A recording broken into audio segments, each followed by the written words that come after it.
rubber Ramada room welcomes all. Thanks for stopping by, answering the call. Ups and downs are normal for some of us. Many days I beg to get off this life bus.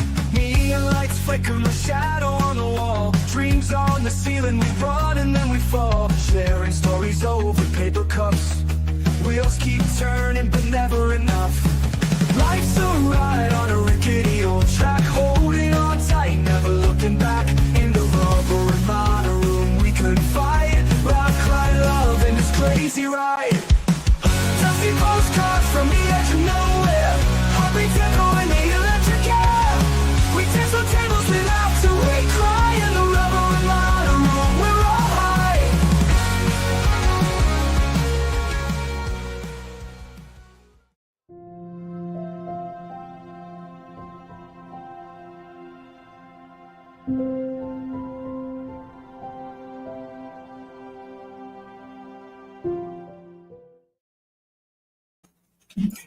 Well, good morning, good afternoon, good every whatever. Look, sir, be quiet. I'm not ready for him to speak over here. Hello, lovelies. How is everybody? And we have Music Man. You know what? Music Man goes out there and plays some football. I don't know. He the wrong team won on his channel today. So I'm just saying, I do watch. See? Y'all don't know. I be in your bushes too. Well, hello. We have a Hummer Muffin. Okay. Well, greetings, Hummer Muffin. Welcome to the channel. I'm assuming you and 80s is over there in the Crime Time channel, because he can't read directions. It says, if you want to chat with all my lovies and all my little crime watchers, you have to come to the Rubber Ramada. It's a joke. I'm a female. Okay. Well, you can be male, you can be female, you can be wherever, you could be a Martian. I'm okay with that.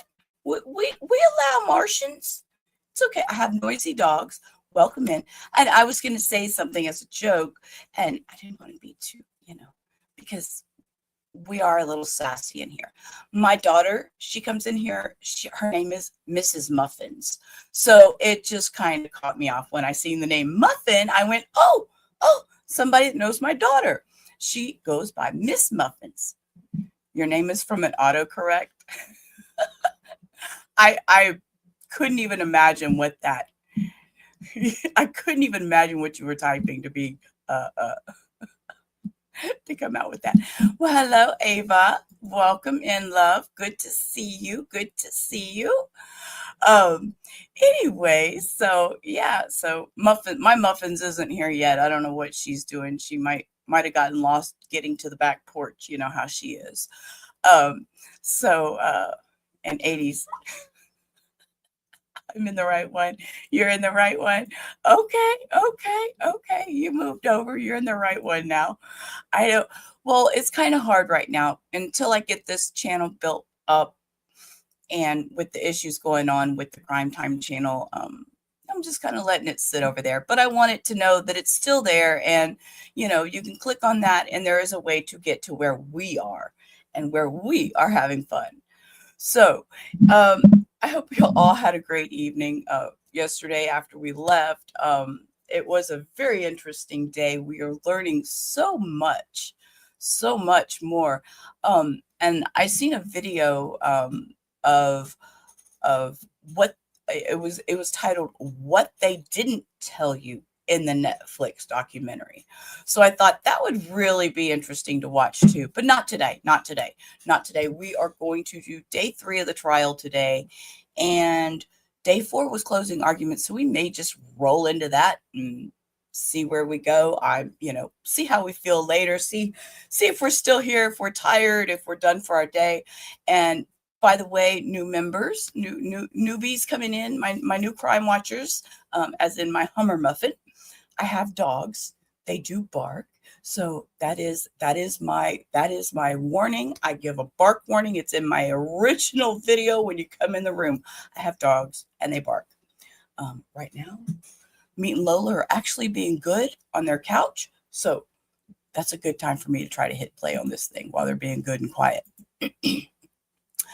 I drink coffee. I hope everybody has all your coffee, has your snacks, and is just ready to rock and roll with this. And why am I not? Here we go. Here we go. Here we go. Yeah, smash that like button. It's free. It's free. And let's see. Boost the volume. Full screen. And turn it down a little bit. Okay. Ready? Here we go, guys. And if my light is kind of bright, I'm trying to play with my lighting. Y'all know it was so dark in here before, and now I got a new light. And it seems extra bright, and I don't know how to turn it down. So I feel like I'm like under the sunshine, which might be good for my mental health, being under the sunshine. So let's roll. Yes, sir.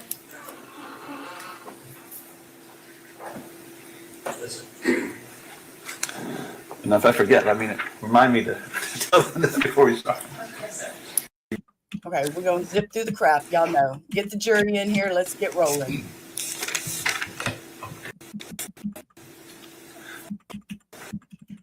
Come on. I see no hands. Have any of you gone online and looked up anything about this case or communicated online with anybody about this case? Again, I see no hands. Well, I have Appreciate to say, that.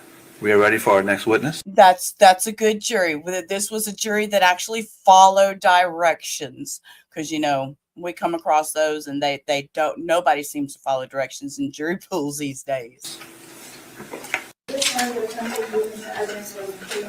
Hi, Journey. Good morning. Good afternoon. Sorry, y'all. I forgot today. Today is October. It is Thursday. It is October 23rd, 2025. It is 3:00 in the afternoon. Actually, it's 3:05 now. And tomorrow's Friday, and I don't normally stream on Fridays. But guess what, guys? We're gonna have a stream on Friday. We're gonna have a stream on Friday. Okay, and Denise is moving to the big screen because I look better on the big screen. I'm sorry, y'all. I'm with it today. I am all over the place. I'm just warning y'all. I have phone conversations with lawyers this morning and doctors, and so I'm on a roll. We have medical records from Susan Lawrence from Care First Imaging. Oh, and also, Hummer, I take notes, and at the end of the stream, I review all the crazy notes I've taken throughout the trials. Any objection? No, Your Honor. The objection, defense J will be in evidence as defense number 1. You said it's medical records Yes, sir. of Miss Lawrence. Yes, Your Honor. Thank you. The defense will move into evidence that has been pre-marked for identification purposes only as defense A as defense 2. These are Susan Lawrence's medical records from the HCA Florida Ocala Hospital. No objection. That objection. Okay, we're moving in her medical records. Okay. Well, I guess because we're going to go over all her ailments. There'll be in evidence as defense number 2. The defense will move into evidence that has been pre-marked as defense I as defense 3. These are medical records of Susan Lawrence from Doyle Phillips, MD. Any objection? No objection. No, Your Honor. That will be in evidence as defense number 3. The defense will move in what's been pre-marked as defense A as defense 4. These are Okay, we don't need to know all that. Lola has the itchies, and she is scratching. I don't know. I think y'all want me to be truthful. Her boobies are bothering her. She hasn't had her appointment yet, and she got enlarged. going to go in as defense 4. These are photographing So all that banging and her wiggling and The objection, defense all that. is number 6. No, I need a stipulation. Further stipulation. Okay, here we go. May I proceed, Your Honor? Yes, sir. Thank you. Good morning. Morning.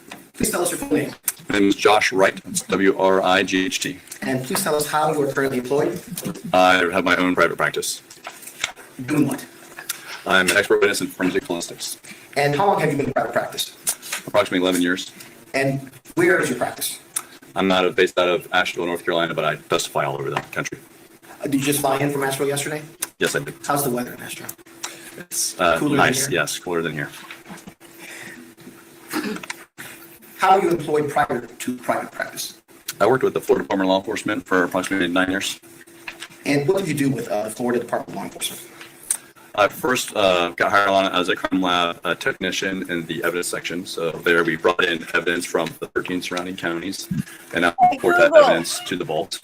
After working there for about a year, I got promoted to a forensic technologist in the latent print and photography section. So there I was assisting the latent print section. Anytime they would develop a print on a piece of evidence, I would photograph it, and then I would dodge and burn and try to develop that print so they could use it for comparison purposes. And during that time, I also became a crime lab technician, a forensic technician in the crime scene unit, and went through 6 months of training there and assisted crime scene on hundreds of crime scenes and went to autopsies. And then I was promoted to a crime lab analyst in the firearms section, and I went through a 2-year training program, but essentially firearms, we were examining firearms for proper function. We would examine fired ammunition components such as bullets and cartridge cases to determine whether they came from a particular firearm. And that's what I did up until the time that I left FDLE on my own accord. And I also continued doing crime scene during that whole time as well. Will you please go over your educational background for us? Yeah, I have a degree in criminology, a Bachelor of Science degree in criminology from Florida State University. And because there was no degree in forensic science at that time, I did get my training from FDLE. But at Florida State, it was a criminology degree. That's what I received. Okay. Will you please go over your training and experience and we'll go step by step. We'll start off with firearm identification. Sure. So that's like an apprenticeship. When I got hired on into that section, it's a 2-year training program. And so we followed a guideline from the Association of Firearm and Tool Mark Examiners. And so starting off, I did a standardized coursework in the area of the history of firearms and ammunition development. I also did the history of the science, which is firearms identification. I then did some exercises with firearms and assembly and disassembly and learning how to figure out what was broken on a firearm so I could make it function so I could test fire that firearm. And so I disassembled dozens of firearms and put them back together. I also did comparative microscopy, so I examined hundreds and hundreds of bullets and cartridge cases to try to develop my eye to make a determination whether a specific bullet or cartridge case came from a particular firearm. I also received training from outside agencies such as the the Federal Bureau of Investigation, and from them I was taught gunshot residues and distance determination. I also received training from the Bureau of Alcohol, Tobacco, Firearms, and Explosives in serial number restoration. I also toured over a dozen firearm manufacturing plants in the northeastern United States and one ammunition powder plant, actually south of Tallahassee. Okay, will you please go over your training experience in crime scene and shooting reconstruction? And let's start off, I know it's probably pretty self-explanatory in the title, but just to inform us, what is crime scene and shooting reconstruction in general? Yeah, so you're reconstructing the crime scene. You're trying to determine the events that took place during a crime. Oftentimes guns are used, and so you would do shooting reconstruction. I did this while I was with FDLE on some cases, and then Here we go. We're going to interrupt. Muffins, my baby muffins, Ms. Muffins. We have a new muffins. We have a Hummer muffin. Just so you know. And it's a female. It's a female Hummer muffin. Muffin, meat muffin. Muffin, meat muffin. Sorry, y'all. I'm on a roll today. I told y'all I am spry, I am spunky, I am sassy, I am all the S words. received training almost every year since I left FDLE, specifically in shooting incident reconstruction. And so you're trying to determine bullet path, shooter location, and the trajectory, which is the angle that the bullet took through a crime scene. And ballistics in general, what is it? I use it as an umbrella term. So the literal term for ballistics is the study of the bullet in flight. There's internal ballistics, which is how the bullet acts within the firearm. External ballistics is the study of the bullet in flight. And then terminal ballistics, which is the study of what happens to the projectile and an object that it hits. But in layman's terms, ballistics is used as kind of an umbrella term for any crime that involves a firearm. So that could be shooting reconstruction, gunshot residues, gunshot wounds, identifying bullets and cartridge cases back to guns, and just about anything that involves a firearm within a crime. And do you have any further training and experience in ballistics that you haven't shared with the jury already? No, just training that I've received from outside companies since I've gone private. Do you belong to any professional associations? Yes, I'm a member of the Association of Firearm and Tool Mark Examiners and the International Association for Identification. Have you ever testified or been qualified to give opinion testimony in the fields of, which we just spoke about, firearm identification, crime scene and shooting reconstruction, and ballistics in general? Yes, I have. And how many times? 94. Do you testify for both the prosecution and defense?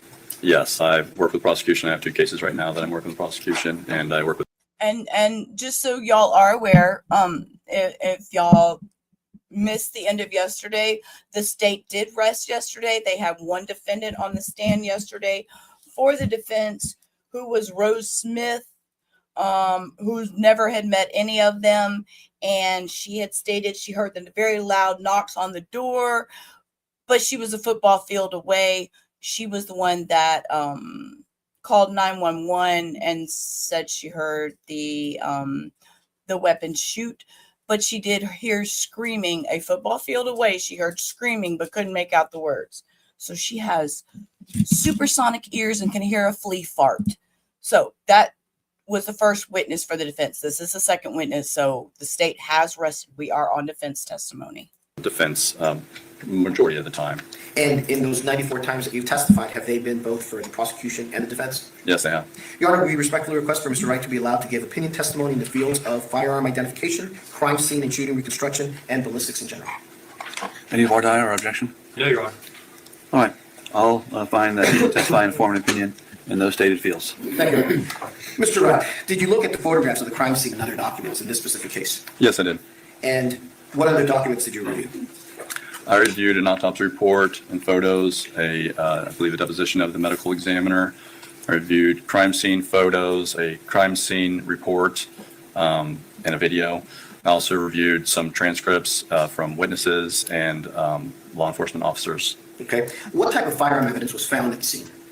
There was a Ruger LCP 22 and a Remington RM 380 model 380 caliber pistol. They're both pistols. Yes, sir. And where were they found? They were found in the bedroom. Okay. Did CSI from the Marion County Sheriff's Office, crime scene investigators, did they do a trajectory analysis on the front door? Yes, they did. And can you tell the jury what is trajectory analysis? So trajectory analysis is the analysis of the of objects that bullets struck during their flight through a crime scene. So we're trying to determine where the shooter was standing and what angle of impact was imparted on an object that a bullet passed through or into.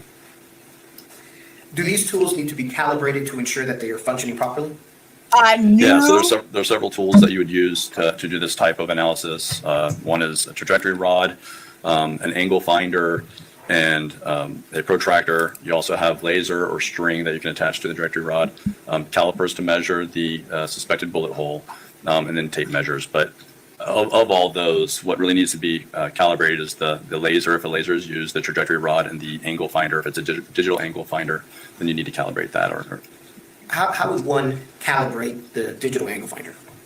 So an easy way to calibrate the angle finder is you can do it right there at the scene. So if you have a countertop, and that's not always present at every scene, so these things should be calibrated prior to leaving your agency. But if not, then you could do it right there at the scene, say on a countertop. Y'all, I knew this was going to happen. Remember, for y'all that were here, remember we talked about the fact that he was trying to discredit her about all her calibrations of her trajectory rods, her angle finder, and remember, and we talked, and then how I fought the Meadows police here in Houston because of their catching 2 of us on a rail. I knew they were going to challenge the fact that that officer who did all that in the crime scene investigating did not calibrate all that stuff right then and there. I knew this was coming up. I knew it. If you have a flat surface, you can ensure that the reading on the angle finder is near 0 or within those error rates of that particular model of angle finder. Same with the trajectory rod, much like a pull stick on a pull table. You would lay it down on a flat surface, roll that trajectory rod, make sure there's no wobble in that. If there's a wobble, that means the trajectory rod is bent, which can lead to bad results. And then as far as the laser, you could place the laser on a flat surface, such as countertop, point it at a wall, mark that spot with, say, some painter's tape, rotate the laser up, rotate it 45 degrees, set it back down, point it at the same spot on the wall, see if that's still hitting the tape, and then do it another 45 degrees again, see if it's that laser beam still hitting that same spot on the tape. And that way you can know it's calibrated and the laser is not pointing off in any direction. And what happens when the digital angle finder, the trajectory rods, and the laser aren't calibrated properly? Well, you just can't be sure of your angles, right? So your angles are going to be off, and error rate is already brought into play when you're doing trajectory analysis. That's what's called a cone of error. And so you have a 5-degree cone of error for every trajectory analysis you do. And if your instruments aren't calibrated, then your error rate might actually be bigger than that initial 5 degrees. In this specific case, were the trajectory rods, the digital angle finder, and the laser calibrated prior to conducting the trajectory analysis? No, they were not. What is the, if I mispronounce this, I apologize, the azimuth or horizontal angle calculated in this case? So there's two angles that you're trying to find when you're doing trajectory analysis. One's a vertical angle, and that's the upward and downward angle. So if a bullet is traveling upward, then you're trying to determine at what degree and what angle it's traveling upward, or in this case, if it's traveling downward, you're trying to determine the degree of downward angle that it had before it impacted the door. Azimuth is the horizontal angle, so that's the left-right portion of the angle. And so we're trying to determine was the projectile going straight, slightly to the left, slightly to the right. And that's, you would use a protractor to determine that. And why is that important to do in trajectory analysis? Well, because you want to get the whole picture, right? We're trying to recreate the scene and get the whole picture of what this bullet, how this bullet was acting when it impacted the surface of the door. So you want to just, the vertical angle was determined in this case, but the azimuth was not. And so to get the whole picture, you always want to photograph what angle, left or right, the bullet was impacting the door, or if it just was going straight in. And was that done on this case? It was not. You spoke about error rates. I think you said there's a 5-degree cone of error in trajectory analysis. Yes. For those of us who aren't ballistic people, what does that mean? So because trajectory is not an exact science, you have to imply a cone of error to this. So a lot of times, and maybe you'll see this in this case, the laser was used, and the laser is pointing back to a specific area. And to the untrained eye, maybe that you might look at that and think, okay, the person must have been standing right there because that's where the laser is pointing. But really, because the bullet hole is bigger than the trajectory rod, it has a larger diameter, there's play with that rod.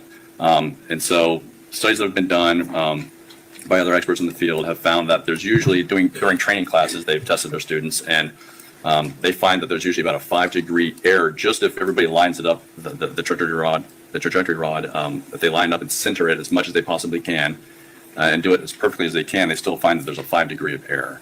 And that's with a straight rod that's been calibrated. And so what you have to do to incorporate that the rod is straight is that there's little cones that you can kind of put in those holes and then put the rod through there, and that will help center that rod. But if the cones aren't placed in perfectly, then it can be off. And so what they found is that there's usually about a 5-degree range of error, and so they call it a cone of error, which would mean starting at the hole, it would go back kind of like a cone, and the further away you get from the object that was struck by the bullet, the bigger that cone of error becomes as it extrapolates out by 5 degrees. So in a, for lack of a better term, perfect scenario, there would be a 5-degree cone of error in trajectory analysis. Right, and the point is that we're not saying a person was standing in a specific spot. We can't do that. We can't be that accurate. And so really what you need to do is give an area. We're trying to determine an actual area because the science isn't that precise. So the 5-degree cone gives you an area where a person may have been standing. And such as in this case, when everything isn't calibrated and done correctly, does that mean the cone of error gets even bigger? Yes. Yeah, in this case, the cone of error will be bigger, and that's also was determined by me because the angle finder was off by a whole degree on the same rod. And so we know that there's something going on either with the angle finder or the rod.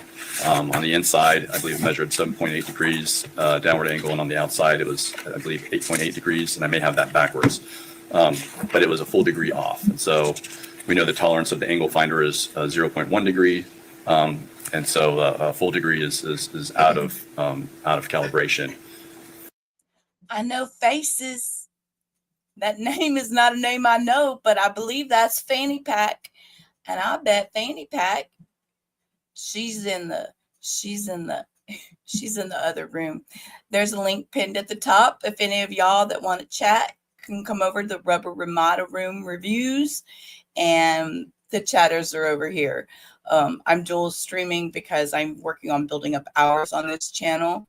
So, and I wanted to let the viewers know, yes, you are fanny pack. See over here, you show fanny pack.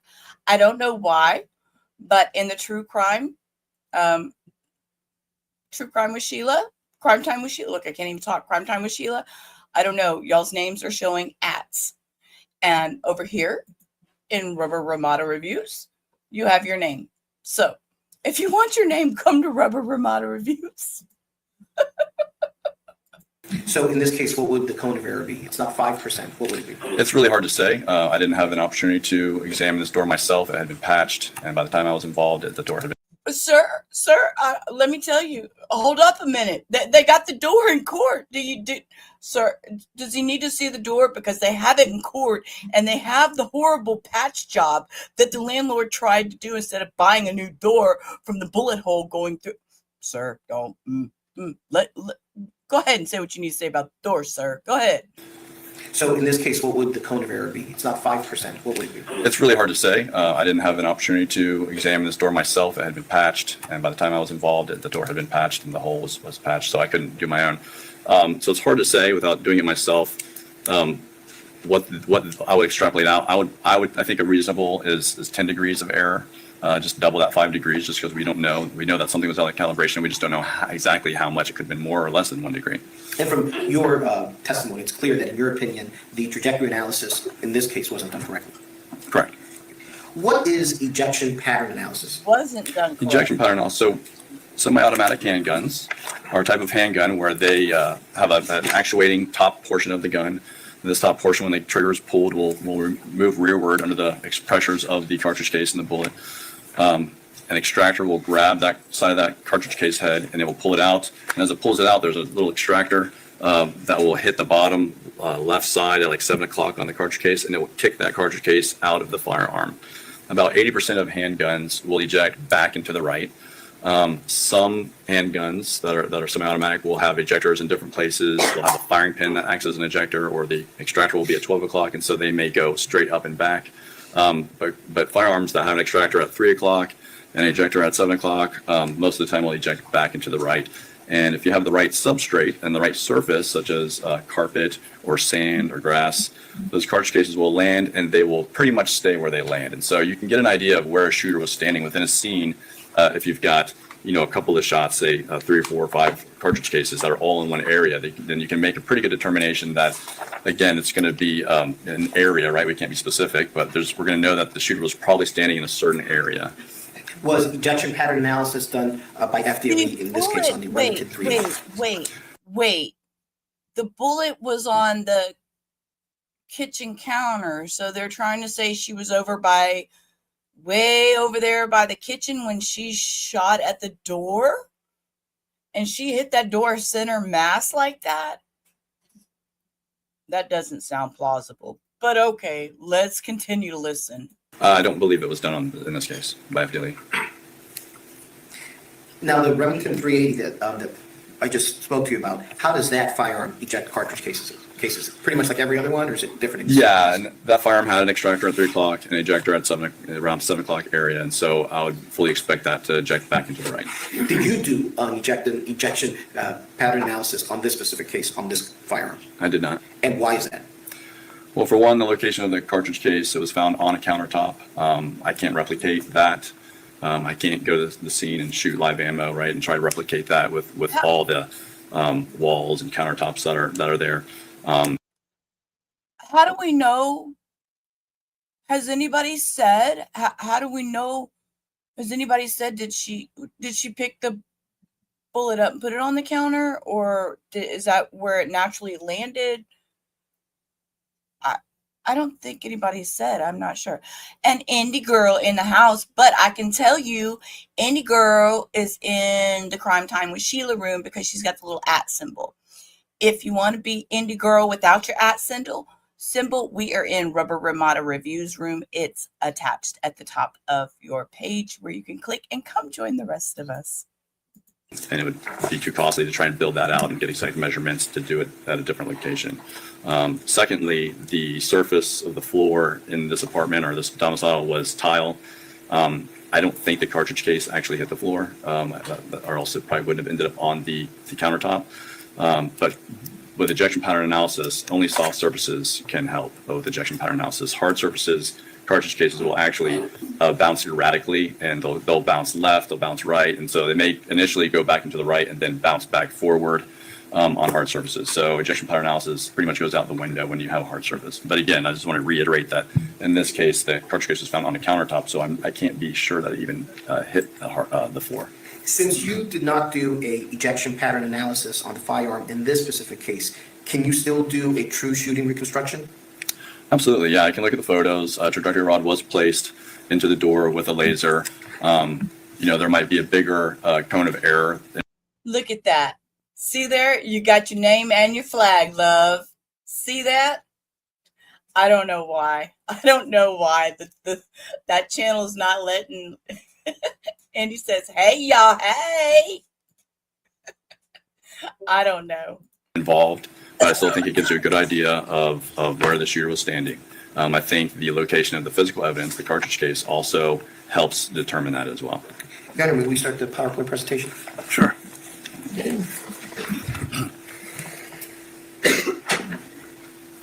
Presentation. Oh, we have a presentation. Thank you. All right. Mr. Wright, where was the I'll talk extra cartridge loud. case found? It was found on the countertop Glad in to the hear, kitchen. love. Okay, and why is that important to you in your trajectory analysis and reconstruction of the scene? Well, again, we have limitations within this dwelling, right? So the fact that the cartridge case is on the countertop can help me figure out where the shooter was standing, where Ms. Lorincz was standing in this scene.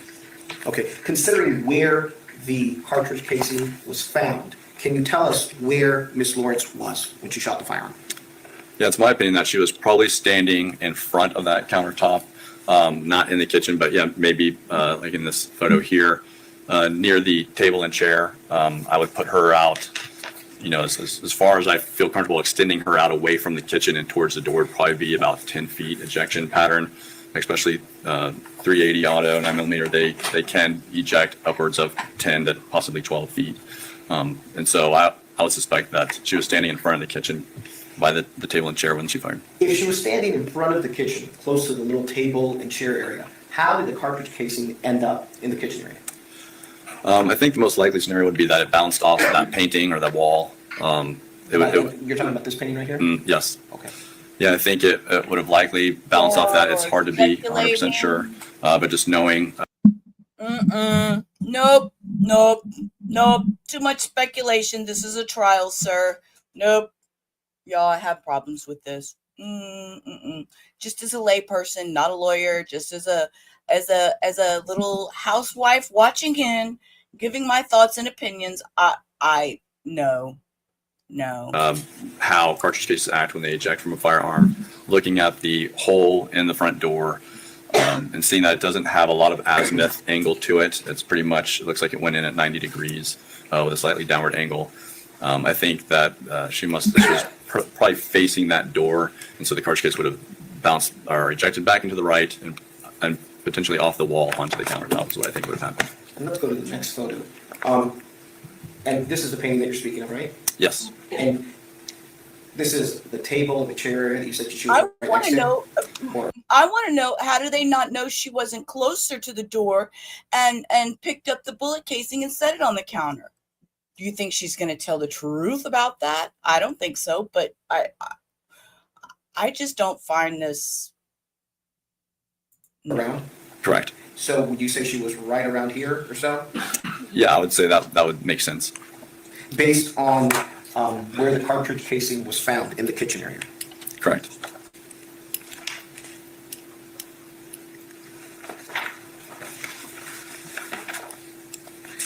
Where was the bullet entrance located on the door?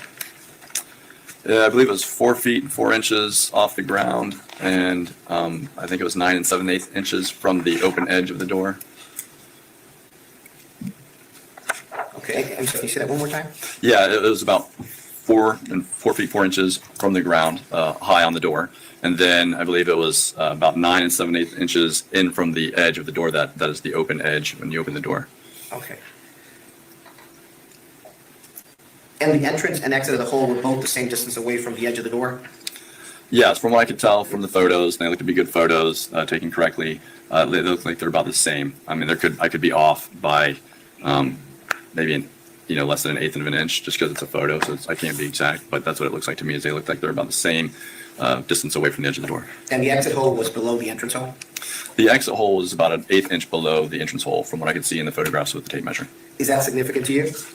No, that's not like a drastic downward angle. This hole is pretty round. It looks like it's struck at about 90 degrees. Now, between 90 and 70 degrees, a hole is going to look round. It's not until you start getting at more acute angles that you really start seeing an oblong effect to a bullet hole. So this hole looks pretty round. So yeah, it looks like it went straight through. And did the photographs look to be taken correctly? Yes, for the most part, they're photographs when you're doing crime scene. You want to really get down at eye level to a defect and take that picture. You don't want to be standing over the picture and looking down or looking up or to the side. You really want to just get straight on and photograph at 90-degree angle. And I believe for the most part that was done in this case. What are gunshot residues? Gunshot residues are partially burned and unburned gunpowder particles and lead residue and soot that comes out the end of a firearm when it's fired. These residues, much like a flashlight, if you put a flashlight to a wall against a wall and start moving back, that diameter of that light will get bigger and less dense, and these powder particles act the same way at different distances. Up close, you'll see a lot of soot and powder. As you get further away, the soot and powder pattern will grow larger in diameter and less dense. In this specific case, were there any close range gunshot residue drop-offs? I didn't see any residues in the photos, and I didn't see anywhere in the crime scene notes or report where they were mentioned. And there weren't any present on the door? Not that I could see. Okay, and what does that tell you? So this is just a way to do distance determination. So we know that soot drops off at about 18 inches, and a powder pattern will drop off around 3 feet. And so really what these residues can do is give you a distance away from an object, a distance from the muzzle, which is the end of the firearm, to an object. So that tells you that in this specific case that Ms. Lorincz wasn't, based on what you've seen in the pictures, Ms. Lorincz wasn't close to the door when she fired. Right, and I wouldn't expect, just to clarify, a lot of powder to stick to a non-porous surface like this door, but soot would definitely be present if it was close. But powder may have a harder time sticking to the door. But again, if she was 3 feet from the door, the cartridge case wouldn't have landed on the countertop. Were you able to do trajectory analysis on the bullet defect? Therefore, my theory of she picked up the bullet and set it on the countertop or the casing and put it on the countertop. But that's just my theory. We can all speculate and have ideas, but I just have a hard time. Even 3 foot away from the door is not. How would it end up all the way in the kitchen, still 3 foot away? The front door by looking at photographs.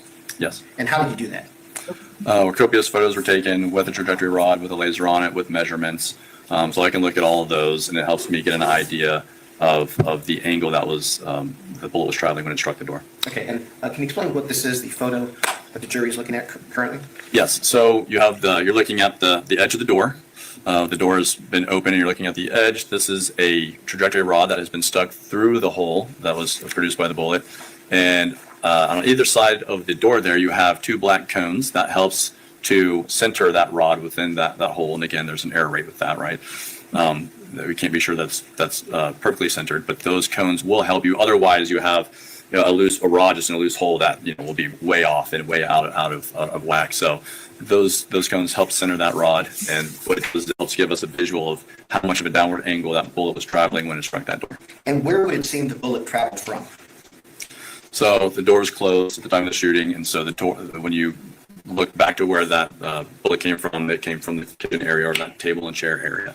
And why didn't you look at the door yourself? By the time I was involved in this case, the hole had been patched, and I believe the door had even been replaced. Okay, and what is your opinion regarding where Ms. Lorincz was when she fired that firearm? Well, my opinion is I can't confirm or I mean, I I can't deny her story that she was by the table. I think the location of the cartridge case is consistent with that. I think the trajectory of the projectile through the door is also consistent with her being in front, facing that door. I think that the cartridge case limits how far or how close to that door she was. And so I would agree that she was probably back somewhere by the table and chairs. I think that's the correct And area. how much distance would that be? From the door or Yes. from the kitchen? I believe that's, it looks to be over 10 feet from the door. So she was probably, looks like close to 15 feet, 12 to 15 feet. And would that be consistent with what she told law enforcement? I believe that is consistent with what she told law enforcement, yes. Okay. Have you also taken a look at different pictures in regard to this case that were taken by CSI? Yes, I have. Okay. Have you This picture is showing 10 feet 8 inches away from the door. He was just stating 3 to 4 feet. This doesn't add up. taken a look at the picture of a wound on the deceased's hand, right hand? Yes, I did. Okay.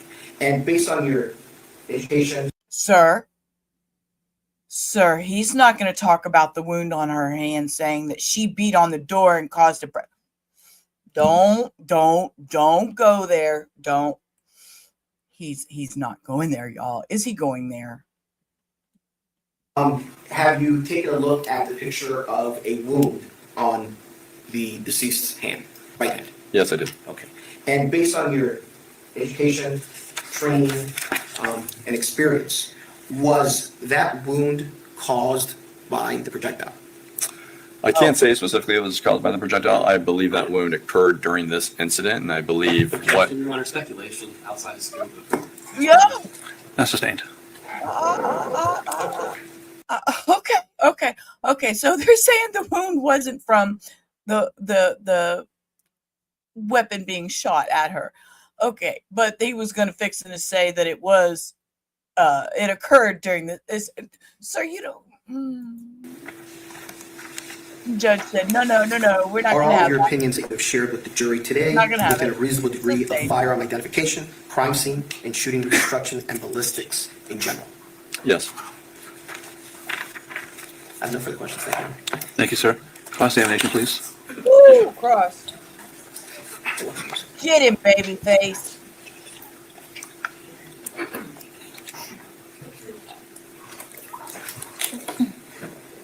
Justice for AJ, y'all. I'm telling you. Or if I could see the TV screen again. Are you ready? Yes, Your Honor. He wants to see the TV screen. Okay. Maybe he's got some questions I had. I'm just that nosy neighbor. Good morning, Mr. Wright. How are you doing today? Good. How are you? Good. So just to understand the basic principle of your opinion, is that your opinion is the defendant fired this weapon closer to the kitchen table in her residence, correct? I believe she was closer to the kitchen area and that table than she was to the door, correct?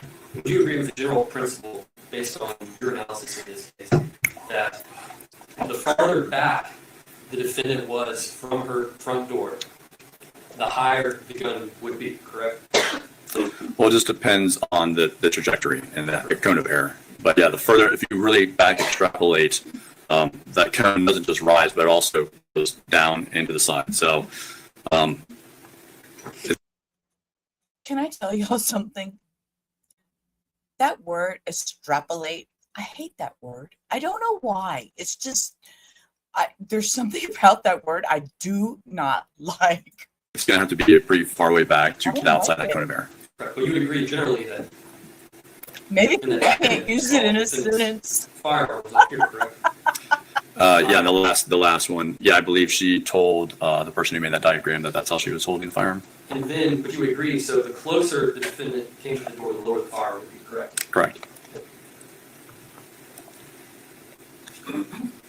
Now, Mr. Wright, I'm going to go over some questions for you. Show you statements 49 here. Would you agree that, based on your analysis, the defendant did not fire from back here in this hallway area? Correct. I would agree with that. You would agree that the defendant did not fire from behind this kitchen counter door? You would agree with that? I would agree with that. It's your opinion that the defendant fired from somewhere, I guess, like around here, or maybe even further back towards the kitchen?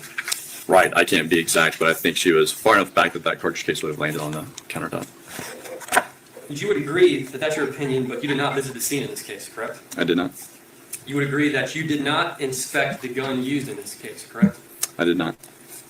And you would agree that you've never even fired the Remington 380 model that was used in this case, correct? I do not believe I've ever fired an RM380 now. And you would agree that you did not inspect the shell casing in this case? I did not. And you would agree that you did not do any testing of the physical evidence in this case?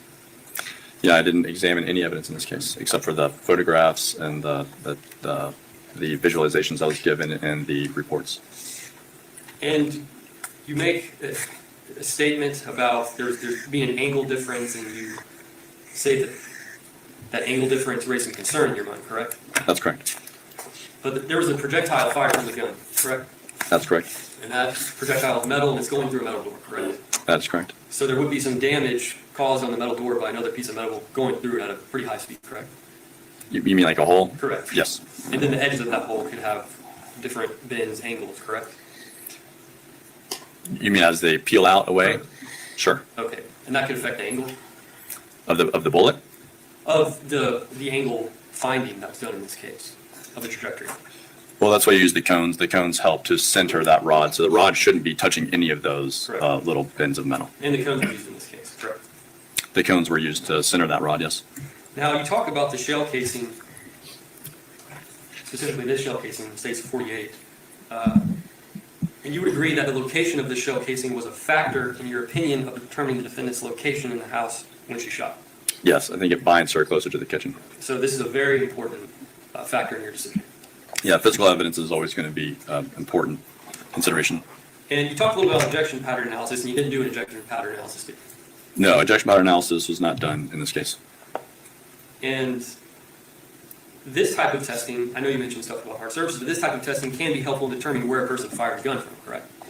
It can if you have carpet or sand, or if it's an outside scene, sand and grass.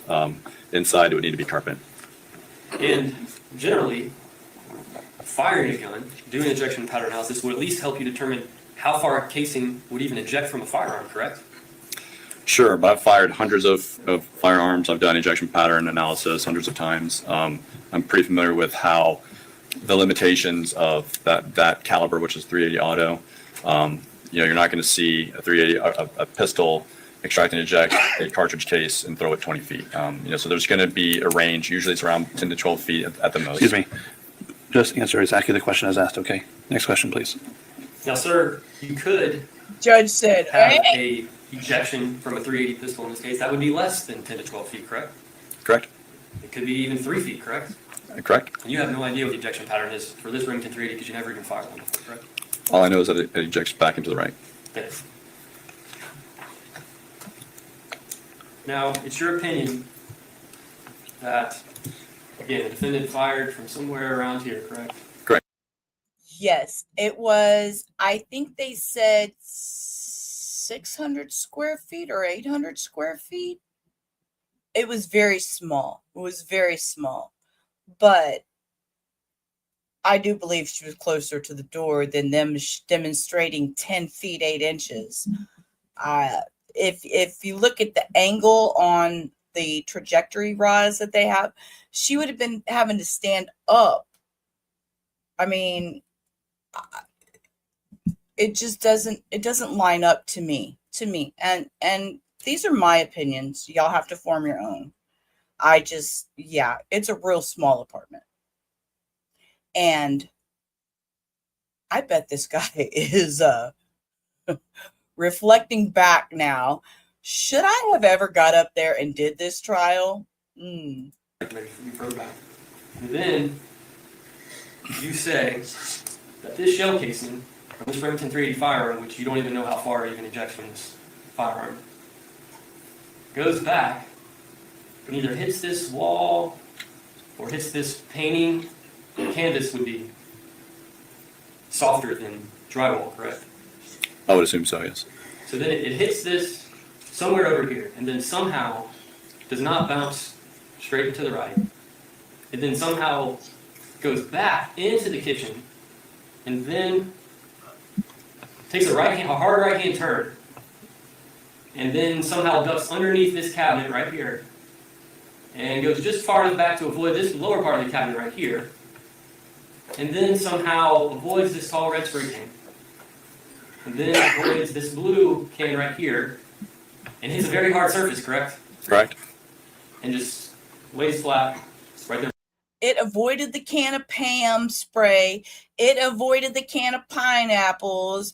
It avoided the red onion sitting here, and it just landed right there on the counter. That's what I'm telling y'all. I haven't watched this, but this I'm having trouble believing this. By the onion. So that's what you want the jury to believe. Well, I think that's the best possible scenario. I don't know how else the cartridge case makes it up onto the countertop.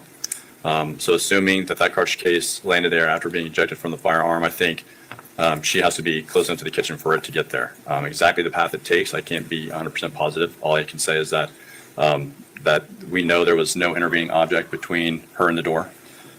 So she didn't fire through the cabinets, right? She wasn't in the kitchen firing through the cabinets whenever that cartridge case I would ejects out. instruct the witness to. Yes, sir. Just make sure you listen carefully to the question and just And answer the nobody question. has asked the question, and I have seen nobody ask the question, did she pick the casing up and put it on the counter? I don't think anybody has asked that question.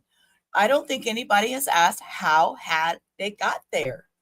That's what's bothering me. Okay. Yes, Your Honor. Thank you. So you would agree that it's very hard to tell exactly where a gun was fired just looking at shell casings, correct? I think it gives you an idea, but it's not an exact science. And it's important to consider the circumstances around the shooting when trying to determine where a gun was fired, correct? Such as? Just the circumstance of the shooting, like, trying to gather the information of the crime scene, correct? You mean the trajectory? Trajectory, just the evidence of the crime scene, or any evidence of the crime scene that you can have or review, correct? Yeah, all physical evidence should be looked at within the crime scene, at every crime scene. And you believe it's important to explore different possibilities of how a casing may have ended up where it did, correct? Absolutely. All right.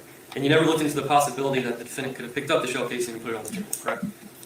Correct. I never read anywhere that was done by the defendant or by crime scene or officers at the scene. Nobody mentioned. Hello. Geez, does that sound like something Sheila might say?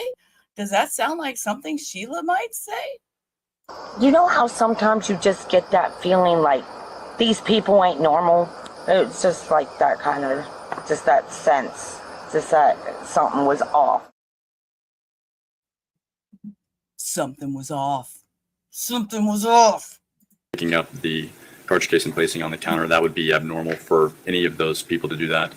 I've never seen law enforcement or crime scene move Your Honor, I evidence would around. instruct the witness to be. I think he's trying to answer your question. Now, Mr. Wright, so you believe, again, the defendant is kind of either back here or further back when she fired the gun, correct? I cannot deny that she may have been in that area. And the defendant about 5 feet, 5 inches tall, you believe? I believe so, yeah. And so the bullet hole in the door was about 13, and the interior side of the door was about 13 inches below the top of the defendant's head, correct? Yeah, I think I had 11 inches. You sure about that? I believe I measured the hole in the photos was at 4 feet 4 inches, and she's 5 feet 5 inches. 5 feet 5 inches? Yeah. So that's about Foot and 1 inch. Yeah, 13 inches. 13 inches, okay. So if a gun barrel is about 13 inches below someone's head, it would kind of put the gun kind of in the middle or top of their chest area, correct? If they're standing right up next to the door, yes.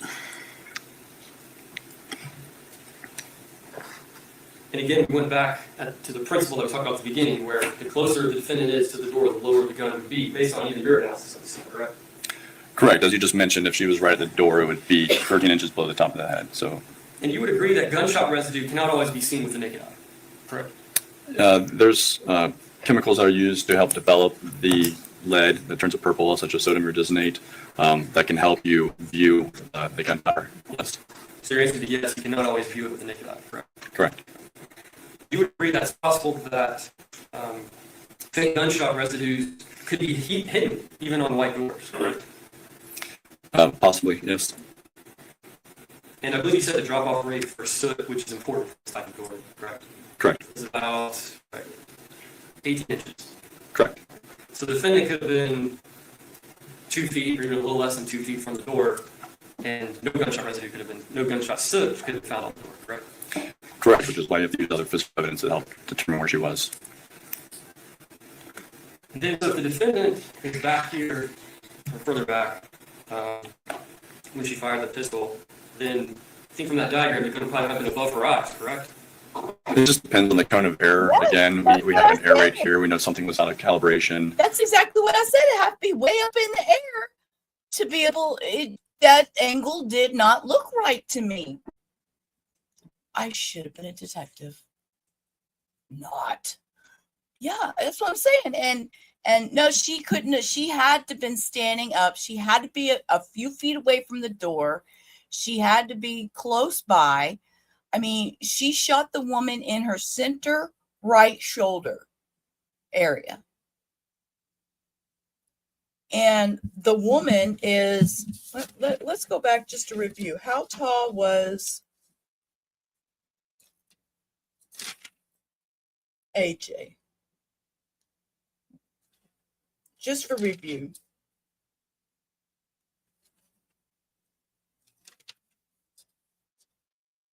She was 5'7". Okay. AJ was 5'7". This woman is 5'5".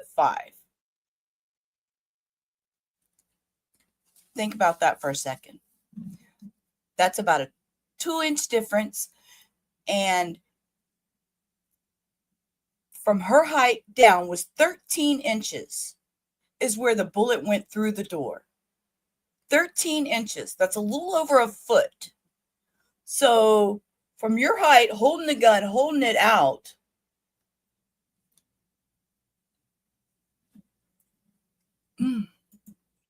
Which makes the cone of error 10 degrees. So I'm not sure how she was holding the gun. I just know that being back by the table, she would be within that cone. And you agree that there's no obstacle, no big piece of furniture, anything like that between the defendant and the door that she would have to shoot over, correct? Correct. And you're familiar with sights on a gun? I am. And sights on a gun are usually designed to be kind of at eye level If you're going to use the sights, then yes, you'd put them at eye level. and not above your head, correct? Correct. and we know she And Mr. had, Wright, and we also you're being know paid.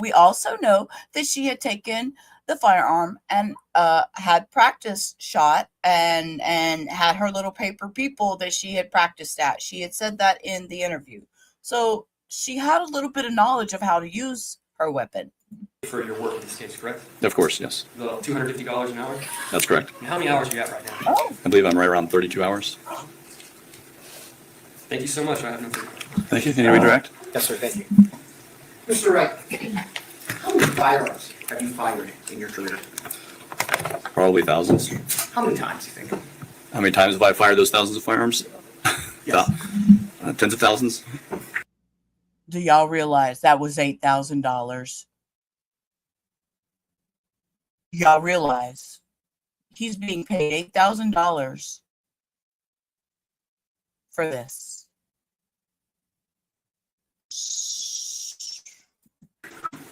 How many different firearms have you fired in order to do an ejection pattern analysis? Hundreds. How many times have you done in your work ejection pattern analysis?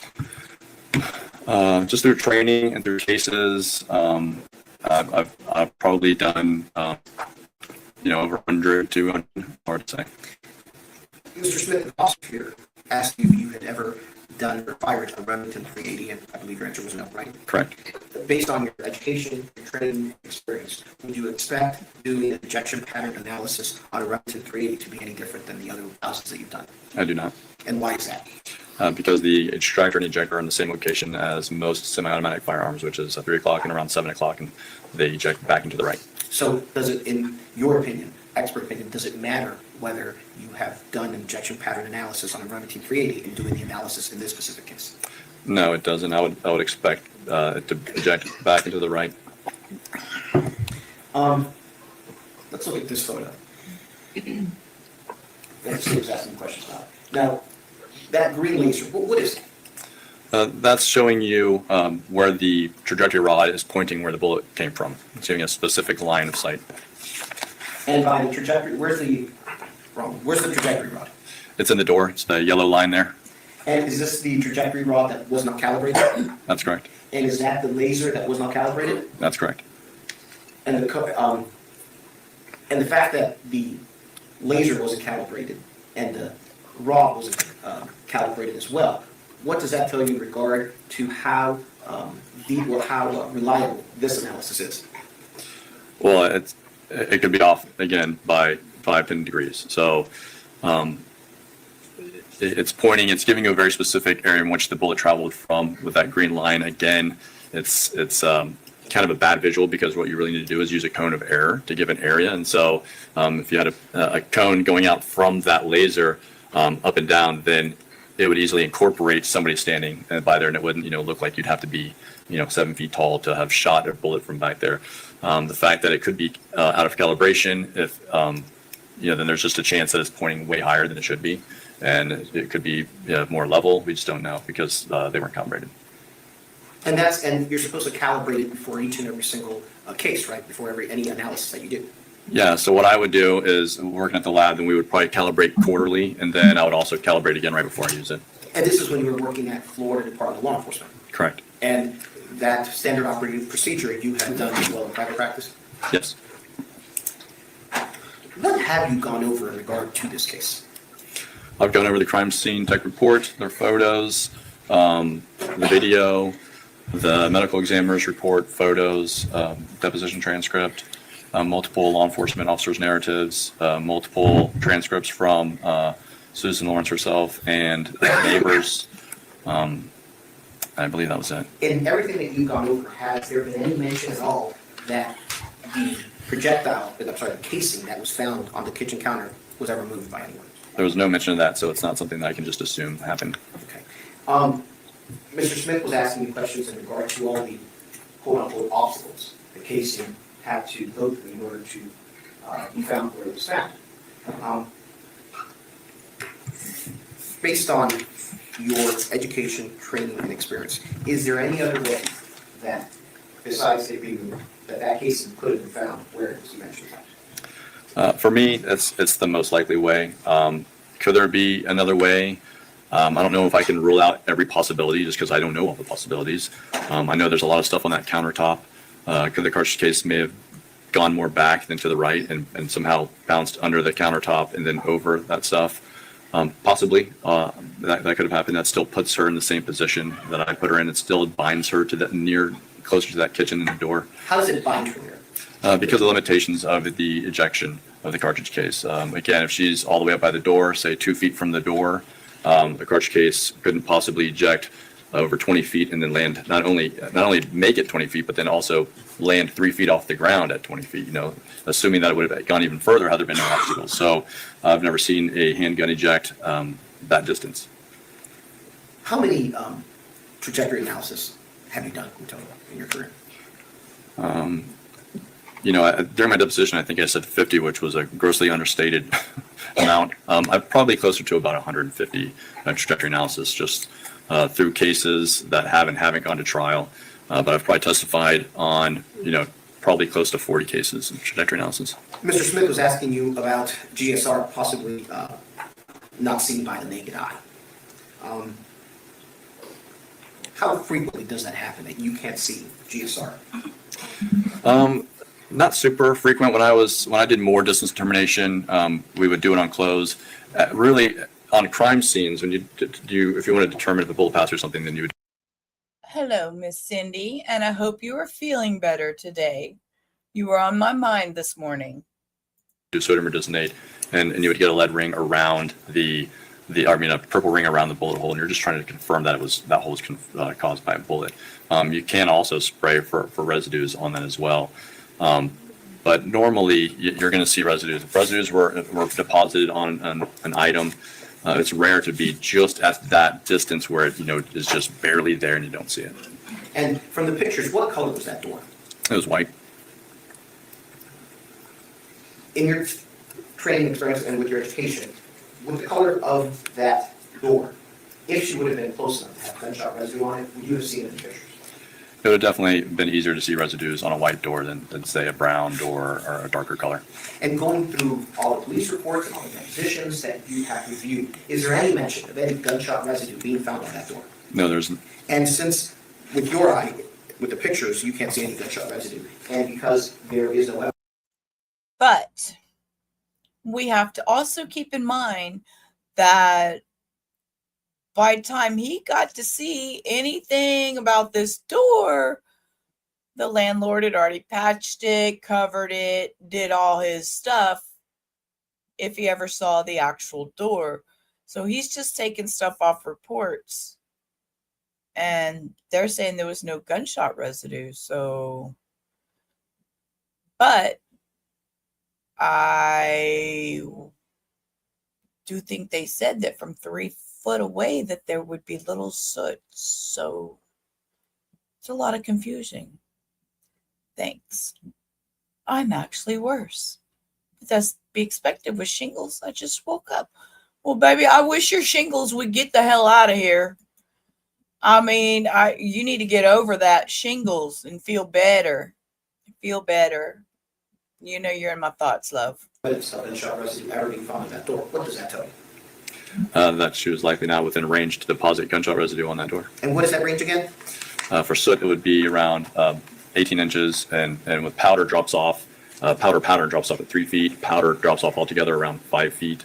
But again, powder is not going to readily stick to a non-porous surface. And all of that gunshot residue, et cetera, not being found on that door is consistent with her being close to that little table area and chairs, right? Yes, I can't deny her version of the events that she was back by the table. I think the cartridge case location supports that.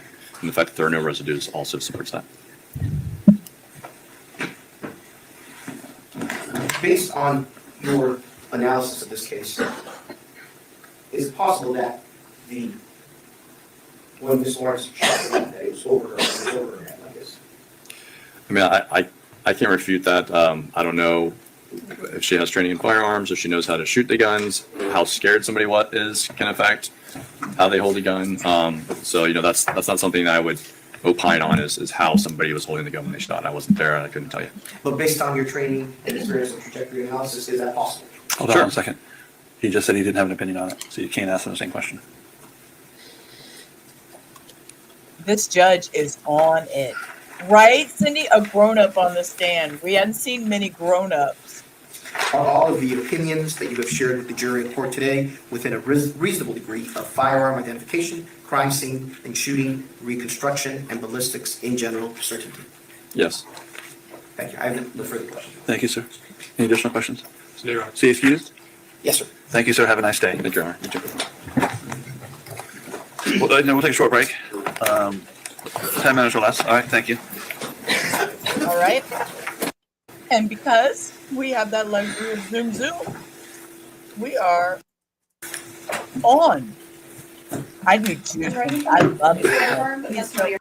He is so on it. He's straight. He's by the book. He's slam bam. Thank you, ma'am. We're doing it this way. We're going to go by these rules. He doesn't let anything get out of line. God together be the truth, the whole truth, and nothing but the truth, help you God? Yes. Have a seat, sir. Good morning. Morning. Can you introduce yourself to the jury? Yeah, my name is Toby Terpstra. Can you spell your last name for us? You bet. Terpstra. And what do you do for a living? I'm a 3D forensic analyst. And what is a 3D forensic analyst?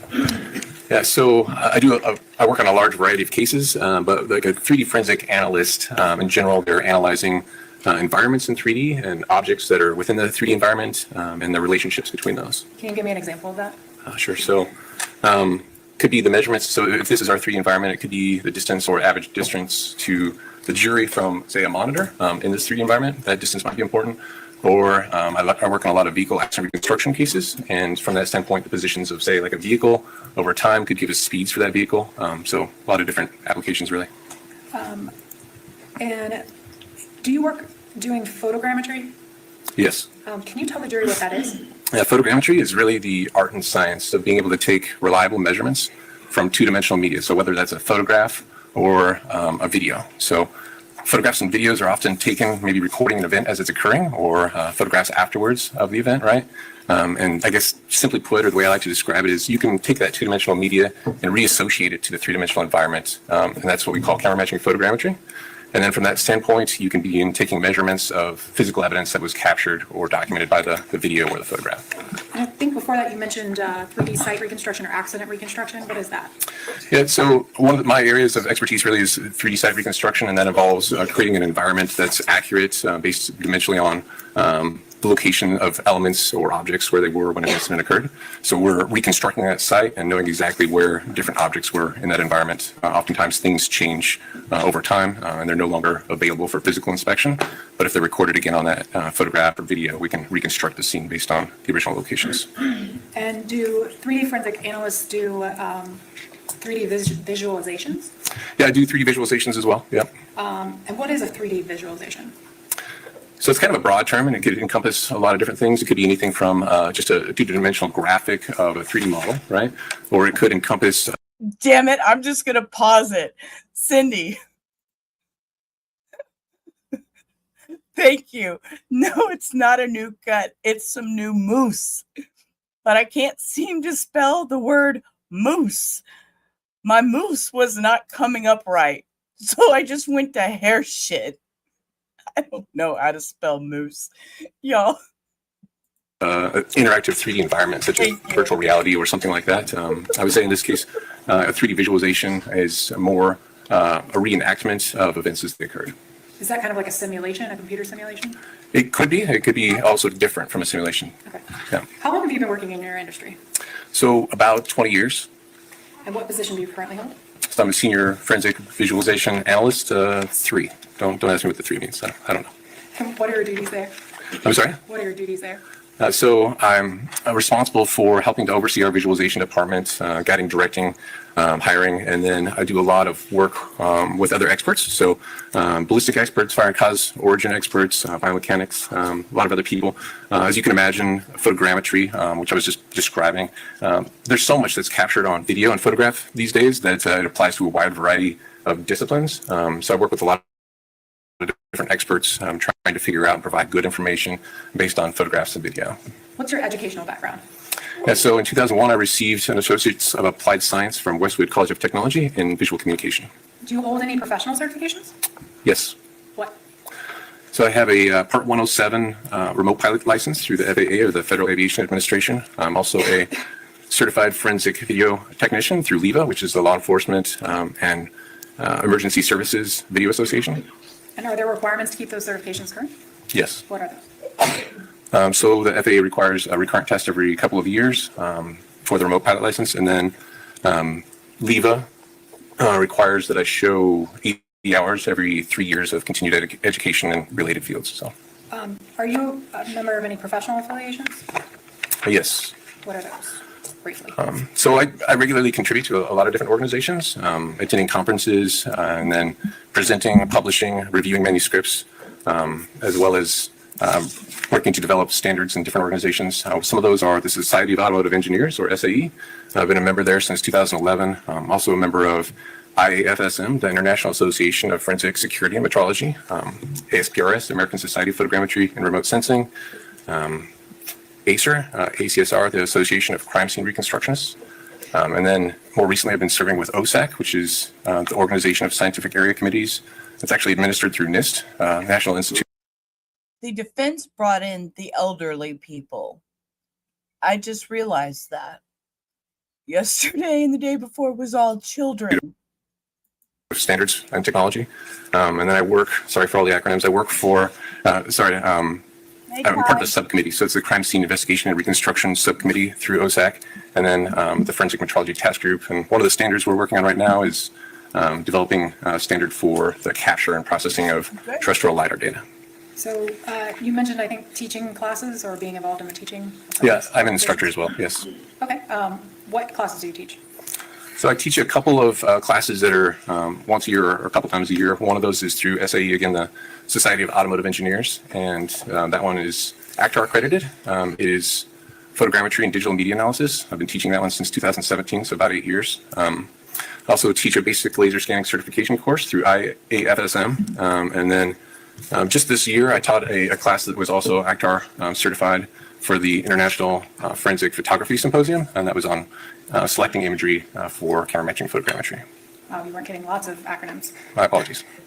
Have you authored any technical peer-reviewed publications? Yes, About how many? about 20. And in what areas were those publications? Yeah, so really photogrammetry, video analysis, 3D site reconstruction, and 3D visualization. Have you been allowed to offer opinions in a court of law before? Yes, Approximately how many times? 5, And were those appearances in civil or criminal courts? both. And what subjects have you provided opinion testimony in court before? Really the same. So again, photogrammetry, video analysis, 3D site reconstruction, and visualization. I would. And then when you get to cross, they're going to go, and how much do they pay you an hour? And hopefully he's not going to come up with no $8,000 like the other guy that was total irrelevance. And words are hard for me today. I'm on a roll. I'm spicy and I'm sassy. Hey, Vibe, how are you? You've been cleaning house. Well, come on over. I need mine done too. Ask that Mr. Terpstra be able to offer opinions in the area of photogrammetry, 3D analysis, and 3D visualization. Any objection before Dyer? No, Your Honor. I'll allow him to testify and form an opinion in those fields. When were you retained by defense counsel in this case? It was October, I believe, 17th of 2023. And do you work for free? No, What's your hourly rate? it's 280. And what were you asked to do in this case? So in this case, I was asked to reconstruct the environment, again, including objects within the environment, and create 3D diagrams of the environment as it existed when the incident occurred. I also created visualization that includes a reenactment based on Ms. Lawrence's recollection of events. And what case materials were provided to you? So a lot of different case materials. I guess some of those include crime scene photographs, the crime scene report, photographs from the autopsy, as well as radiology images from the autopsy report, interviews, 911 call transcripts, depositions. Specifically, were you given transcripts or videos of Ms. Lawrence's statements to law enforcement? Yes. And you said that you made a reenactment and you also recreated the scene, is that right? Yeah, so we did a reconstruction of the scene and we also created a reenactment. Yes. What did you have to do? What steps did you have to do to get Oh, there? this is going to be interesting. Before we get to all his videos, I'm going to have to take a comfort break because we're going to be here a minute. Like, just as an overview. Sure. So I started by reviewing some of those provided documents and then gathering some imagery myself, so publicly available aerial imagery. I also went to the scene and I met with Ms. Lawrence. I photographed and recorded LiDAR data of both the scene and of Ms. Lawrence. I then worked in a computer software, various computer software to process that data, including camera matching photogrammetry, and create an accurate three-dimensional model with diagrams of the environment, including the physical evidence at the scene. And then incorporating all of that, I created a 3D visualization, again, based on Ms. Lawrence's recollection of events from that day.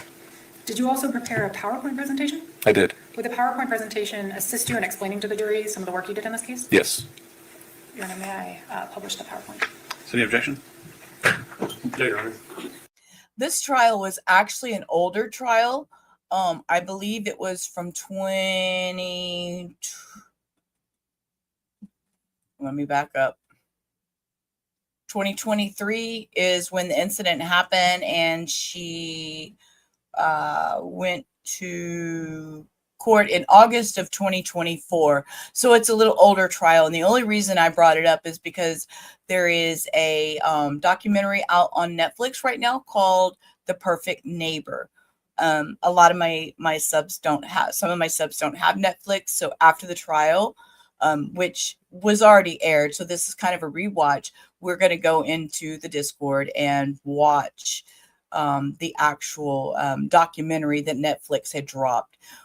This is just kind of getting out all the facts before we actually see the documentary. Documentary was a very hard watch. I felt very emotional because of the children. I have a very big heart for kids, and yeah, it's the mental health harm that it has done to these children is what affected me and provoked me to go back and rewatch this trial, because I didn't watch the trial when it came out. So that's why we're here. You've been wanting to see it too. Well, if you're still around, if you do, I don't know if you do Discords or not, but I can drop the link to my Discord. And like I said, when the trial's over, which it should be, we should finish it up tomorrow over the weekend. We were just going to have a pop-in Discord little thing and watch the Netflix documentary. So, but I'll drop my Discord just for anybody. You ready to go? It is.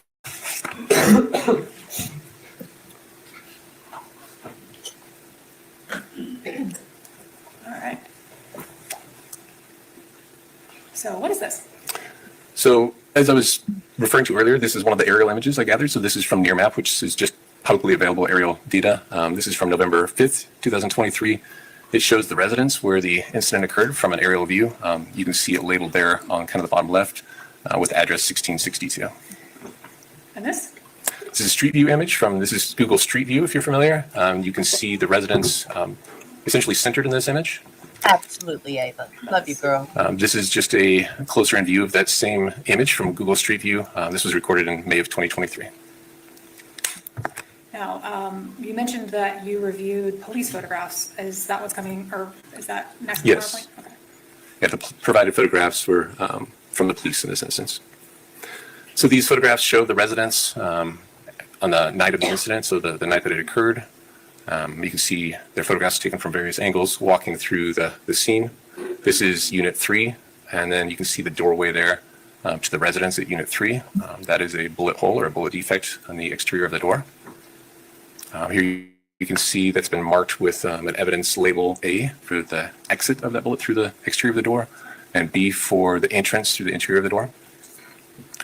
This is a photograph taken essentially from the front door looking towards the interior of Ms. Lawrence's residence, towards the kitchen. And is that still one of the police photos? Yes, We're still on these. that's correct.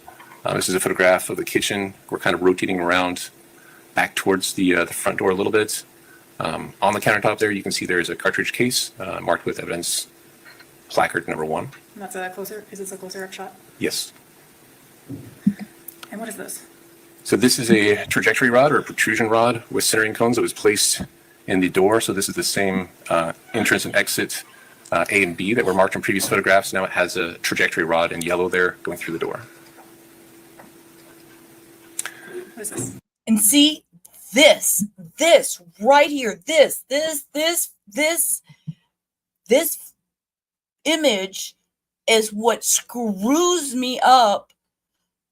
Seeing these angle lines, this is what messes me up, y'all. Looking at this going, how can she be way back over by the table? She'd have to be up shooting above her head.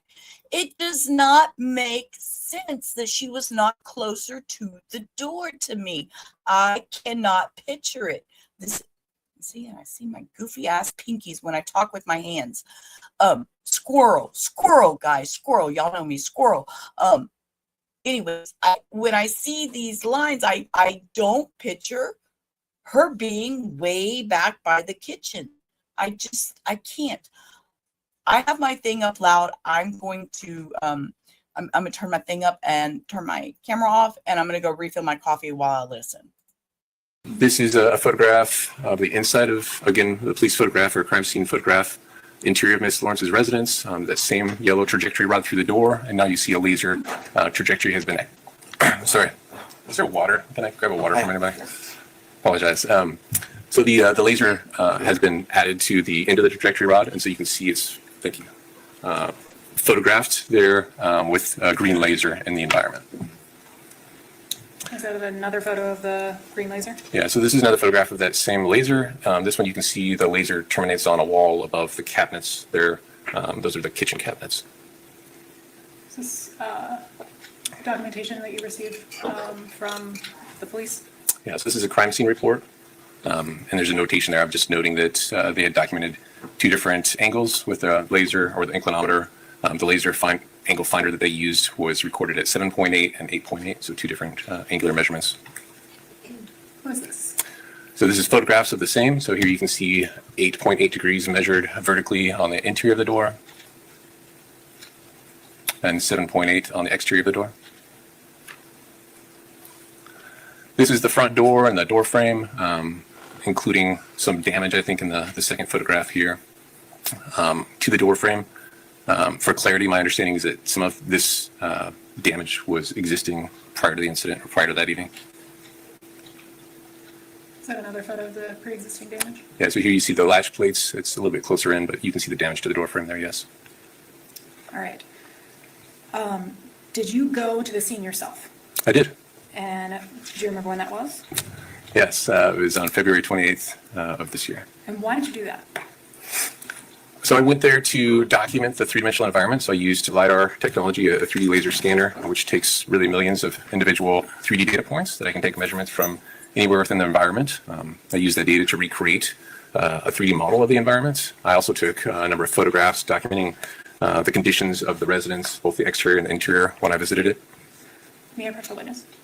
Yes, ma'am? I am showing you what's marked for identification as defense F. Can you take a look at that? Yes, Do you recognize that? I do. How do you recognize it?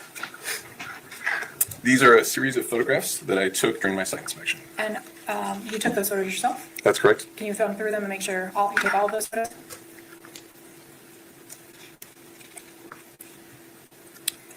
Yes, And are they a fair and accurate depiction of the scene as you observed it on February 28th, 2024? that's correct.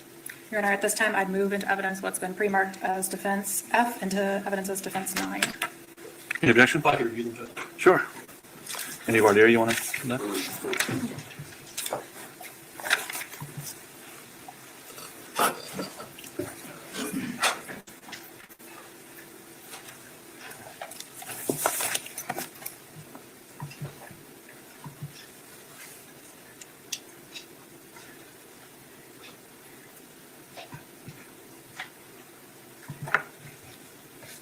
Go, Judge.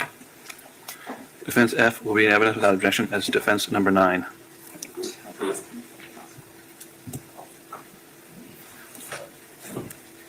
All right.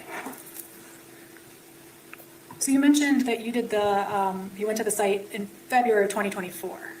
That's correct. So that's a little bit after this incident happened. Yes, Is it your understanding that someone else was residing there at the time? yes. So all this stuff, this isn't Miss Lawrence's? This photograph that's on the screen right now is 1663 address, so this is actually across the street. Oh, But okay. the photographs, subsequent photographs of the residence where Miss Lawrence was residing, there's a different resident living in that residence now. Gotcha. All right. So what is this? So this is a photograph from across the street at that same address, looking towards Unit 3 or Miss Lawrence's residence. I'm just going back, is this residence, is that where Miss Owens resided? That's my understanding, yes. 1663. And then you said that was from the address that was just shown looking toward Miss Lawrence's residence, is that right? Yeah. So the previous photograph was taken from approximately the same location. One is looking towards 1663. This one is looking towards Miss Lawrence's residence from across the street there. What is this? This is a sequence of images beginning near Miss Owens' residence there and walking towards Miss Lawrence's. So here we're crossing the street. Again, just a sequence of photographs. What is this? So this is Miss Lawrence's residence. There's a sidewalk leading up to Unit 3 there. Unit 3 there is marked on the fence post there, if you can see it in the photograph. And then this is the front door to her residence. My understanding is that this door had been replaced. You'll note that there's no bullet hole or bullet defect in the panel of the door here in this photograph. So this door is not the door that was involved in this case? That's correct. My understanding is that door Hold on one was second. entirely replaced. Listen to the question and the answer. Please don't offer stuff without my question being answered, okay? Okay. Next question, please. What is this? This is a photograph I took at the scene. Is this the interior of the residence? Yes. Why is all the furniture different? Well, it's different from the time of the incident because some time had passed and there's a new resident living there in that same space now. So new furniture, new decorations, or other things in the apartment, if you will. What is the fancy equipment in that photo? So that's a 3D laser scanner that uses LiDAR technology. I was referring to, this takes millions of 3D data points throughout the scene. Is that yours? That's correct. Okay. Just listening from the kitchen while I'm remaking my coffee and relieving myself. And listening. Why didn't they take all this stuff out to do this? Where's the picture? Why didn't they do all this when the incident first happened? Why? I have so many questions that I need answered just as a public watcher. And these people have, what is that, a washer sitting over here in the corner? And a couple of bar stools? I mean, this isn't acceptable.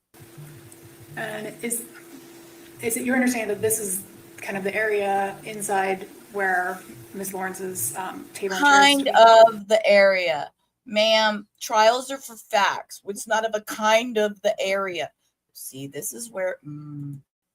Yes. Some more photos of the interior. Yes. And the countertops and all the walls, were they the same? Yes. So there's tile, there's countertops, there's walls, there's a number of different elements to the interior of this residence that remain unchanged from time of incident to time of my inspection. But there is a new door, guys. There's a new door. This is another photograph from inside the residence. You see the Faro Focus scanner. So that, again, that's my scanner there in the foreground. It's looking towards the front door from the interior of the residence. And what about this? So this is a photograph of the door frame and the latch plates. You can see that they've been updated or changed since the time of incident. All right. Now, I think you had mentioned previously something called LiDAR. Can you explain to the jury what LiDAR is? Sure. LiDAR is a technology that basically the way the instrument... You know, I'm just sitting here thinking out loud to y'all. Do y'all think Mr. Landlord, what was his name? Mr. Gunner or Ginner or what was his name? That goofy landlord. What was that goofy landlord's name? Gabber, Mr. Gabber. Do y'all think Mr. Gabber informed these new tenants that are living there now what happened on his front and the little front vegetable? See, I can't say that word. It's patio to me. That vegetable. It's a patio. That front patio. Okay. Do y'all think Mr. Gunner done told everybody before they rented, hey, somebody was shot and murdered here? Do you think he did that? I doubt it. Could you imagine? Please come knocking on your door. Hey, excuse me. We need to come take pictures inside your house. We need to set up this machine in your... Dude, I'd be so pissed off. I'd be one pissed mama. No, ma'am. I'd be give me all my rent back. Give me my deposit back. Plus a month's deposit just because of what you did to me. Oh, no. Works. You may have seen these on a street corner with somebody with a tripod doing a land survey. It's very common technology for land surveys or surveyors to use. But basically the way LiDAR works is it's using what is typically infrared light or light that's just outside of the human visual spectrum, so we can't see the light. And just another topic of that, in Houston, as a landlord, we had to disclose any incidents. We as a landlord had to disclose incidents like this that had happened. If there had been any type of criminal instances in Houston, we as landlords had to disclose it to our future tenants. So I have very big wonder about Mr. Gabber. And what it's doing is it's using that light and recording from the point in time it leaves the instrument till when it hits an object and returns back to the instrument. And for the amount of time for that light to do that, as well as a horizontal and vertical angle. And based on that information, it's able to create 3D points. As I was mentioning, millions of those that really will define an area or an environment. So do you use it to kind of map a 3D space? Yes, I guess from my standpoint, it's 3D LiDAR is not a new technology, but 3D scanners are fairly recent. And from my standpoint, there's really no better way to document and preserve physical evidence than using 3D laser scanning. So is that, tell me, like, the LiDAR is an acronym, is that right? That's right. And what does it stand for? Yep. So it's commonly accepted for light detection and ranging. It's really just a combination of two words, light and radar.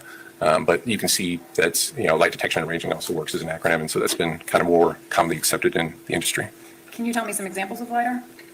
Sure. So the image you just saw was created with aerial LiDAR, which is on the right here. I just talked previously about a total station. That's, again, one of those that you might see somebody on the street corner using with a tripod for land surveying. The instrument I used was a 3D laser scanner. The one I used at the scene is slightly different than the one you see in the photograph, but they're both Faro 3D scanners. That's just a manufacturer. There's also mobile scanning and aerial scanning. They're all using that same LiDAR technology. What is this? So this is just a quick example. This actually demonstrates a couple things. One, camera matching photogrammetry, which I used in this case, but the point cloud there that you see, or the LiDAR data. So when it's capturing those millions of 3D data points that define an environment, it's commonly referred to as a point cloud. So this is just a visual to help explain how that data is captured from an aerial standpoint. So you can see a plane flying over and recording that LiDAR. And what is this? This is the LiDAR that I captured there at the residence, on Ms. Lorincz residence in the surrounding area. You can see on this image the number of points that were collected, so approximately 44 million 3D data points that define and describe that three-dimensional environment. And how did you collect this? So using that Faro Focus scanner, the premium scanner. What is this? This is just a closer view of it. So we're looking kind of from a top down at the neighborhood there. You can see some roofs, you can see the street, but these are individual 3D data points. What about this? And a little bit closer on that same point cloud, you can see the parking in front of Ms. Lorinc's residence, which is shown essentially in the center of this image. This is image. I'm going to pull the stuff off the screen, just because to help visually. Y'all know, out of respect, though, I do like to keep the person's name and picture up for who we are. Yeah, but I'm going to pull it down because I want to be able to see the whole screen.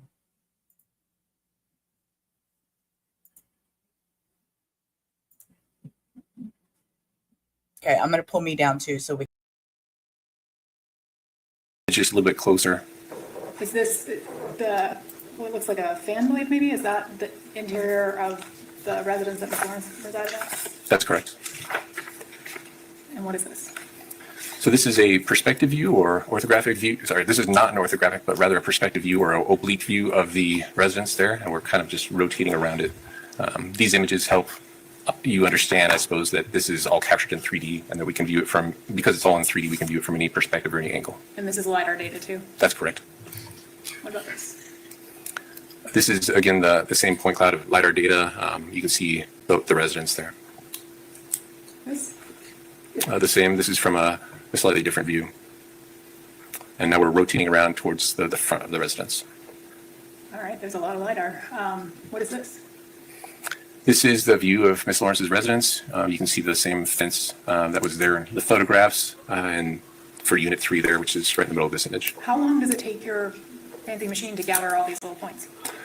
I was probably there for a couple of hours, approximately. What is this?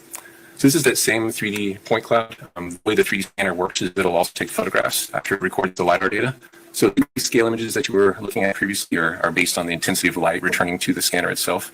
And then this this digital image, I should say, of the point cloud now incorporates photographs from the scanner. So this is the RGB or red, green, blue data overlaid on top of that point cloud. Is that a similar thing closer up? Yes, so this is approaching Unit 3 from the exterior. Again, this is a 3D data point cloud. What is this? This is the front door of the residence. This is intensity data, again, so grayscale. And what about this? So this is the interior of the residence. This is the LiDAR data that was captured that is the same as it was at the time of the incident. So if it looks a little bit strange to you, that's because objects that were there during my inspection months after the incident occurred from a subsequent resident have been removed from this. Is that what the blank space is, the white? That's right, yep. Is that the same in this image? There's some things removed? Yes, so this is just a little bit closer to the kitchen there, but you can see The walls, the cabinets there, the kitchen countertop, the floor, all of that is the same from time of incident to time of my inspection. I'm adding myself to the stage so you can hear me talk. To tell y'all, I do not like these pictures. I don't like them. They're fuzzy. They're. I don't like them, but I'm gonna let them. And what about this photo? Is that taken from the top? Yeah, so this is an orthographic top view, so there's no perspective to it. Again, since it's all done within a three-dimensional environment, we can view it from any perspective. This is like a plan view. You might see something like this from an architect. So it's a straight down plan view. And all of those previous 10 or 15 photos you gathered when you went out to the site. Is that right? So the images of the LiDAR scan data is all scan data that I gathered during my site inspection, correct? I think you had previously mentioned photogrammetry. Can you tell the jury what photogrammetry is? Sure. Photogrammetry, again, art and science of being able to take reliable measurements from two-dimensional media. There's I believe, a definition on this slide from the American Society of Photogrammetry and Remote Sensing, which maybe you'll find helpful, but it is a little bit more in depth. And is this a demonstration of it? Yeah, so this is a visualization I created that helps explain what photogrammetry is. This is based on research we did for the Society of Automotive Engineers. The idea was how accurate can we recreate a three-dimensional environment, in this case without visiting it, based on publicly available aerial LiDAR and aerial imagery. So what you're seeing right here is the combination of those two sources, aerial LiDAR and aerial imagery, and then we're surfacing that and creating an environment. And this part right here, what you see, what we're doing is we're solving for the camera's unique position, orientation, and field of view within that environment to where it matches. And then once we have that alignment or that camera match to the three-dimensional environment with a photograph, we can begin placing in pieces of physical evidence that are temporal in nature, that are no longer around for physical inspection, such as, in this case, the vehicle that you see, and then the pieces of blue, those crosshairs representing paint on the pavement. So did you use photogrammetry in this case? I did. Let's stop this. Okay. And so all that previously mentioned stuff, going to the site, reviewing all the crime scene photos, I think taking the LiDAR data, all of that is leading to the creation of a model, is that right? Yes. Okay.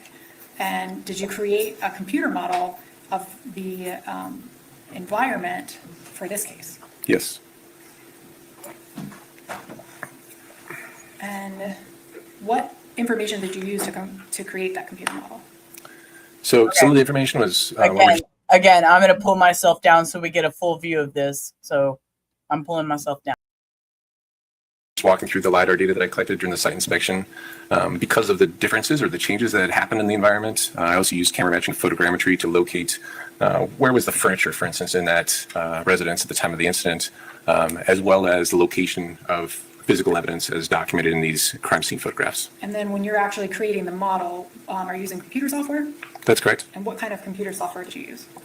And so we're using, as I mentioned previously, Faro creates the scanner that I was using, the 3D laser scanner.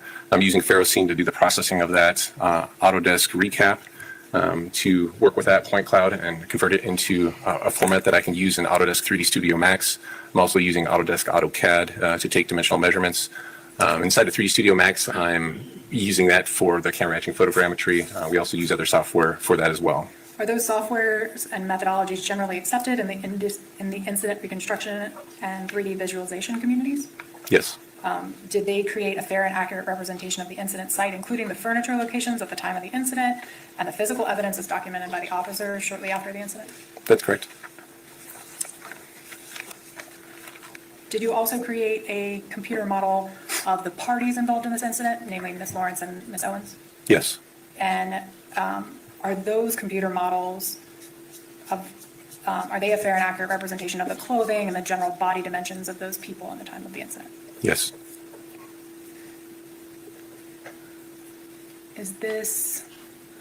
What is this slide? This is a photograph taken by the crime scene investigators shortly after incident. This is looking at the front of Ms. Lawrence's residence with a private property sign there in the yard. And then what is this? This is the same photograph. What we've done is we've done some enhancement, if you will, or clarification to this photograph.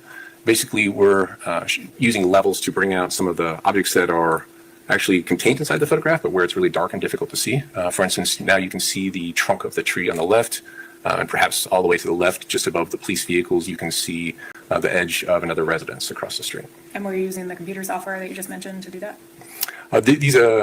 Adjustments to the photograph would have been done in probably Adobe Photoshop. What is this? So this is that same LiDAR point cloud. This is a different way of looking at it from a colorization standpoint, but you can see represented here is the camera match, or the alignment that I've been referring to with the LiDAR point cloud to this two-dimensional photograph. So that same tree is visible, the same residence to the left side of the photograph, as well as Unit 3 right in the middle where Ms. Lorincz was at the time of incident. So are you taking photographs from the police and the stuff that you gathered from the LiDAR and putting it together so it's perfectly aligned? That's correct. We're camera matching it, yes. What is this? So this just shows the placement of the property sign. Again, so this is a piece of physical evidence. I will say this, Vibe. Be sure you bring Kleenex. It is a hard watch by yourself. I stopped and made Hector come sit with me to watch it. I got emotional because of the children. That it affected me so bad because of the children.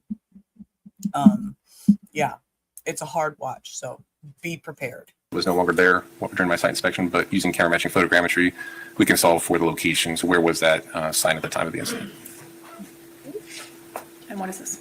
This is that same point cloud with RGB or photo overlays on top of it. So same camera match, just a different way of looking at the point cloud data. Is this another police photo? That's correct. What is it of? This is approaching the front door of Ms. Lawrence's residence.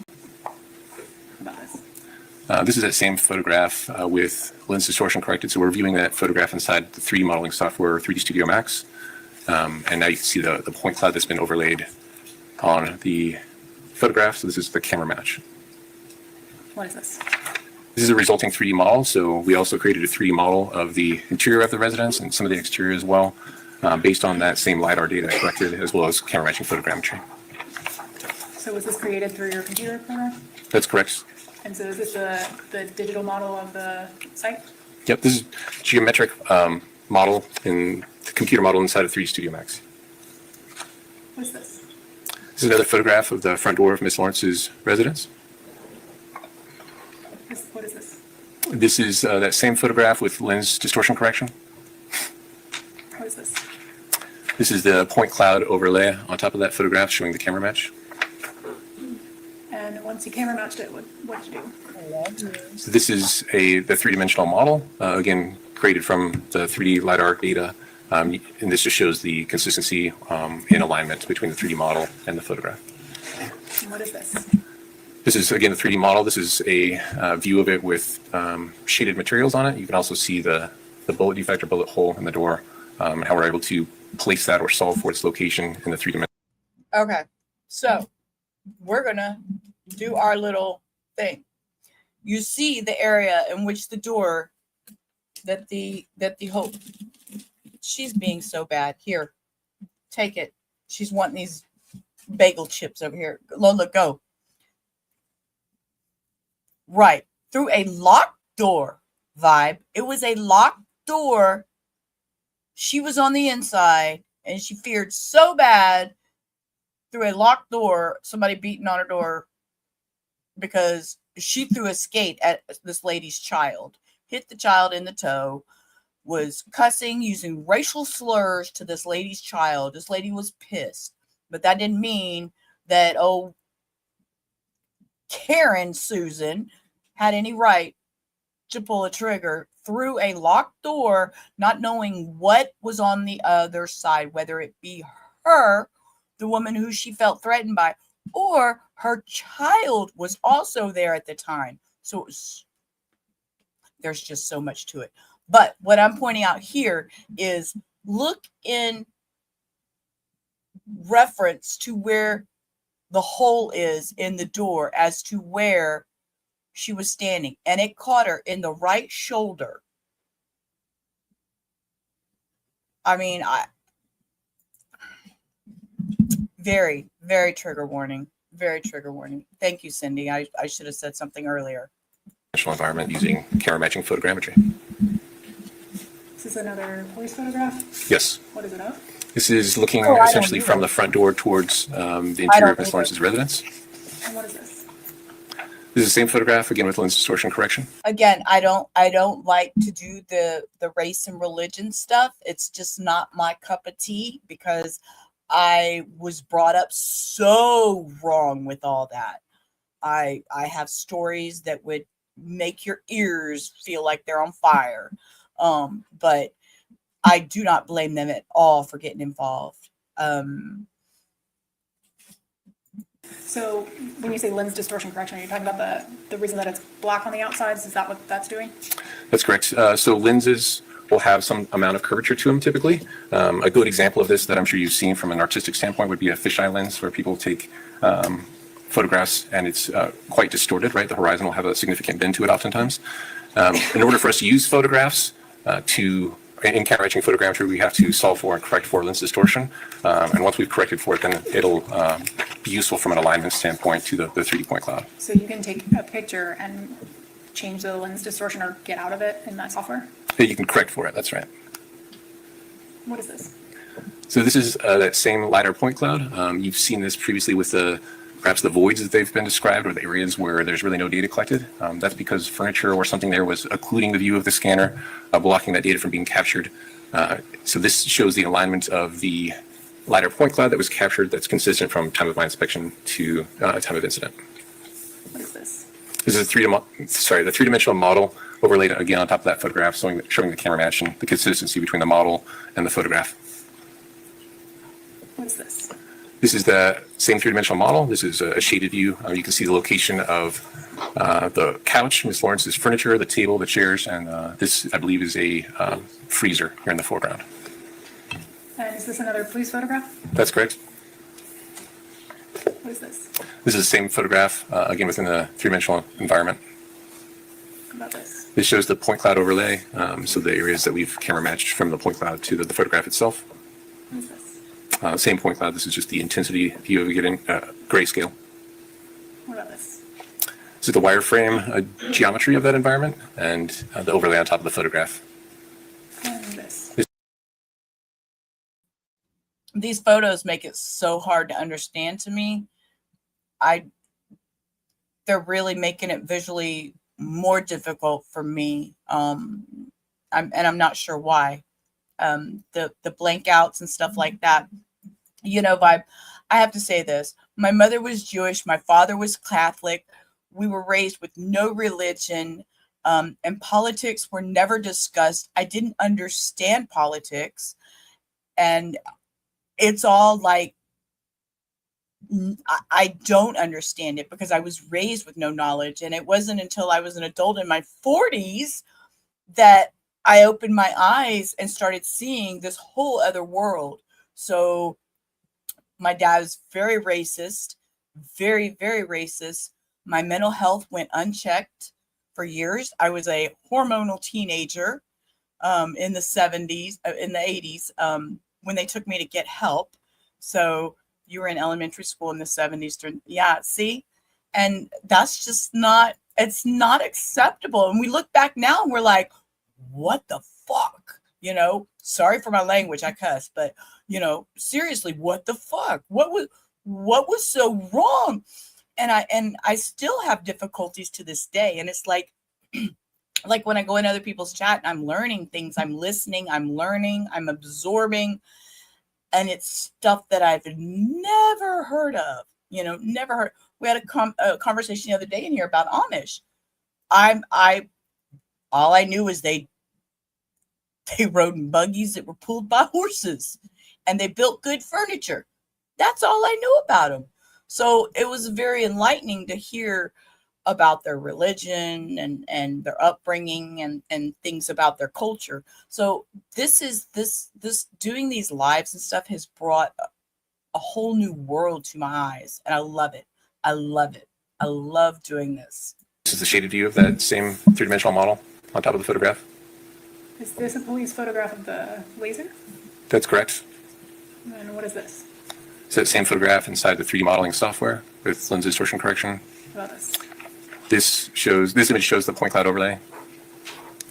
What about this? So in this image, we're showing not only the location of the furniture, again, the freezer, the chair that's visible on the couch that define the three-dimensional environment, but we're also solving for evidence. In this case, the laser trajectory that was placed by police at the scene.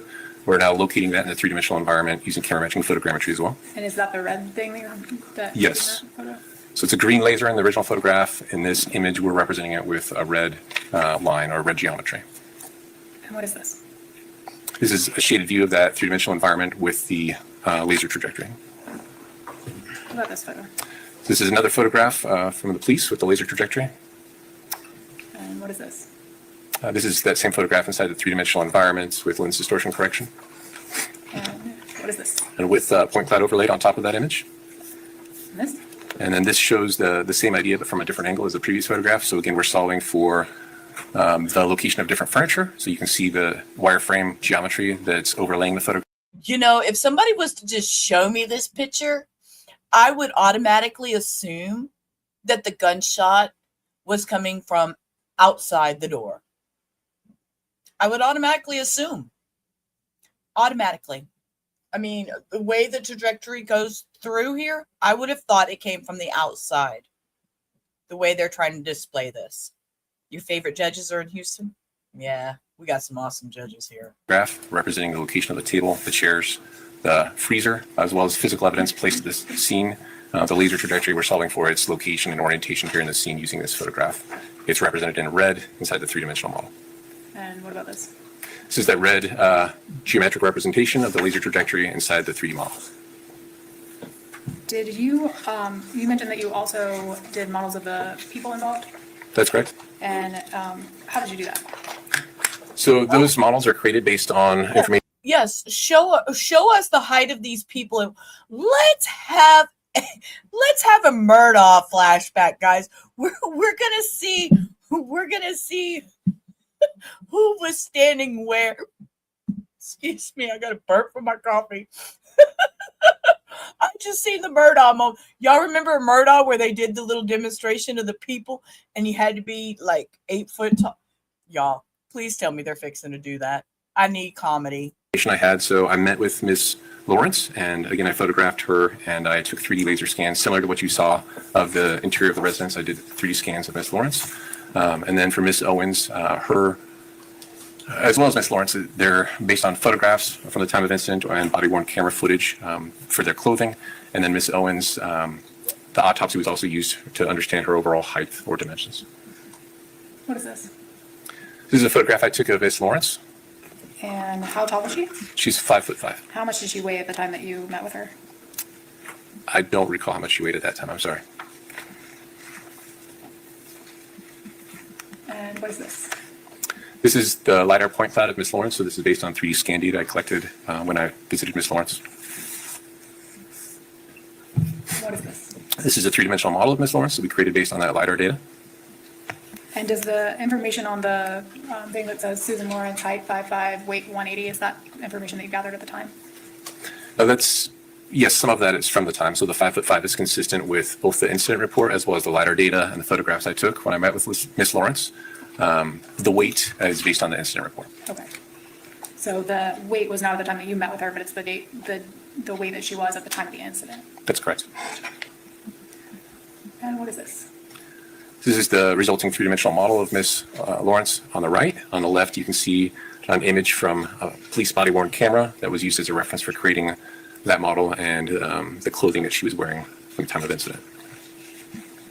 And who is this? Okay, y'all, these are some pretty fucked up.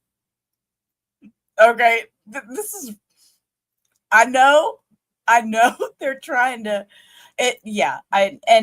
I'm just putting that out there. I was 13. I was spending the weekends with my best friend. Her name was Cindy. Never forget her. Her name was Cindy. And I would spend every weekend at her house. I would go to church with her on Sunday mornings. I thought it was the coolest thing. I loved the friendship. I loved the gathering, the people. And it was amazing to me to see all these people together and everything, because my parents didn't do that. And so I enjoyed it. And I came home and told my parents, I'm going to be baptized at Cindy's church next weekend. My parents cut that friendship off real quick. She was Baptist. Mother's Jewish, father's Catholic. She was Baptist. My parents said, can't even see her anymore. You can't be friends with her. So lost that friend, and that was in junior high. Yeah, I was 13. So yeah, you and I look back at it now and I'm like, that was so wrong of them. Back then I didn't understand. It was like, okay, I can't be friends with her because they said so. And I accepted it. I accepted it because that's what my parents said. Now I look back and go, what in the hell? You know, but what I was saying, back to these pictures, we can vibe anytime. And I don't know if you know, but I try to do on Wednesdays or pop up during the week. I do a mental health stream, and we just kind of just talk mental health shit, you know, just kind of what we all been doing, you know, and things that may be affecting us. So watch out for those too. Thanks, Cindy. I can't say it tonight. Me, I didn't want to be. Yeah. Yep. People talk about him. My father ruined me. I love my father for making me, but that's about as far as it goes. I can't appreciate him any longer for things he has done to me in my past. So yeah, it's a learning thing. But okay, squirrel, y'all, squirrel. I need squirrels in the chat. Somebody needs to put me back in line.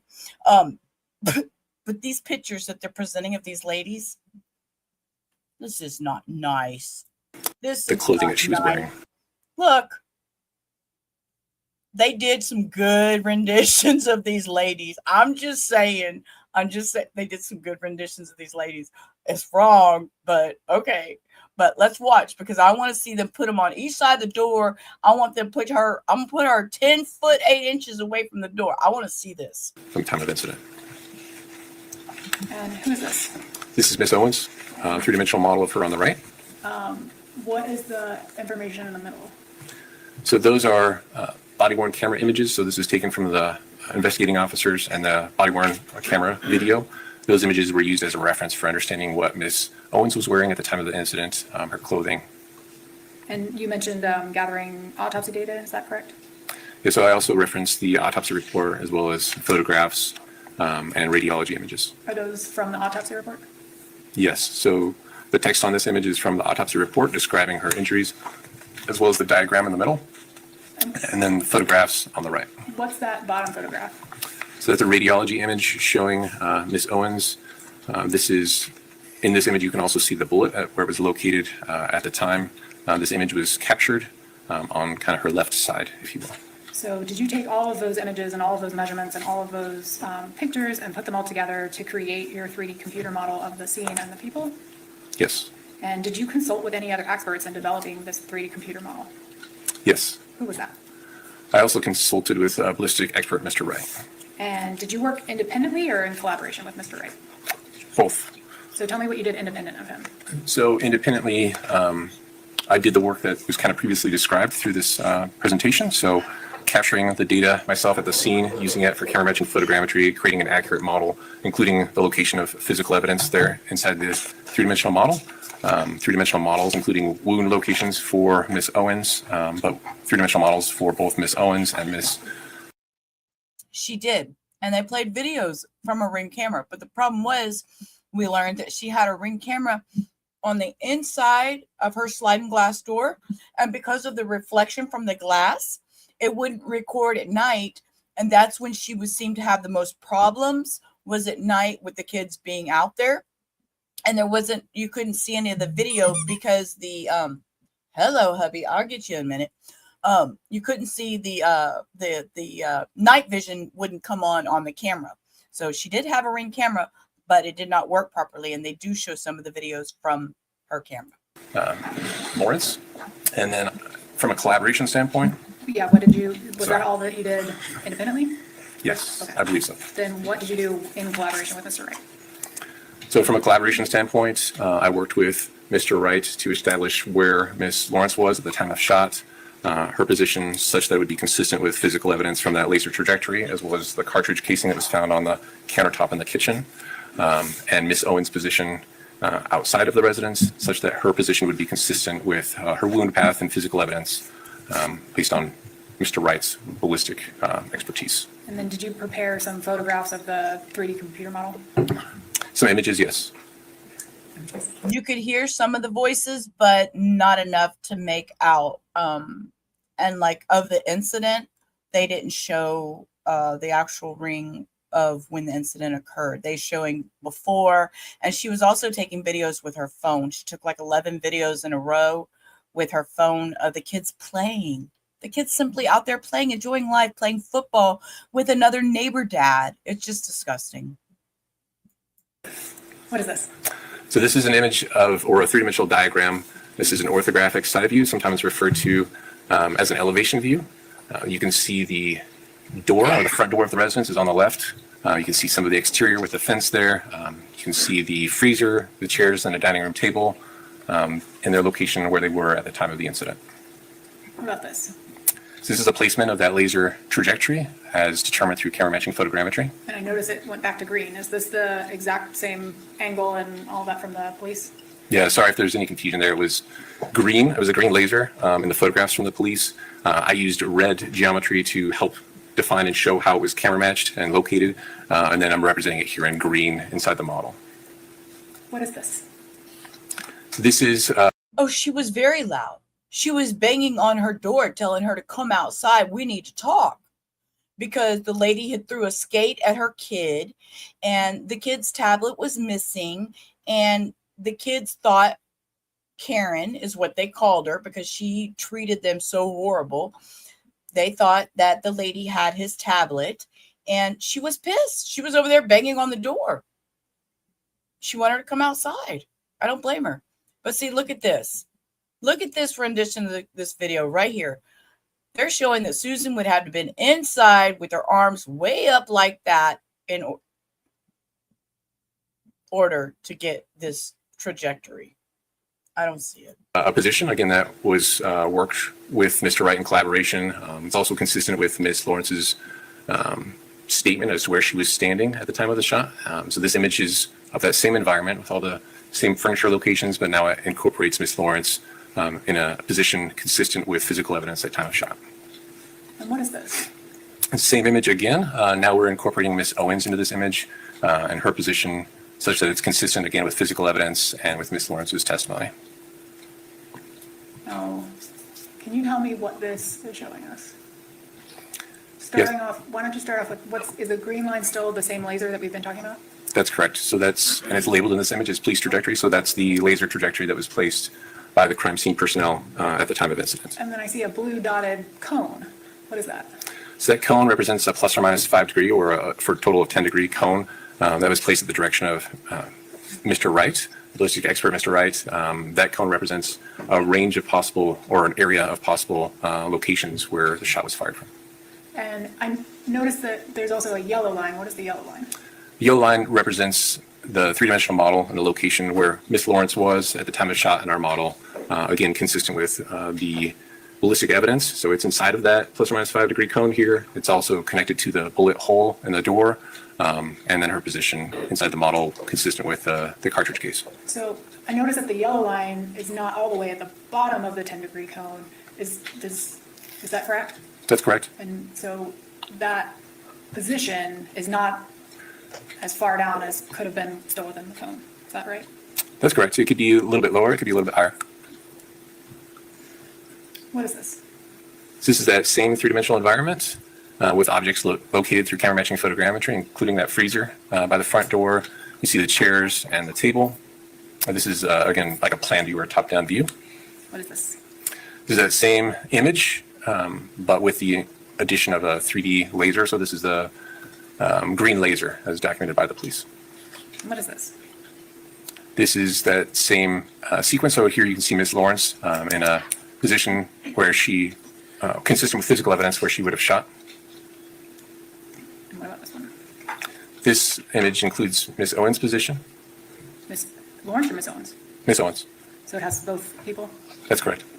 I know these are just the top-down views that we've just seen from the side, like the last. Yeah, it is the same sequence of images that you were just looking at from an elevation or side view. Now we're looking at it from a top-down or plan view. Okay. And what is this? So So this has the same 10-degree cone incorporated into the 3D model, again, based on the direction of ballistic expert Mr. Wright. And it shows Ms. Lorincz in a position near the kitchen table or dining room table. All right. What is a visualization? So a 3D visualization could be used to describe a number of different things. Again, from just a standpoint of a 3D model, you could have a single image of it. It could be a 3D environment. In this case, it's a recreation or reenactment, I should say, of events based on Ms. Lawrence's recollection of events. So did you create a visualization to depict Ms. Lawrence's recollection of events? That's correct. And was that recollection consistent with all the physical evidence? Yes. Oh, Visualization was? Sorry, not the recollection. Was the visualization consistent with all the physical evidence? Yes. May I first look? Yes, ma'am?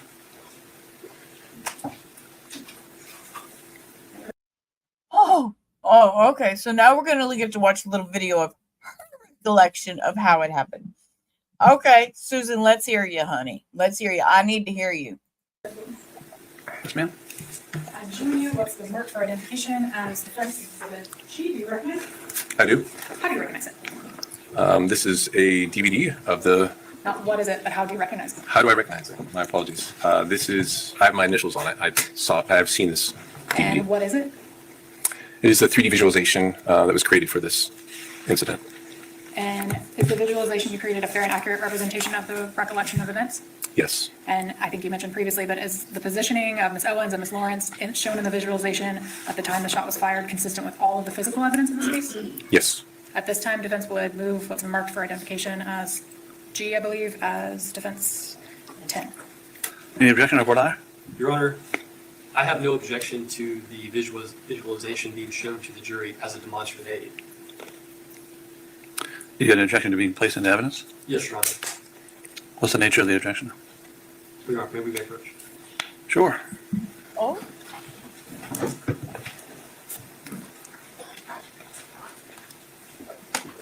Kid lawyer's got an idea. He don't like it.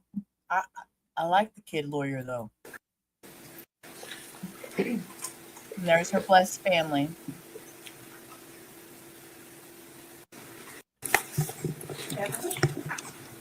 Yes, ma'am?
Did you do anything else in this case? I don't believe so. Again, that visualization that we just watched, was that consistent with all of the physical evidence and everything that you reviewed in this case? Yes. And was it consistent with the opinion of ballistics expert, Mr. Wright? Yes. No further questions. Oh, do you want? Oh, here comes Cross-examination. Yes, Your Honor. If we could have the state's podium. If what? The state's desk. I use media from the state's desk. Okay. I believe we're ready.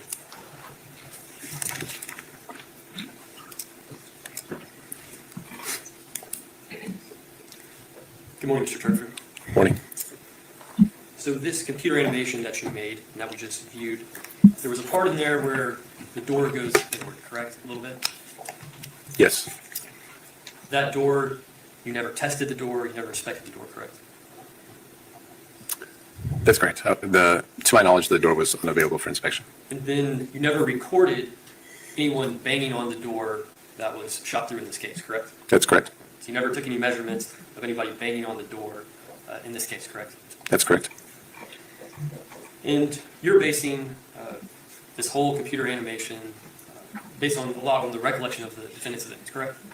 I'm sorry, but You're basing a lot of this computer animation on the defendant's recollection of events, correct? yes, that was certainly a consideration when creating the visualization. But you have no idea how much force will be required to move this door inwardly, do you? Again, the door wasn't available for my inspection. So the answer would be no, correct? That's correct. And you have no college degree in physics, correct? That's correct. And you're being paid, I think, $280 an hour, correct, in this case? That's correct. And I believe you've put in probably more than 50 hours in this case, correct? I believe that's correct, yes. All right, is there much more than 50, do you know? I don't know my total hours for this case. Okay, so 280, and we'll just say at least 50. That's probably about $14,000, correct, you've been paid to do your work in this case. That sounds correct. I don't know. You've been paid $14,000 to create a computer animation that you took some artistic liberty in making that door go inwardly, correct? So I don't know about artistic liberty, but it is consistent with the recollection of Miss Lorincz. Now, I would also point out that you believe that this computer animation is consistent with the recollection of Miss Lawrence's events, right? You've said that, I think, multiple times. Her recollection of the events, yes. And in that computer animation, we just saw the firearm that is fired by the computer animation was pretty high, correct? Yes, you could say it's high. Would you say that firearm was probably over Miss Lawrence's head, correct? I would say it's somewhere near the top of her head, yes. Okay, but this is an accurate computer animation, correct? Yes, it is. In terms of the 3D site reconstruction, and yes. I'd like to show you a clip of Miss Lawrence's actual recollection of events, sir.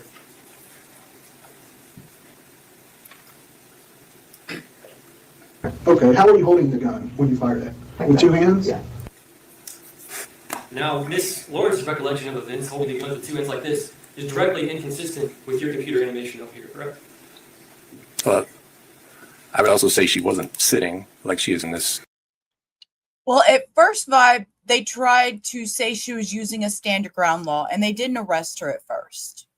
Then the family threw a huge fit. I don't blame them because of all the instances that were going on. The previous police calls, the previous incidents, they'd had the police out there a few times prior. So there was already documented instances between these two. So for them to come back and actually, charge her with anything took pulling teeth kind of. So This video frame, but and from a directly inconsistent, I mean, it's consistent with her recollection of where she was standing, and it's consistent with physical evidence. Question, sir. Now, sir, I want to move on to the computer animation. It's not a representing accurate timing of event, correct? Correct. All right. It's not a accurate representation of the entire sequence of events, is it correct? Well, I'm sorry, what do you mean by entire sequence? Yeah, this computer animation doesn't reflect the entire sequence of events, does it? No, I wouldn't say it does. And there were some things that were left out in this computer animation, correct? I don't know what you're referring to, sorry. Well, you didn't include the defendant calling 911 before Ajike even came to the door, did you? That's correct. All right, and you did not include the defendant in the bathroom walking out to the front door and finding out that Ajike was the one banging on the front door, did you? That's correct. And you didn't include the defendant, once the banging on the door happened, walking all the way back into the bathroom and washing her hands. You never included that, did you? No, that is not a part of the visualization. And then you never included the defendant walking into the kitchen after leaving the bathroom and washing her hands, did you, on the baker's door? That is also not a part of that visualization. And you didn't include the defendant then walking all the way back into her bedroom and grabbing, not the .22, but the Remington .380 pistol, and then walking all the way back out to the front door and holding the gun like this and shooting, did you? That is also not a part of the visualization, no. And sir, you have no medical expertise, do you? That's correct. No further questions. Any redirect? Briefly. Mr. Smith asked you about Ms. Lawrence holding the weapon.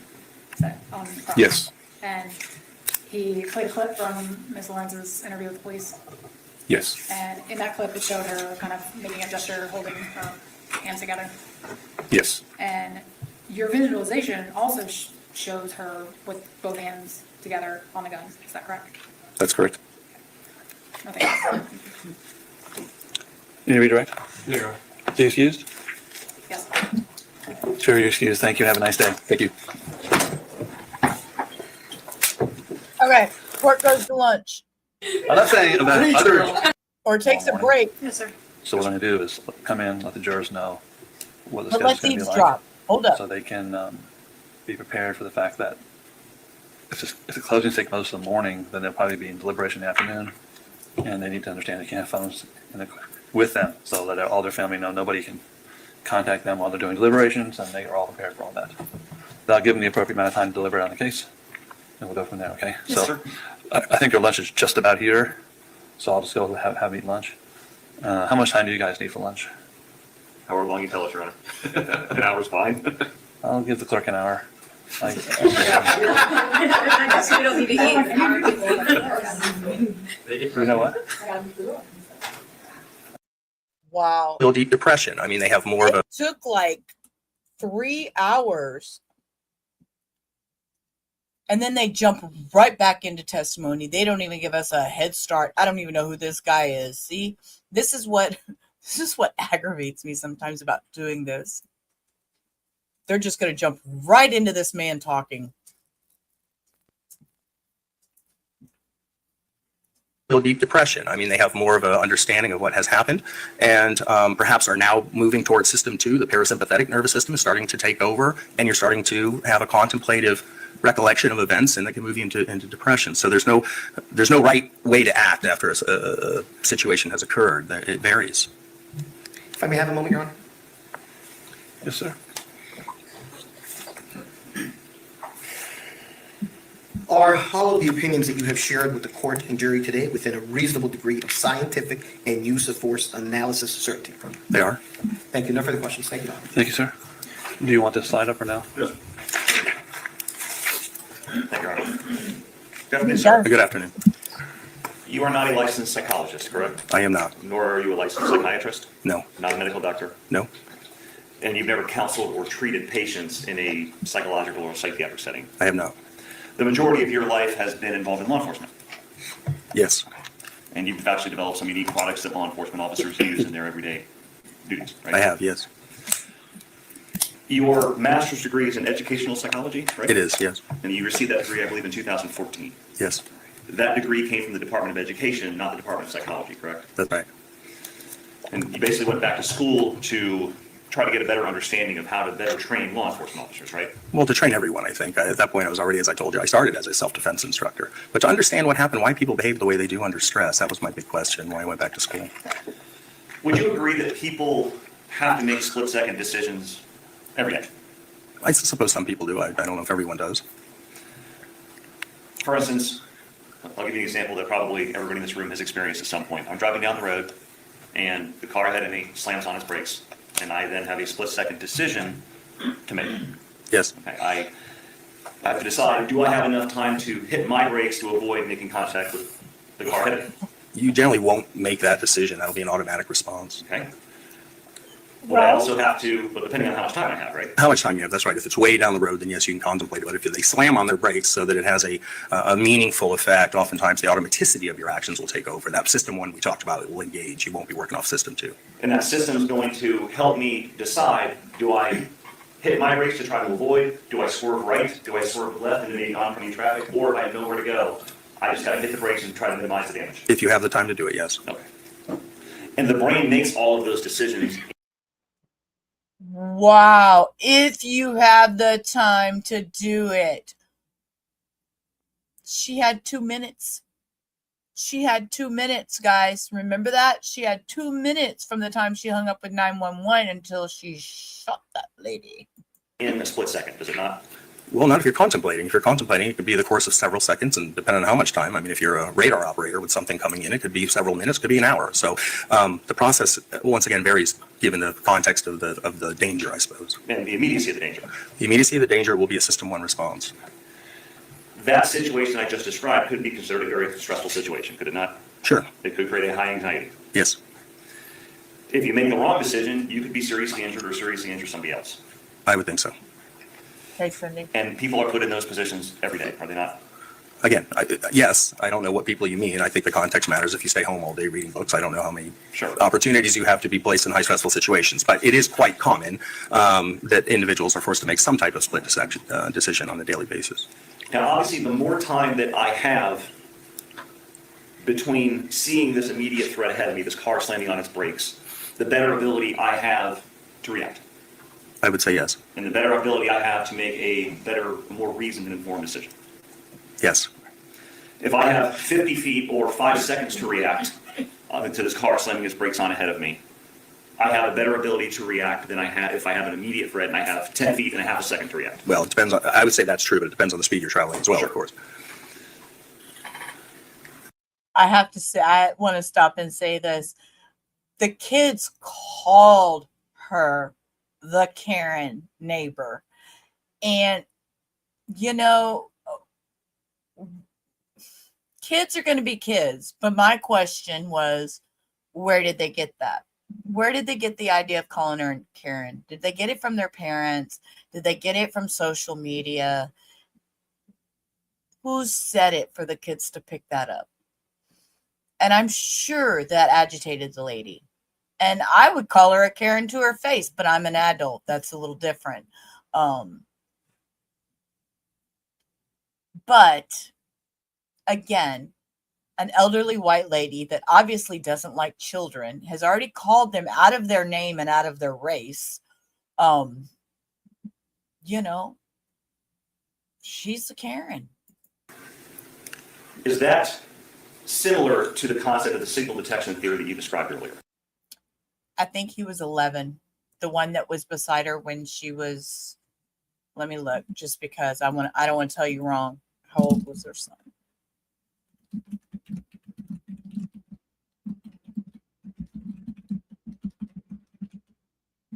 I think he was 11, either 8 or 11, something like that. He was 9. Israel was 9. And then his older brother was 12. He was 9, the one that actually witnessed it.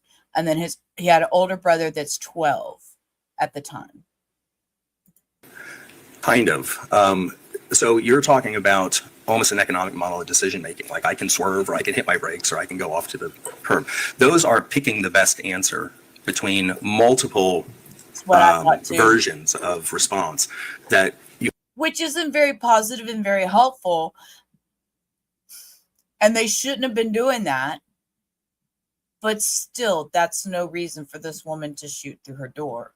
Have time to contemplate. Signal detection theory does offer that. But remember, the whole point is uncertainty. In other words, you don't have an answer on what to do. You're not really certain about what to do. So in the backdrop of uncertainty, or when you're trying to decide something you're not looking at brake lights coming on. You're trying to decide something unknown. It's a different experience, because what you're having to do is make decisions based on what you don't know, not based on what you do know. You're answering, or to answer your question, knowing that the brake lights come on is something you know. But you don't know what is going to happen if I choose to swerve right or left or hit the brake. Do I have enough? Well, I think you calculate what will happen, and I think that's fair. But again, the signal detection theory is based on uncertainty. I just don't know what I'm looking at or looking for. I'm leaning in one direction or the other, and this is why the SDTL, we'll call it shortly, is based on what we call liberal and conservative bias, because there's that error component in the prediction level. When you mentioned touched on this earlier, that in a situation where there is stress or anxiety, there's an adrenal response. Yes. Okay. And basically adrenaline kicks in and it floods the body and the brain. Yes. It makes your lungs work more efficiently. Yes. It causes blood vessels to send more blood to your muscles. The blood shifts around the bodies based on where it's needed, but it may go to your muscles, some may go to the viscera. And this is done through the changes in blood vessels and capillaries. And that's why we see some people do like amazing feats of strength in those situations. Yes. It also sends more blood to your brain. Yes. And that causes the brain to become more alert and focused, does it not? Oftentimes, yes. It is that rush of adrenaline that helps the brain make that split-second decision to know what to do when that car heavy slams the brakes on. I'm sorry, repeat your question. It's that rush of adrenaline that causes my brain to be able to make that split-second decision to react to that car then. Right. If it's a high arousal, then it's going to be automatized. So system one will engage, and it will be because of the physical. Yes. The weapon was in her bedroom in a trash can with important papers, because she keeps her important papers in a trash can with both of her weapons. One was a Remington, and the other one was a Ruger. And she kept them in a trash can with her important papers in her bedroom. And after she did the shooting, she put the weapon back in the trash can underneath the Ruger before the cops ever came. Make sense. So she called 911, said she's pounding on my door, come help me, was on the phone from 8:54 to 8:59, hung up the phone at 8:59 p.m. and the shots fired and 911 the next call was made at 9:01. She hung up with 911 at 8:59. At 9:01, she called 911 back because she had shot her through the door. Said she didn't know what happened. She couldn't find her cell phone, blah, blah, all these excuses. 2 minutes. The cops were on their way. She called back 911 and said, I just shot her through the door. And so they upped the call and made the officers come faster because now we have a shooting. So within those 2 minutes of her hanging up with 911, she went to her room, got her weapon, went to the door, did this, put the weapon back, went and got her phone and called 911 again and says, I shot her. Make it make sense. I can't justify it. I can't make it make sense. If I was on the jury, no, ma'am. No, ma'am. This makes no sense. These numbers don't add up. You don't do that. Exactly. Excuses. Logical and psychological changes that you're undergoing. So often I do that without even thinking about it. Well, it's automatized. You never think about it. That's the description of system one. Would you agree, take my situation, if I am an experienced driver, been driving for 30 years of my life, I am better equipped to assess this car ahead of me, assess the immediate threat in front of me, and make a good decision. Yes, that's true. I'm better equipped in that position than I am if I was a 15-year-old driver who has driven twice in my life and didn't know what to do. Most certainly. So your age, your life experiences factor into your ability to make a good decision. Well, depending on whether it's a novel event or not, right? I mean, so there are some things that you've never seen before. It doesn't matter if you're 15 or 50. So, for example, if no one's ever pulled a gun on you, you may not know what to do. There's no blueprint for that. So your novel decision-making is just as green as a 15-year-old who has also never had a gun pulled on him. But to your driving example, once again, the assumption is if you're 50 and driving, you've probably break the law. You've probably had these situations occur all the time. And if you're 15, you haven't. So in that case, these are not novel situations. These are repeat situations that you formulated a plan for, and they become automatized over time. Even people with general life experiences. Hold up with that thought. Remember, she had gone and no, she went and practiced using her weapon after she got it, and she didn't get it until after she felt she was in danger living in this neighborhood. And instead of moving out of the neighborhood, she remained to live there. She remained there. She went and purchased her a weapon, not only once, but got a second one about 3 months before this happened. Her first was purchased a year before this happened. Sir. I've experienced different forms of stress, different forms of anxiety, different forms of threats, right? I'm not sure what you're asking me exactly. Different forms, they appraise them differently. So again, it's not necessarily what the threat is, it's how you appraise it, right? So if you and I are standing next to each other and I got a gun and you don't, and I get attacked by a bear, I'm in a better position to make a decision to engage than you are, because I have the coping mechanism for that situation. So my appraisal might be that this bear is a challenge. Yours is no, it's a threat. You're up a tree, I'm standing here shooting at the bear. So given the same stimulus, that can be appraised very, very differently.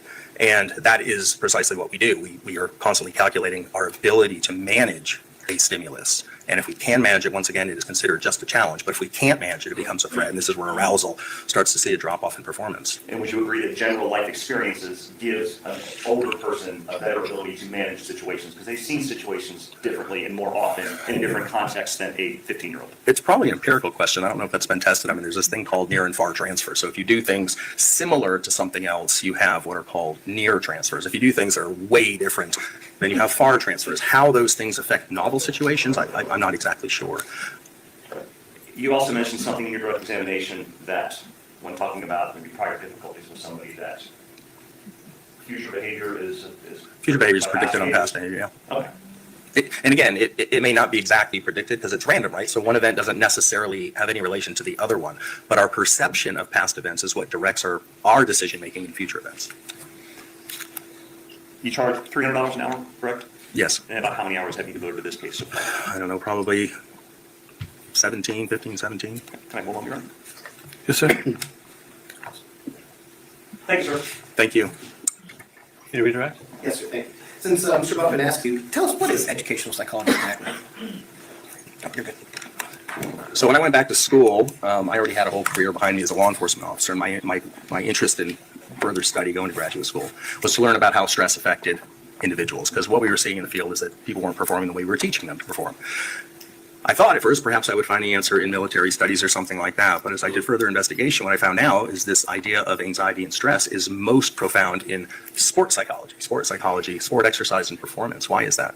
Because we don't have people in lab coats standing on the battlefield. We don't have people in lab coats standing, in the neighborhoods when the police show up. But we do have people with lab coats in the laboratory working with athletes. We have them on the gridiron. We have them on the diamond. And they are seeing how people perform when they get very high levels of stress. We just had the Olympics, great example. You see people, we call it choking under stress. And so all of that data is found in educational psychology, not clinical psychology. I wasn't interested in working with people who were unwell, people who had disorders. I was interested in working with people who were very well, like champion athletes, police officers, SWAT team members, Navy SEALs, things like that. So I drifted towards educational psychology over clinical psychology because I think it's far more relevant in understanding the issues that I talk about. Mr. Buckman spent a lot of time with you talking about an individual slamming their brakes in that situation. What is the difference between an individual under a stressful situation where, they have to slam their brakes to not die, to not get in an accident, to not damage their vehicle or something else? What is the difference between that type of stress and the type of stress that you see in use of force analysis and how that affects your decision-making process? A lot of times in use of force, not always, but a lot of times the decision is terminal. It's not just going off into the ditch and having to call AAA, but it's actually terminal. In other words, if you don't make the right decision, you can die or perhaps kill someone else. So unfortunately, I would say that we don't have a lot of information, empirically speaking, on how people exactly behave when they're under this this type of arousal, because you can't shoot at people and see what they do. But we do have a lot of information from the field, from law enforcement, from the military about those things.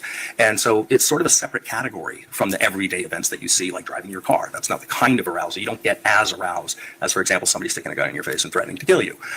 So they're viewed slightly differently than everyday events. The idea that you have to make split decisions, can be whether or not you decide to send your camper child off to camp or not. That might be a split decision that you make as part of a heuristic. But there are certainly different gradients of these split decisions, and I usually deal with the most extreme. It's apples and oranges. I'd say they're relative. I don't know if they're apples and oranges. They're both fruit. We'll say that. And, they're certainly different kind of fruit. Different types of fruit. Yes. Okay. Mr. Buckman spent some time speaking to you about general life experiences, but it depends on the type of experiences that an individual has, right? Yes. And statistically, do a lot of people have experience in a use of force analysis?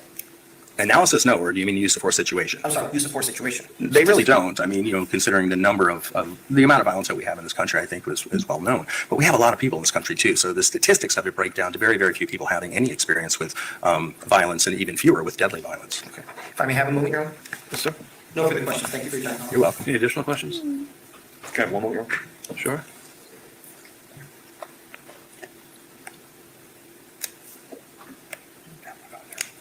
No questions, Your Honor. Excused? Yes, sir. Thank you. Have a nice day, sir. Your Honor.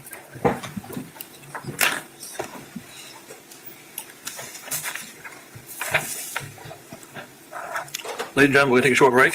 When we come back, I'll let you know where we're going from here, okay? Thank you. Where we're going from here. Surprise, guys. We're closing arguments in just a second. Any other additional witness for the defense? No, sir. We're Ms. gonna Lawrence, wrap have this you up discussed with tonight. your attorneys the decision regarding whether or not you will testify or not? Yes, I have. Do you need any additional time to discuss that decision with them? No, Have they forced you to make a decision in any way? no, Have you made a decision on your own? yes, I have. Can you tell us what that decision is? I am not going to testify. You've made that decision freely and voluntarily? Yes. Okay. I'm going to bring the jurors back in, and then you want to rest with the jurors? Yes, sir. Okay. So what I'll do is, it's 1:30 now. I'm going to tell them that, given the schedule and the length of closing arguments that everyone has suggested there may be, that it would be too late to send them out this afternoon, because honestly, they'd be going out conservatively at 4:30, maybe later. And I don't want to put any sort of pressure on them to make a decision fast or slow. So what we'll do is I'll let them go for the afternoon, and then we'll start tomorrow morning. You've told me you think a couple hours for yours? Judge, I'm going to try my best to maybe get it to an hour and a half. I'm not going to limit anybody, because of the nature of the case, there's no reason to limit anybody. I always caution people, going too long can sometimes be detrimental. Going too short can be detrimental. So I will tell you, the state takes about 45 minutes, and it looked like she took about an hour and a half. So we're going to bring the jury back in. They're going to say, "Good night, sweetheart," and we're going to get to those closing arguments, and we'll be on to that today. We're going to finish. plenty of time to make a decision. And I'll let them know that, hey, while you're deliberating, no one can contact you. Rest. You cold? Freezing. Okay. Freezing. It looks cold in that courtroom. What we can do is go into a recess until tomorrow afternoon. Okay, here we go. Ms. Sizemore? Yes, Judge, the defense rests. Defense rests. I take it there's no rebuttal. No rebuttal, Your Honor. Ladies and gentlemen, both the state and the defense have now rested their cases. So what we're going to do is go into a recess until tomorrow afternoon. The reason we're going to recess now is because of the time that it may take for the parties. Okay, we know all that. So I personally am going to put y'all on a brief hold. I'm going to go get me something else to drink and take my comfort break. I need like 2 minutes, possibly 3. So y'all know I will put a little song on something, but I will be back in like 2 to 3 minutes.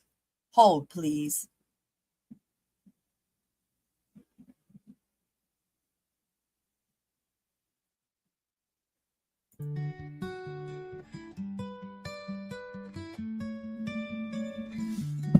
Breathe, the air is wide. Stretch your arms, let the world collide. Step outside where the grass is free. Feel the earth beneath your feet. Watch the clouds as they roll and glide. Let the sun kiss your weary side. Take a moment, let it all unwind. Find the peace that's yours to find.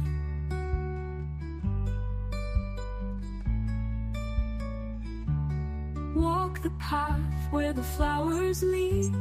Hear the whispers of a world serene. Feel the warmth of a gentle breeze. Let your troubles drift with ease. Watch the clouds as they roll and glide. Let the sun kiss your weary side. Take a moment, let it all unwind. Find the peace that's yours to find.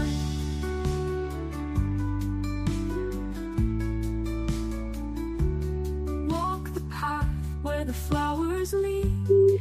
Hear the whispers of a world serene. Feel the warmth of a gentle breeze. Let your troubles drift with ease. Watch the clouds as they roll and glide. Let the sun kiss your weary side. Take a moment, let it all unwind. Find the peace that's yours to find. Cheers. All right. Okay, So let's move on over here. Let's see what we're going. Whoa, that was loud. Sorry about that. Whew. I turned up the music so I could listen to my song when I was in the other room. Let me reread that paragraph. If you find at the time of the alleged manslaughter by use of a firearm, Susan Lorincz knew that Ajike Owens had committed an act or acts of violence, you may consider that fact in determining whether Susan Lorincz reasonably believed it was necessary for her to use deadly force. In considering the issue of self-defense, you may take into account the relative physical abilities and capabilities of Susan Lorincz and Ajike Owens. Both the state and defendant have now rested their case. The attorneys will now present their final arguments. Please remember that what the attorneys say is not evidence or your instruction on the law. However, do listen closely to their arguments. They are intended to aid you in understanding the case. Each side will have equal time, but the state is entitled to divide this time between an opening argument and a rebuttal argument after the defense has given its closing argument. I just want to remind you that I will be giving each of you a copy of these instructions to take back with you when you deliberate. Mr. Buxman. Yes, sir. Yeah, I had the access to the TV, right? You ready to go? You ready for it? Yes, sir. This case basically requires you as a jury to answer one question. Was it reasonable to shoot through a closed, locked, deadbolted metal door at someone who's banging and yelling on the other side? That's the ultimate question in this case. The evidence in this case that you've heard for the past several days has proven beyond any reasonable doubt that the defendant's actions were not reasonable that night. The judge just read the law to you that's applicable to this case, and it is that law that guides your decision in this case. It is that law that you must follow. It is that law that we as a society have agreed to live by, and you, by taking your oath as a juror, have agreed to follow. And that's the law that should guide your entire analysis in this case. As you heard, the defendant is charged with one count of manslaughter. In order to prove manslaughter, the state has to prove the following two elements beyond a reasonable doubt. Number one, Ajike Owens is dead. That is not in dispute. That was agreed by the parties. I'm not going to spend any more time on that. That's been proven beyond any doubt.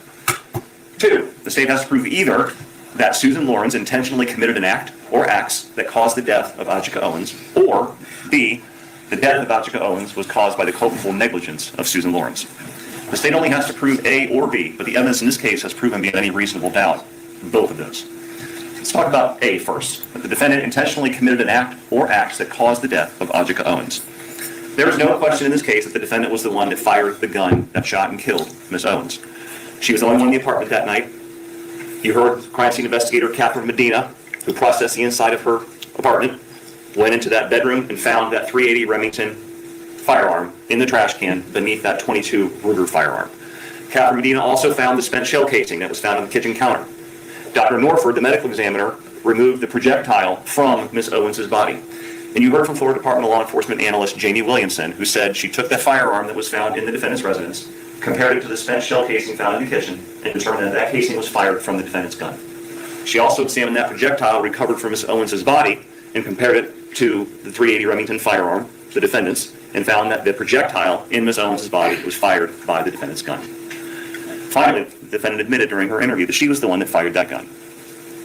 She also admitted that the act of pulling that trigger and firing that gun wasn't intentional. It wasn't an accidental situation. It wasn't a situation where she slipped and fell and the gun accidentally went off and shot through the door and struck Ms. Owens. That's not what we have here. She intentionally fired it. There's no doubt the defendant intentionally committed an act which caused the death of Ajike Owens. And we also know that Ms. Owens died as a result of that gunshot wound. The state's proven this beyond any reasonable doubt. You heard the judge read an instruction. You may be back there thinking, well, what if the defendant didn't intend to kill Ms. Owens? Well, the judge has told you that that is not an element, that's not a requirement for the state to prove in a manslaughter charge that the defendant intended to kill Ms. Owens. She's not charged with first-degree premeditated murder, which would require an intent to kill. She's charged with manslaughter. And the judge told you that in order to convict of manslaughter, it's not necessary for the state to prove the defendant had an intent to cause the death. We'll get into what the state only has to show that the act was not merely negligent, justified, or excusable, and we're going to get to those terms in a few minutes. Because Part A of Element 2 has been proven beyond any reasonable doubt, there's no even need to get to B. However, the evidence has also proven that the death of Ajike Owens was also caused by the culpable negligence of the defendant. The judge read you a long instruction about culpable negligence, told you that each of us has a duty to act reasonably towards others. In order for negligence to be culpable, it must be gross and flagrant. It has to show a reckless disregard for human life or the safety of people exposed to its dangerous effects. It has to be committed with an utter disregard for the safety of others. The evidence has proven that the defendant did act with utter disregard for the life of others. She pointed a loaded firearm towards a door, towards a person that she knew was there on the opposite side of the door, and intentionally pulled the trigger. That shows a reckless disregard for human life. It's an act which she must have known or reasonably known would cause death or serious bodily injury if that projectile struck somebody. The evidence has proven beyond any reasonable doubt that her act, the act of firing that gun, constitutes culpable negligence. The crime of manslaughter has been proven beyond any doubt whatsoever, ladies and gentlemen. The question in this case lies with whether or not she was allowed to shoot and kill Miss Owens under these circumstances. The law says that in certain circumstances, a person cannot be held liable or responsible for shooting another person. And the first situation is if the killing was excusable. The judge read to you this instruction a few minutes ago. I'm not going to read the whole thing. But in order for a killing to be excusable, the killing in each of those three situations has to be committed by accident. And we've already discussed that this was not an accidental discharge. It's not a situation where she was playing with the gun and it accidentally went off and shot through the door or she dropped it. This was an intentional act. So excusable homicide is not relevant in this case.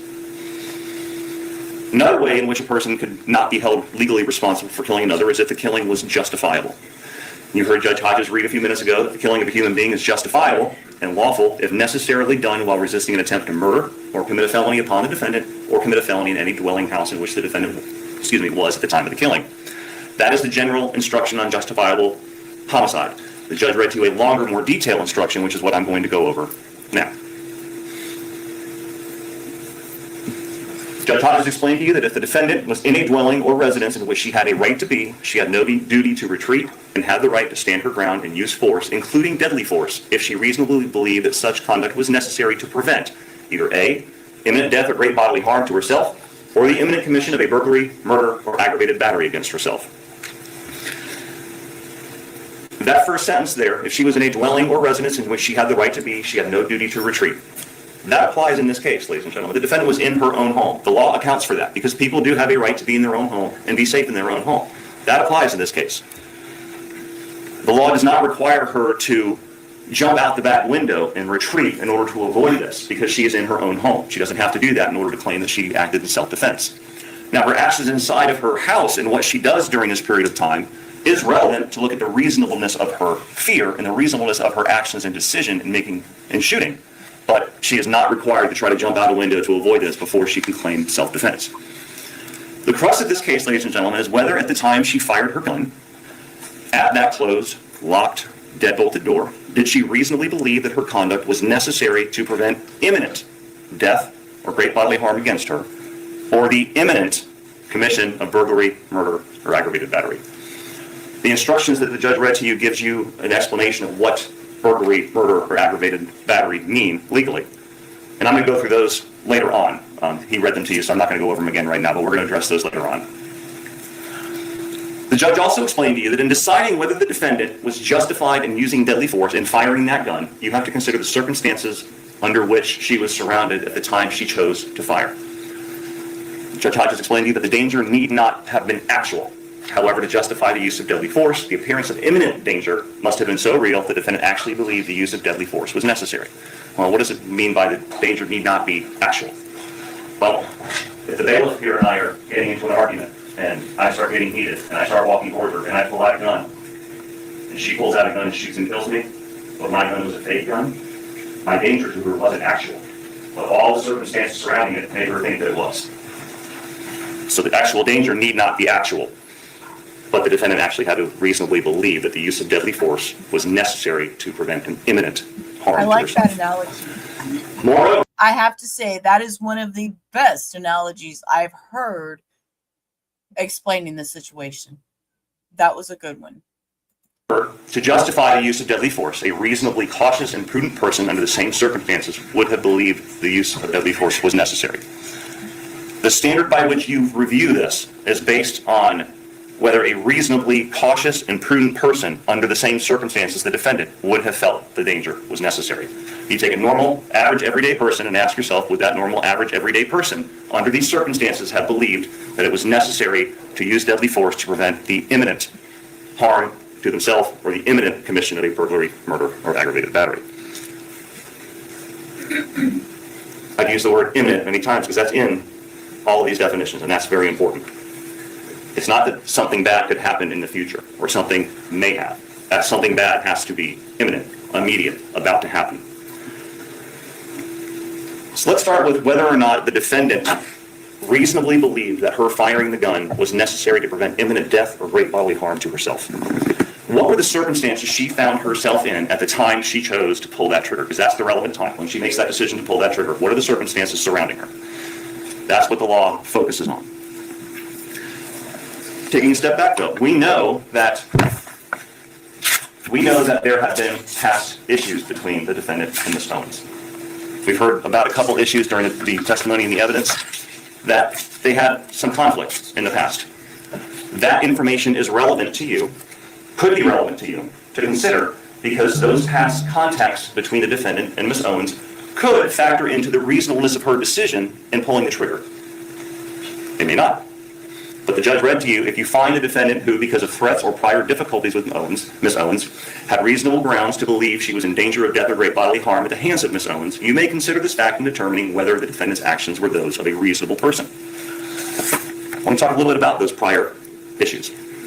We know that these prior run-ins were the result of the defendant acting out or doing something towards the victim's children, Isaac and Israel. And at the time, we heard that Isaac was about 12 years old, Israel was about 9 or 10 years old.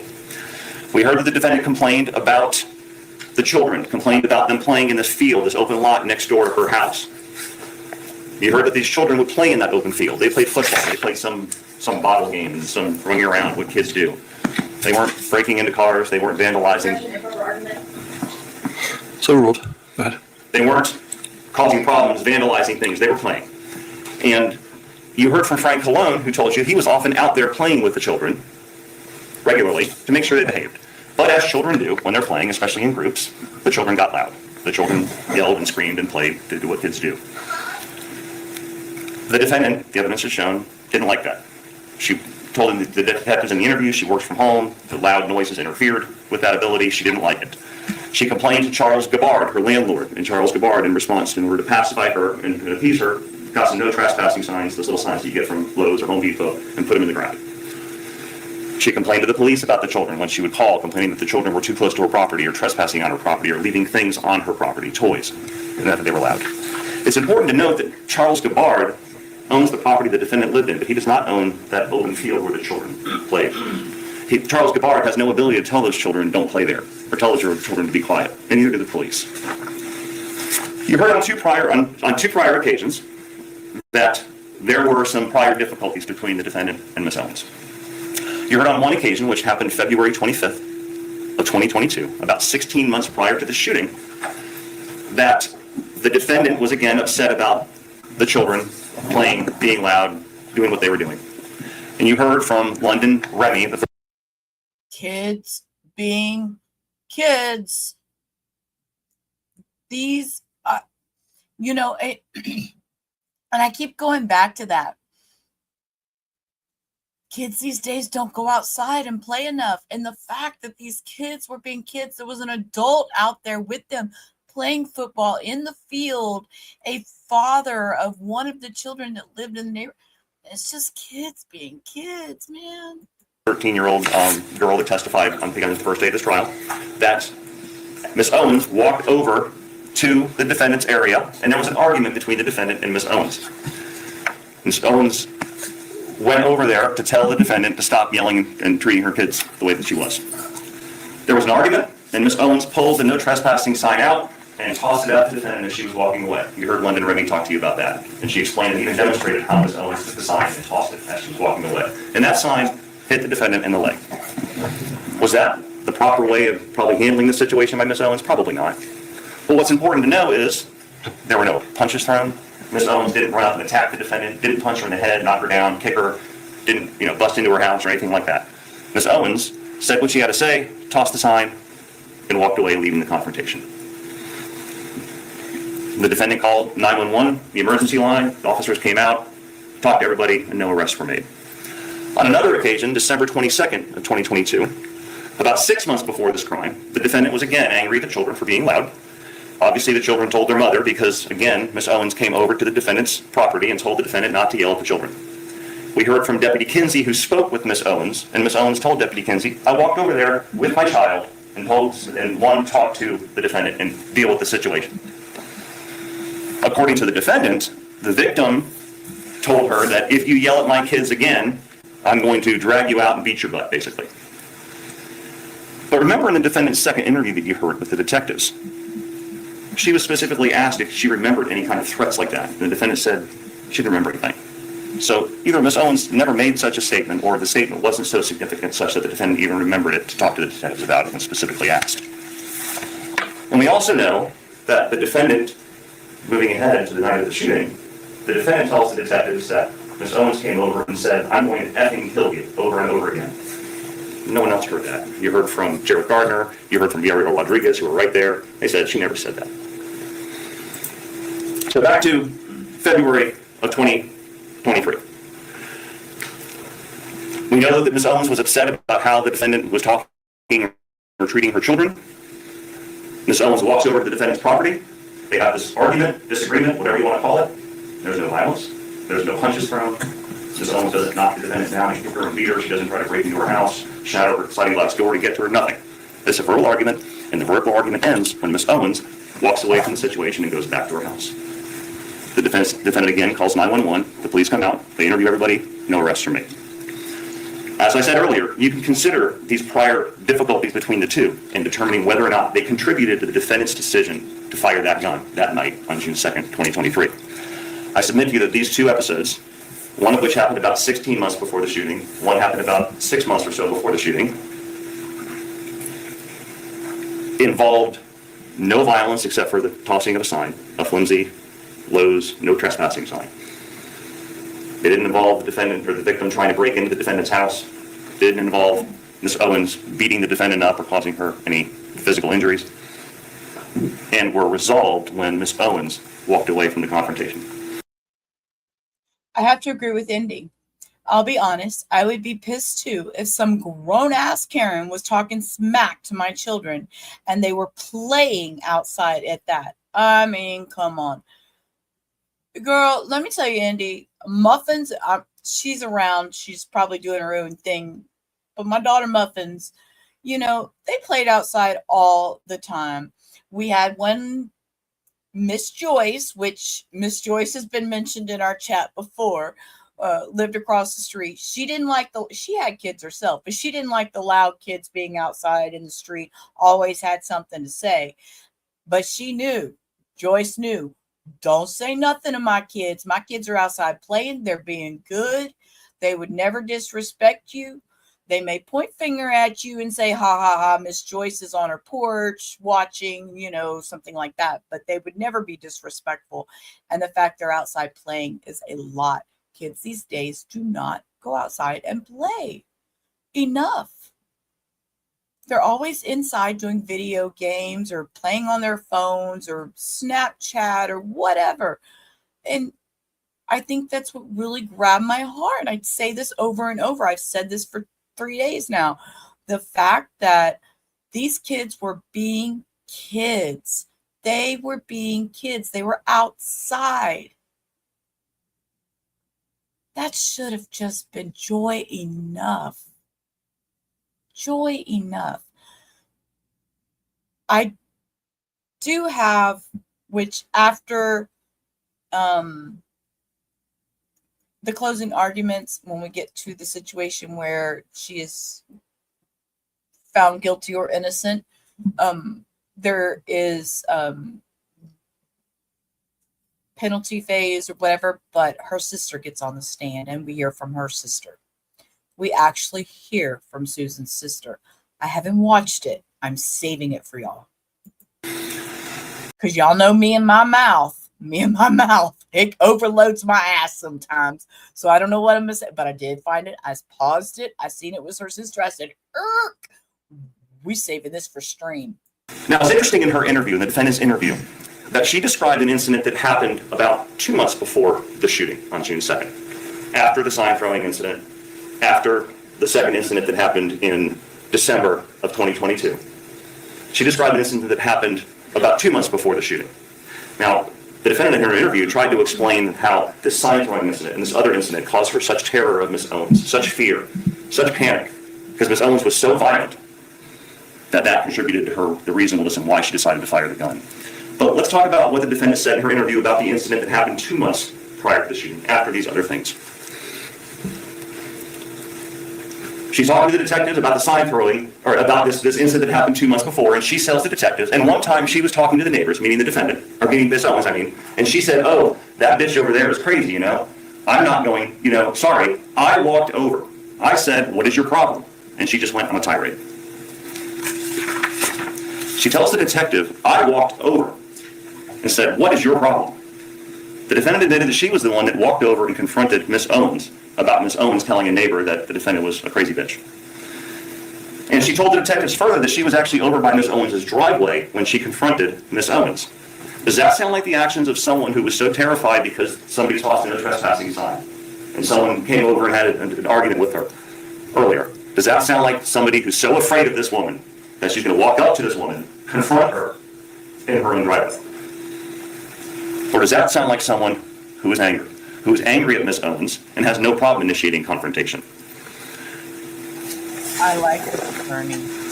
The defendant also explained that during this same incident, two months or so before the shooting, that Miss Owens accused her, the defendant, of using racial slurs towards her children. The defendant during an interview explained, look, I told her I didn't do that. She kept insisting I did, and the defendant said, I eventually just said I'm sorry to diffuse the situation.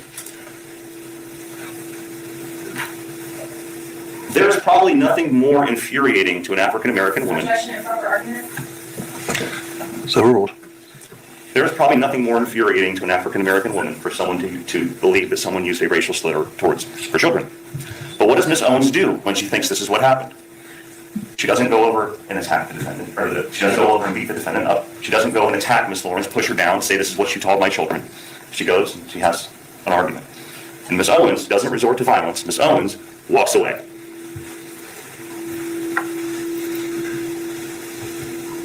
Miss Owens, if she wanted to, had every ability to attack the defendant for that.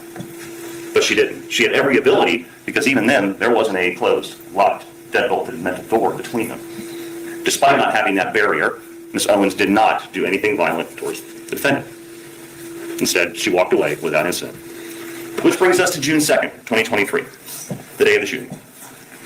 We saw videos taken from the defendant's cell phone during the couple hours before the shooting happened. They showed the children playing in that open field. You saw Frank Cologne out with the children one time in one of those videos. And in one of those videos, taken at 8:49:51, we see Israel waving past the trespassing signs on her property, waving at her. Once again, the defendant was angry because the children were being loud and it was bothering her, and Israel went past the no trespassing sign. And you heard from Muriel Rodriguez, who said, yes, in fact, that night, Israel... Okay. And Israel, being the little smart aleck kid he is, not going to lie, not sugarcoat it, because kids are going to be kids, probably walked right up to that sign and waved. Hi, I touched your sign. I touched it. Okay, I could see Muffins doing that. My Muffins, that's exactly what she would do. She would look at Miss Joyce. Hi, I touched your car. She's a kid. Israel's a kid. They go past the no trespassing sign. We saw that in the video we just looked at. We heard from the defendant's 911 call in the interview with the detectives that there was some altercation between the defendant and Miss Owens' children. It involved a tablet, roller skates being thrown, an umbrella being shaken, something. The facts of that altercation really aren't important or relevant. What's relevant is that is the catalyst. That is what causes the children to go and tell Miss Owens.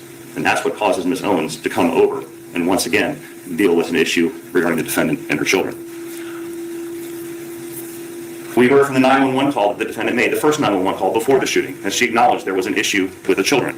She acknowledged that she threw some roller skates. She acknowledged and told the 911 operator that the child accused her of stealing the iPad. We heard in the 911 call that in the interview that there was something involving shaking an umbrella as well. So we know that the defendant got into some sort of argument or something with the children, which caused the children to go talk to Miss Owens, their mother, and causes Miss Owens to come over to deal with it. You heard from Jesse Newbanks, the Marion County Sheriff's Office digital forensic examiner who examined the defendant's cell phone. And going into the logs of the cell phone, we know that the defendant first made that first 911 call that we heard at 8:54:09 p.m. And you heard her on that call, that was played earlier. You heard her, she was angry about the children trespassing, angry about that 9-year-old stepping onto her property, angry about the children leaving things in her area. She was angry the kids were being noisy, and she admitted to throwing the roller skate like we saw in the photo a few minutes ago. She told the 911 operator that she was sick of the children. Her words were, "They are bothering me. They won't effing stop." She wasn't afraid. She was angry. You heard the tone of that 911 call. The 911 call operator asked, "Are you in danger?" And she said, "No, I locked my door." She locked her metal door. We know from her 911 call, the main lock was engaged. We know from her interview with the detectives, the deadbolt was engaged. So at this time, she's behind a closed, locked, deadbolted metal door, standard metal door, about 1 3/4 inches thick. She's behind that in her concrete block home. Facts matter.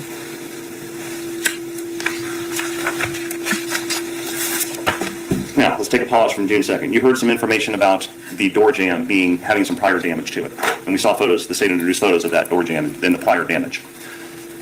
We heard from the landlord, Charles Gabbard, who said, yes, that door about a couple months earlier had some damage to it. I went and repaired it. He told you he replaced the strike plate of the lock, he replaced the strike plate for the deadbolt, he drilled those things into the door frame, and it was secure. He used some wood putty to further secure it, and the only thing that was left was some cosmetic damage that didn't affect the integrity or the stability or the durability of that door. He told you that when he left, the defendant was content with his repairs, except for the cosmetic damage, which he said, I'm going to come back and make it look pretty. But that door was secure. There was no concern at all that that door wasn't going to hold up if someone banged on it. So we talked about the first 911 call was made at 8:54:09 p.m. And based on Jesse Newbanks' analysis, that call lasted 4 minutes and 55 seconds, which means she hung that phone up at 8:59:04. At 9:01 and 37 seconds is when the data on her phone says she picked up the phone again to call 911 after the shooting happened. So whatever happened with Miss Owens coming to the door, banging on the door, the defendant going in to her bedroom, getting the gun, coming out, aiming at the door, shooting, and then her getting her cell phone and making a call, took 2 minutes and 33 seconds. Not the 10 minutes like she told the detectives. 2 minutes and 33 seconds.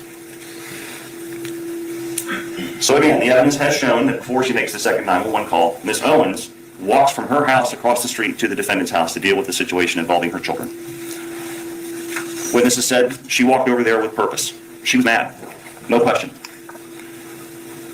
Jared Gardner told you that he heard Miss Owens say, after she banged on the door, something to the effect of, "Come out here, bitch," or "Bitch, open the door," something to that effect.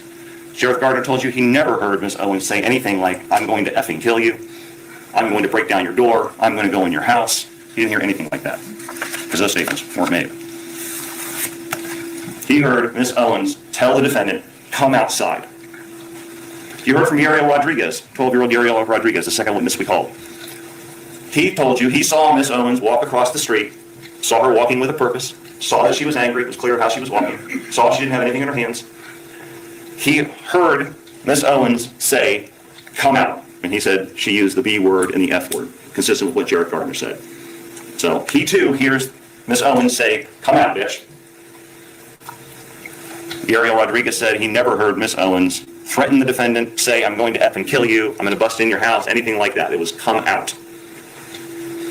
Miss Owens made it clear to the defendant that she wanted the defendant to come out and deal with this situation.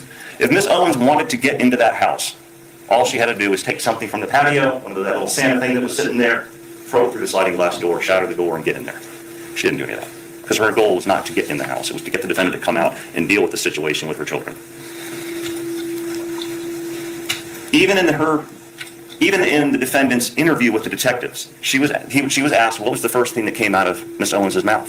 And the defendant said, Miss Owens first said, I want to speak to you because you're talking to my sons. I don't like the way you're talking to my sons. First thing out of her mouth deals with her sons. First thing out of her mouth is not, I'm going to bust in your house and I'm going to kill you. It's, I want to talk to you about my sons, just like the last times.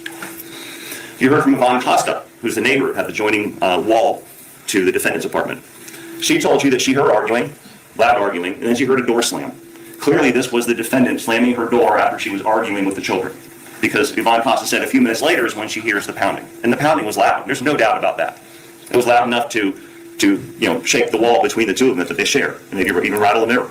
It was loud, but it wasn't banging hard enough to damage the door. There's no dents. There's no major problems with the door. No damage to the doorknob as if someone was trying to beat on it and break the doorknob off to get in there. She was banging hard like law enforcement officers do when they come to a door and say, Marion County Sheriff's Office. And in fact, the defendant actually told the detective.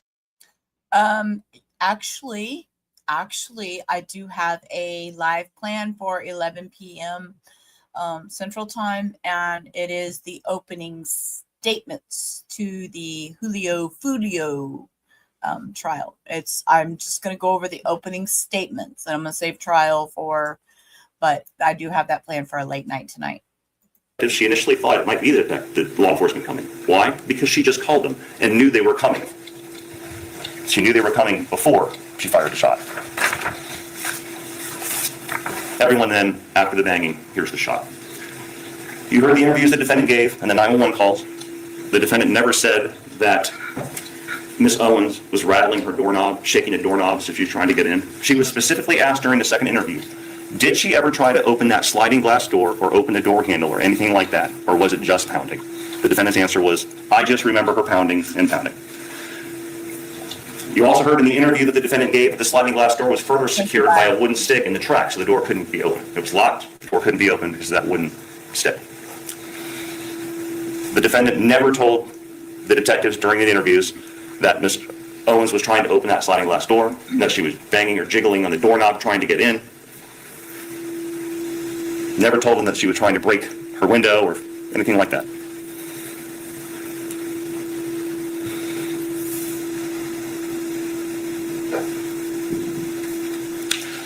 Rather than wait for law enforcement to arrive, because she knew they were coming because she called and they told her that law enforcement was coming, she went into her bedroom and grabbed her gun.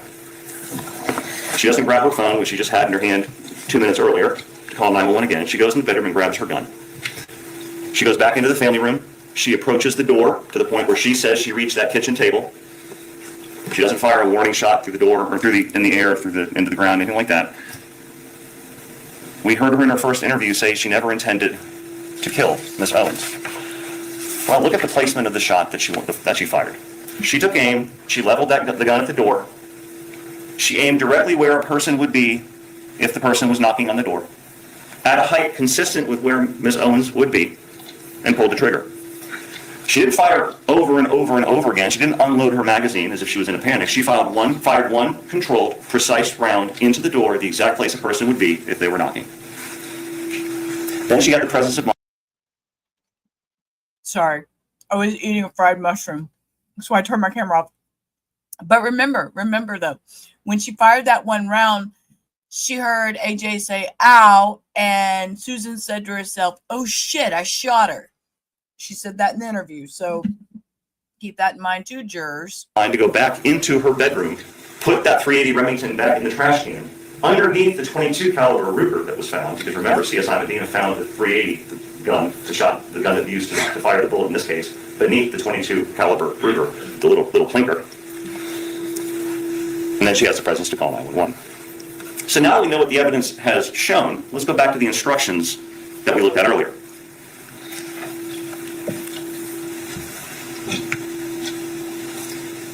The circumstances that she found herself in when she fired that round were that she was angry at Miss Owens' children, such that she called 911 on the children. That an angry mother was banging on her door, yelling at her to come outside. That she is behind a closed, locked, deadbolted metal door, and she knows law enforcement is on the way. She goes into her bedroom, she grabs her gun, walks back to the living room, walks towards the door, fires one precise round in the exact location where a person would be. Those are the circumstances by which she was surrounded when she made that decision to pull the trigger, at the time she decided to use deadly force. There was no imminent danger whatsoever when she fired that gun. Ms. Owens had not broken down the door. She hadn't gained access to her house. She hadn't shattered the sliding glass door to get in. Ms. Owens was banging on the door, telling the defendant to come out. A belief that there was an immediate or imminent danger such that deadly force was necessary at that time was simply unreasonable, because there was no imminent danger. And that word imminent is very important. It's included in the law for a reason. In order for the defendant to be allowed to use deadly force, that threat to her life must be imminent. It had to be ready to happen. It had to be staring her in the face, such as she had to act at that moment to protect her life. If Ms. Owens would somehow have managed to bust through this locked, deadbolted metal door, entered her house, and started coming at her, the defendant may have had a right to shoot, because that danger would have then been imminent. But that's not the situation we have here. We talked about Part A, imminent death or great bodily harm to herself. She would also have the right to use deadly force if she needed to do so to prevent the imminent commission of a burglary, murder, or aggravated battery against herself. Murder is defined as the intentional, unlawful killing of another by an act imminently dangerous to another and demonstrating a depraved mind without regard for human life. Again, there's no evidence to support that at the time the defendant fired that gun, that Ms. Owens was about to murder her. Ms. Owens had no ability whatsoever to even get into that house, to even try to cause her harm. There's the secure, locked, deadbolted metal door. It's not a situation where Ms. Owens was charging at the defendant with a gun, a bat, a knife, something like that, and she had to resort to use deadly force. That's not our situation. Similarly, the crime of aggravated battery is intentionally touching or striking another with a deadly weapon, or intentionally or knowingly causing great bodily harm, permanent disability, or permanent disfigurement. Just like the previous explanation, Ms. Owens, at the time she was shot, had no ability whatsoever to even get into that house. It also is interesting to know that at no time during the interview does she claim to think that Ms. Owens had any kind of a weapon. There's no evidence to support that Ms. Owens was in the process of committing an aggravated battery or about to cause her imminent, immediate harm when she fired that gun. Let's talk about burglary. The defendant would be allowed to use deadly force to prevent the imminent commission of a burglary upon herself. Well, what is burglary?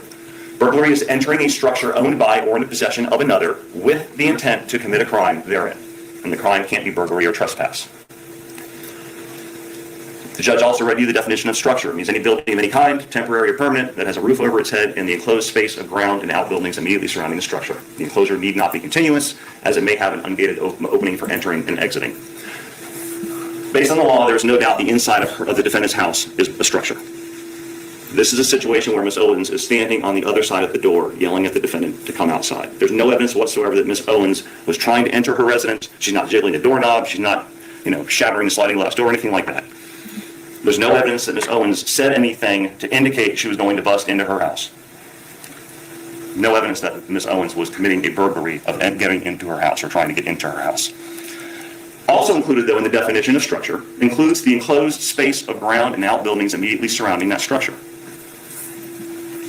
That would include the defendant's porch area. The evidence has shown that Ms. Owens walked onto her porch area, the defendant's porch area, to bang on that door. So Ms. Owens did enter that portion of the structure, that porch area.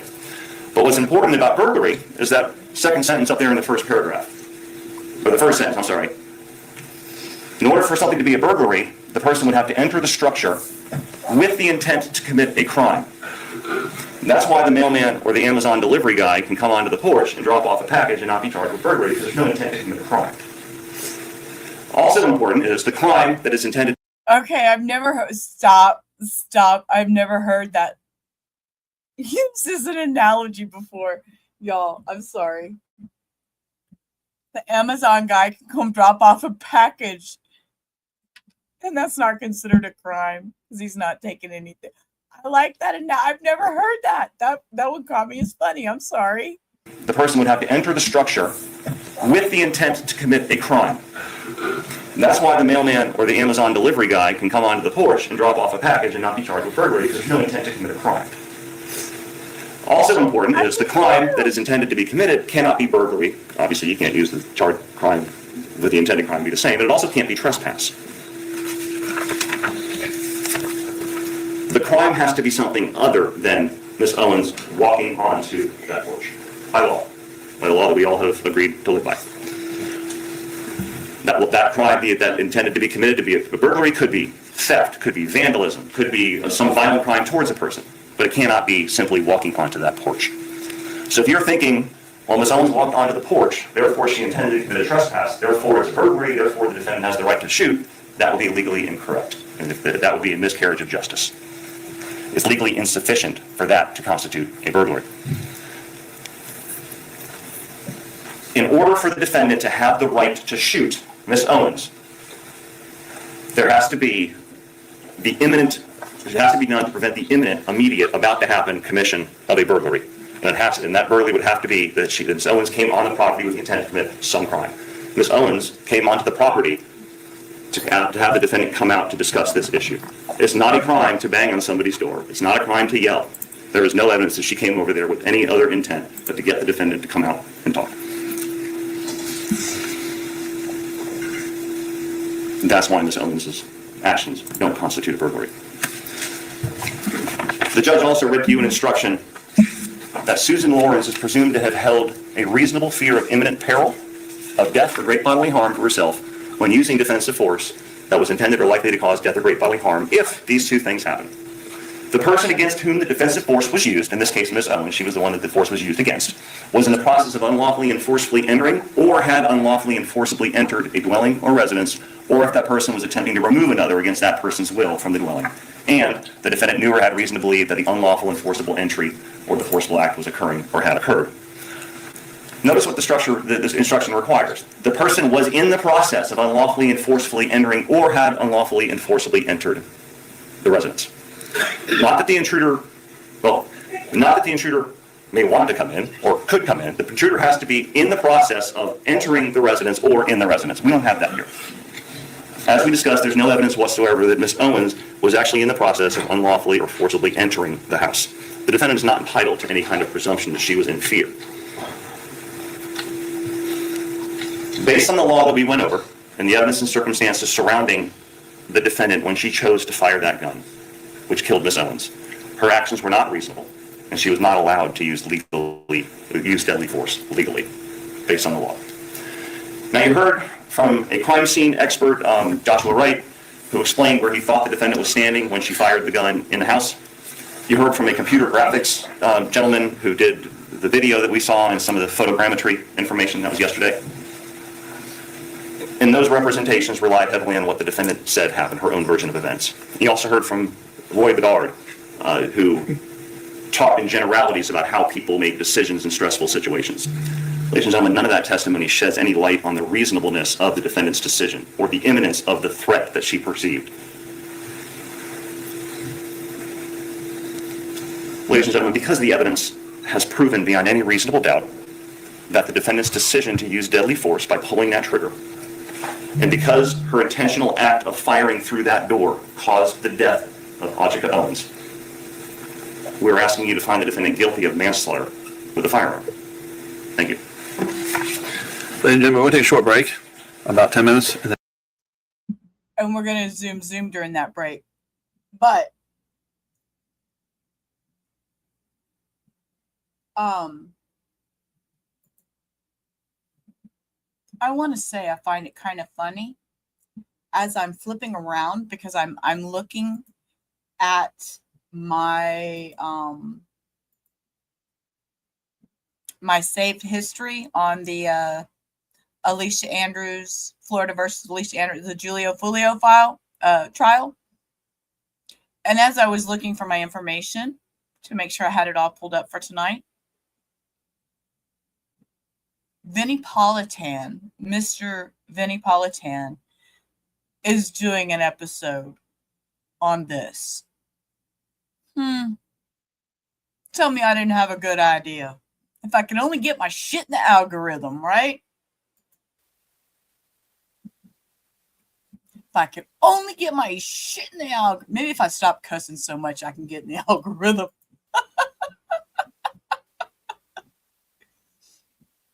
You're still fuming about, I know.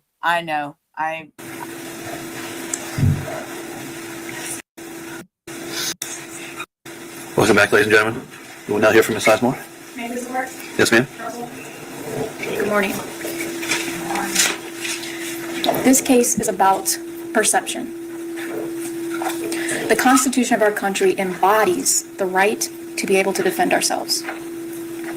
And there's a wisdom in our laws that begins with this concept of perception. It's central to self-defense because the law protects that reasonable perception. The law demands that we assess the reasonableness of that perception, not from the comfort of a courtroom. But we have to take ourselves back to the perspective of the moment itself. The law requires each and every one of us to look at the circumstances that Susan Lorincz was facing on June 2nd of 2023. She was almost 59 years old. She was in her home where she lived alone, a troubled neighborhood to say the least. It was nighttime. She was suffering from a multitude of medical conditions when she was startled by a barrage of screaming of profanities and banging on her door so hard that the walls were shaking in a cement block house. Now, the judge has gone over with us some of the law in this case, and it's very, very important, particularly when we are dealing with self-defense. And I know Mr. Buxman went over a little bit. I need to go over it with you, and this is the only opportunity that I have to speak with you, so just bear with me. In jury selection, the judge talked to us about this plea of not guilty and reasonable doubt. And he sort of went over that instruction, and he gave it again, and there's a reason that it's one of the first instructions that we get. It's sort of the foundation of our system of justice. So what does it tell us? It tells us that Susan Lorincz has entered a plea of not guilty. This means you must presume or believe that she is innocent. So we start there. We start with the fact that she's innocent, and where does it go? Where does that presumption go? It stays with the defendant as to each material allegation in the information through each state of the trial. Unless it has been overcome by the evidence to the exclusion of and beyond a reasonable doubt. That's pretty powerful language for the protection of our liberties. To overcome the defendant's presumption of innocence, the state has the burden of proving the crime with which the defendant is charged was committed, and the defendant is the person who committed the crime. The defendant is not required to present evidence or prove anything. We talked about this term reasonable doubt in jury selection. I'm not going to read the whole definition to you again. The judge gave it to you again. And it's very important. And what is reasonable doubt? It means you have to be sure. Really sure. The law says you should only convict someone if you're convinced they're guilty beyond a reasonable doubt. You should feel confident in your decision without hesitation. So if there's something in the evidence that gives you pause, if you're back there and you're deliberating and you're thinking, man, she was an older woman. She had some medical issues. She did live alone. She had these prior run-ins with Ajike. I could see how she could be scared of her. And you're thinking, I did see the damage on that door. That's reasonable. I could see how she could be afraid that she was going to get through. If you're back there and you're pausing and you're hesitating, if you're wavering and vacillating, that's reasonable doubt. And if you have a reasonable doubt, you should find Ms. Lorincz not guilty because that is what the law says. And each and every one of you took an oath to follow the law. So where do we look for reasonable doubt? It is to the evidence introduced in this trial and to it alone. Only the evidence introduced in this trial and nothing else that you are to look for that proof. It may arise from the evidence, the conflict in the evidence, or the lack of evidence. And if you have a reasonable doubt, you should find the defendant not guilty. Justifiable use or threatened use of deadly force. This is a very, very important jury instruction. You're going to get to work with this when you're deliberating. The laws in Florida give citizens the right to defend themselves when they are faced with imminent danger. Deadly force means force that is likely to cause death or great bodily harm. Great bodily harm means great as distinguished from slight, trivial, minor, or moderate harm. And the most important thing in this part of the jury instruction is where it says, for you to find the defendant guilty, the state must prove beyond a reasonable doubt that the defendant was not justified in using deadly force. So they not only have to prove to you that she committed this manslaughter, but they also have to prove to you beyond a reasonable doubt that she was not justified in using deadly force.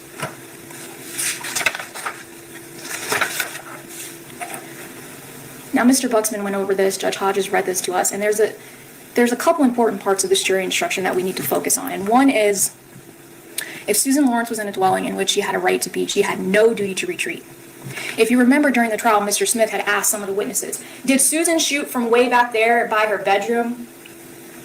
Did she shoot from behind that countertop or behind that kitchen? It doesn't matter, because she has no duty to retreat, and she can stand her ground when she is in her dwelling if she is faced with imminent danger. Another important part of this is if she reasonably believed. We do not judge Susan Lorincz with what we in this courtroom have experienced in life. It's not what I would do, or Mr. Buxman or Mr. Smith would do in that circumstance. It's what Susan Lorincz reasonably believed was necessary to prevent. That's a very important word, prevent. The law does not say that you have to wait to get punched or attacked before you can do something. That's not what it says. You can use deadly force to prevent someone from coming into your home and hurting you or attacking you. Because members of the jury, if someone who is on the outside of your door that is banging and pounding so hard wants to get in that house and they do, it is too late. There are way too many variables if someone actually gets in.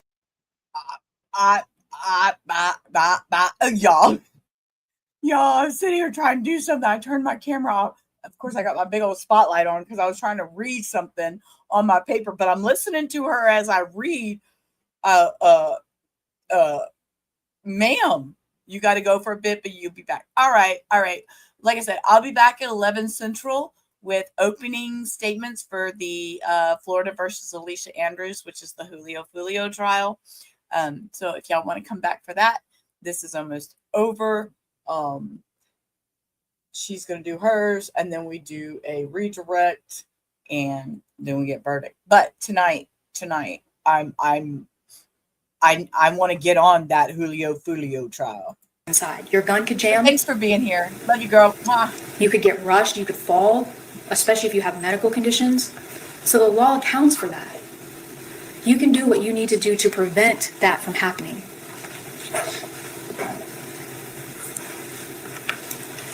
What was Ms. Lorincz confronted with on that night when she had to make a split-second decision?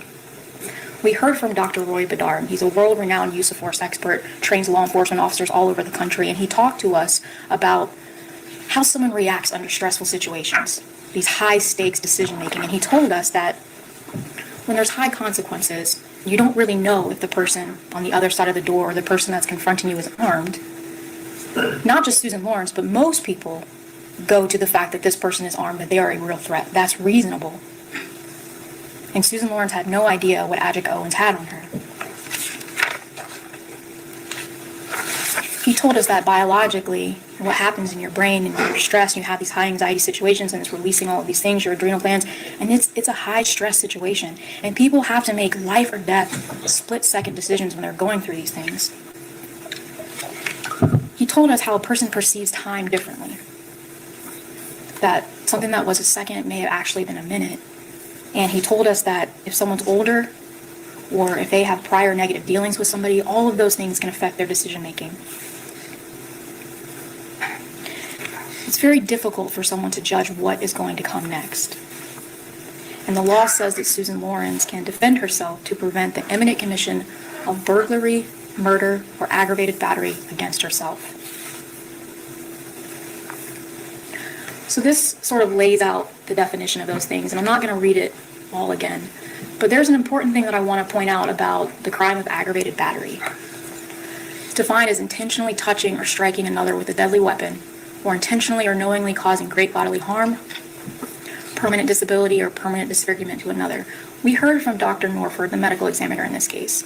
And on cross-examination, she told us, yeah, I mean, if somebody is hit or kicked or punched, and that person is older, and they have medical conditions, that could cause great bodily harm to. I will say real quick, while I'm still doing my writing over here, unfortunately for me, and I'm speaking of me, she's talking about what the gentleman talked about on the stand, that the psychiatrist, psychology doctor thingy wannabe. We didn't get to hear all of his testimony. So a lot of whatever she's talking about that he said, we didn't get to hear. That's what bothers me with trials, is when they cut shit out and we can't see the full thing. I want to know from start to finish. Don't cut these people off. Don't cut off what they're saying. If you're going to put it on here for us to listen to, we need to read it. We need to be able to get it all in. I don't like that. I'm just saying. Y'all just, me being mouthy. Lola's fixing to bark, so I got to mute again. So if Ajike Owens gets through that door and just punches or kicks or hurts Susan Lawrence, that could cause her great bodily harm.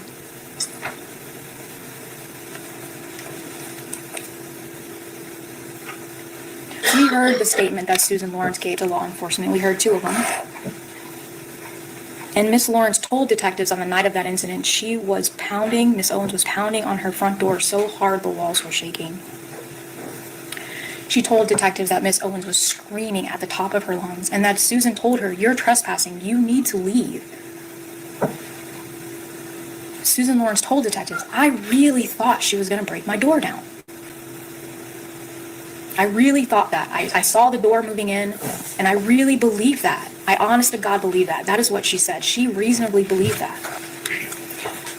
We heard Susan tell the detectives, "I heard Miss Owens say, 'I'm going to fucking kill you.'" She heard that. Miss Lawrence told them, "I heard the door crack. And when I heard that door crack, I fired." We heard from Joshua Wright, the ballistics expert, and he sort of worked in conjunction with Toby Terpstra, and they created this 3D visualization that you saw. And what's important about Mr. Wright's testimony is that it's consistent with what Susan Lawrence told detectives. "I was standing back near the table. There's no evidence that she moved the shell casing or did anything like that." It's consistent with what she told them. Miss Lawrence told them, "I wasn't going anywhere near that door. I was terrified it was going to come down." And he told us, yeah, it's pretty likely that Susan was standing by her table when she fired the gun. So how do we decide whether somebody is justified in using deadly force? And this paragraph sort of guides us in that. And it tells us that you must consider the circumstances at the time the force was used. All of it. The fact that she's in her home, she's alone, it's nighttime, her knowledge of Ajike Owens and her past interactions with her, the noise level with the pounding and the screaming of the profanities, the problems that Susan Lawrence was having physically, all of it. You have to take into account those circumstances. It's what she would reasonably do. The beauty of the law is that it does not punish individuals that reasonably perceive that danger. Now let's talk more about that danger, because the law goes one step further and it tells us that the appearance of imminent danger must have been so real that the defendant actually believed the use of deadly force was necessary. And we know that it was real to her because we heard her in her statements to detectives. "I really thought I heard that crack and she was coming through that door." She just believed that. And if she believes that and she perceives a danger and that danger is reasonable in her shoes, she can defend herself. She does not have to wait. So was it reasonable for Susan Lawrence to think that she was in a dangerous situation where she could be hurt or killed? This is what was standing between Susan Lawrence and Ajike Owens on June 2nd of 2023. Ajike Owens was a 35-year-old woman who was 5'7", weighed 293 pounds, and was very, very angry at Susan Lawrence.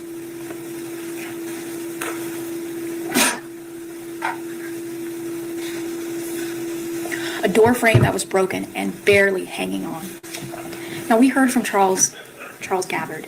He told us, I tried to fix this door as best as I could. I put some screws in it, put some putty in it, and it was structurally sound. He made a point to let everybody know it was structurally sound. Not really sure how he knows that. He didn't really do any testing. But he wants everybody to know, this is not my fault. As a landlord, that door was structurally sound. Y'all don't want me to comment about that door, do y'all? Y'all? we'd be talking about this door again. I got issues. But it doesn't really matter whether it was or it wasn't. What matters is that Susan Lawrence knew the shape of the door and what it was like on that day, and she believed that door wasn't going to hold up. And was it reasonable for her to think that? Absolutely. All we have to do is look at the photos. The crack goes all the way down the frame. Almost all the way down. Was it reasonable for Susan Lawrence to hear a crack when Ajike Owens was banging so hard on that door? Absolutely.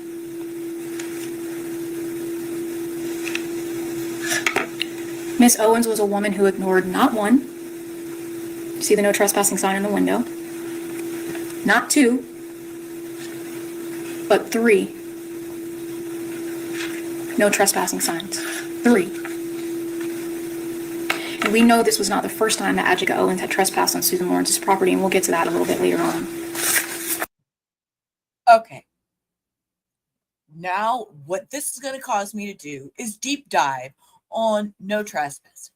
Just because there's a no trespassing sign does not, I don't think, now, let me know if I'm wrong, but just because there's a no trespassing sign does not mean somebody cannot come knock on your door. You mean to tell me because I have a no trespassing sign that somebody gonna come up here to, I don't know, serve me some civil papers? I don't know. Maybe they got my mail next door. They can't knock on my door because I have a no trespassing sign? Get the fuck out of here. Miss Owens was very, very angry. How do we know that? What evidence tells? I would be an excellent defense attorney, but it would bother me when I saw somebody like Casey Anthony walk, knowing I got her off him. You know, me too. I mean, I will fight for you, whatever, but don't bring me no bullshit. Don't tell me it smells like roses when it's a pile of dog poop. You know, that's what bothers me. And these and I need to know. I got to dive on these no trespassing signs because now I need to know. Tells us that. We know that there was an interaction that Susan Lawrence had with Ajike's sons, Israel and Isaac. Susan talked a little bit about it in her statements to detectives. There was an issue with a tablet and a pair of skates and an umbrella.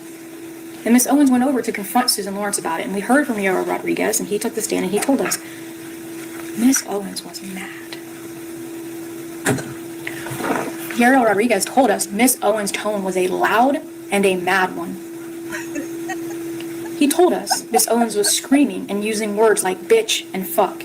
And he told us, at first he didn't admit it. He was like, I didn't see her knock on that sliding glass door first. But we reminded him, you know, you gave us a deposition and you told us about these things. And he said, yes, actually, I did remember. I did see that. So she went straight to the sliding glass door and she started pounding as hard as she could. And we heard from Jareth Gardner. And he told us that he was over by the basketball hoops, and when Isaac and Israel came up to him and told him something that had happened at Susan's house, and he told us one of the kids said, go get AJ. He didn't really want to tell us, but he admitted, yeah, she seemed frustrated, Miss Owens seemed frustrated, and that he heard Miss Owens knocking, and then knocked again, but this time it was louder. He told us that he heard Miss Owens say, bitch, open the door. And he told us that Miss Owens' demeanor was like somebody had just messed with her kids. And he told us that even he started walking over to Susan Lawrence's home because he felt the energy and he knew an altercation was about to happen. This was not a woman that was coming over to have a nice chat with Susan Lawrence about what had happened with her children. We cannot ignore the realities of what happened that night. The state may compare this to someone just coming on the little, come on, Susan, I want to talk to you about what happened with my kids. That is just not what happened. Ma'am, he told you. Ma'am, when we started this trial, the very first thing in opening statements, the judge told you, do not pound on his podium. Do not knock on his podium. Do not make noises on his podium, that it is $30,000 worth of equipment. Do not fuck with it. Ma'am, don't knock on that podium again. The judge is going to get your ass. Miss Owens was screaming so loudly that Rosalie Smith, a neighbor that lives a football field away, heard her. She said it was so loud. So if you can imagine how loud it was for Rosalie Smith, who was a football field away, imagine what that felt like for Susan Lawrence, who was right on the other side of that door. Ma'am? No. Sorry.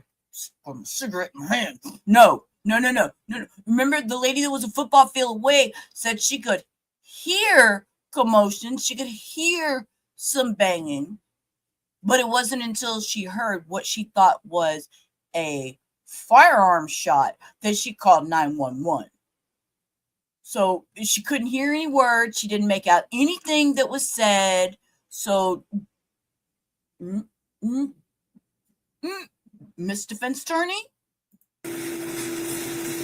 With that broken door frame.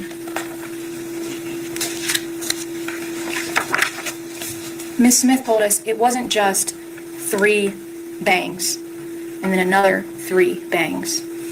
She told us it was a lot of pounding. I mean, a lot.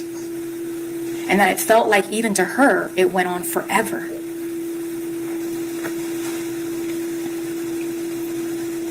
Yariel Rodriguez told us Miss Owens was banging on the door hard, and she was banging with Vibe. Get me a mac and cheese bowl. Get me a mac and cheese bowl, dude. her fist. I mean, he told us this is what I saw. I have somebody calling, and I don't know who it is. I have to answer it. I'm gonna let this play on mute. And that she was banging in the middle of the door. And we heard from a really important witness, Yvonne Costa. The state called her as a witness, and that's Susan's neighbor that shares that wall with her. And she told us that all of a sudden, she heard a banging that was really, really bad. I mean, so bad even her walls were shaking. So bad that she was scared. So it's not just Susan Lawrence saying, man, that banging was so loud, I was scared. Her neighbor says, I was terrified. That's how hard it was.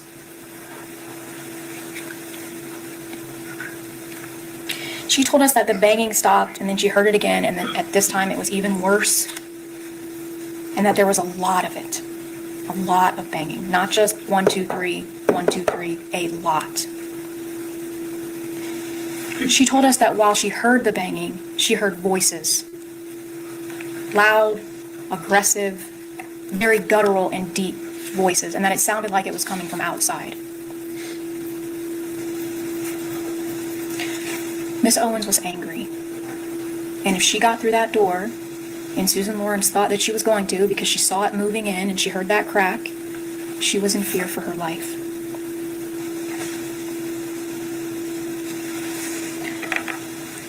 Ajike Owens was trespassing on Susan Lawrence's property. And Susan Lawrence was in her home where she had a right to be, and she had no duty to retreat. She had a right to stand her ground and defend herself because she was reasonably afraid. Now, the state may say, well, Susan Lawrence's fear, that wasn't reasonable because Ajike Owens never got through that door. She didn't go over to Susan Lawrence's house to harm her that night. She just merely wanted to go onto her porch and talk to her. They may say, well, did she trespass? Maybe. But she never intended to harm her. But the law on self-defense accounts for situations just like this.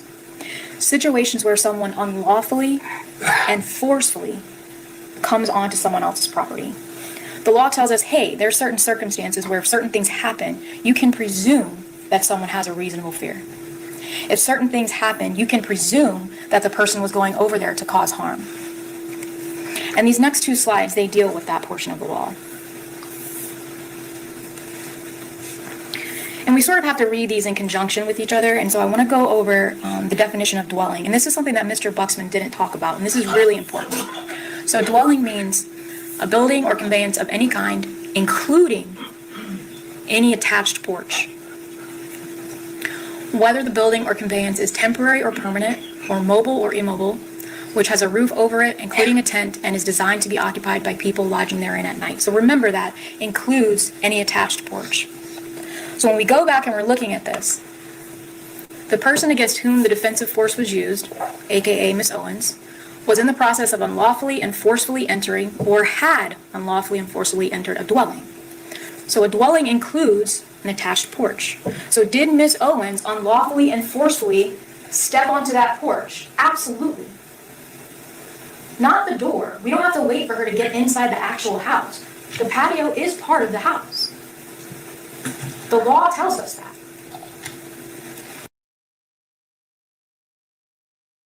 My mic's muted and I'm over here mammon. Ma'am, I'm lady.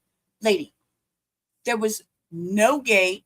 There was nothing designating that you were not to go past this area to get to her front door. There was no doorbell on the gate area that you should push to announce your arrival before walking onto her porch. I have so many problems with this trespassing thing. So did she unlawfully go there? Absolutely, she was trespassing. Did she forcefully go onto the porch? Absolutely. How do we know that? Yariel Rodriguez, Jareth Gardner, Rosalie Smith, Yvonne Costa. She's yelling. She's angry. She's loud. She's banging. That's forcefully. That's what makes this different from someone like an Amazon driver coming to deliver a package. Ma'am, so when my Amazon driver, he threw shit over my fence, should I call and have a 911 report put on him because he abused my package when he threw it over the fence? Girl, I have so many things going through my head that I can't express. And my mouth is too big sometimes. I'm going to shut up. Miss Owens forcefully went on that attached porch, and that's the dwelling. And if that's the case, we have to presume that Susan Lorincz had a reasonable fear, because the law tells us that we have to.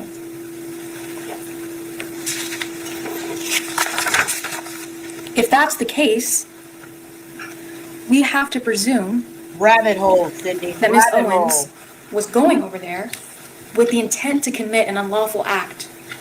We have to presume that. We don't. Yeah, it'll be open. It'll be open. Anytime. Like I said, anybody ever comes in here, drop a link. I'm always open for live stream. Always, Vibe. Always. But yeah, tonight, sure. 11 o'clock, it'll be open. You gonna come up and watch it with me? More than welcome, love. Get to guess that. Well, maybe she wasn't going over there. She was just trespassing. No. I am mouthy, as you see here. And I know you can be mouthy too. I follow you on X. I've seen you on some panels. And I don't mind having you up here. You're just as opinionated as me. Having a counterpart might be productive. The law says if she unlawfully and forcefully entered that attached porch, we have to presume she was going over there with the intent to do harm to Susan Lorincz.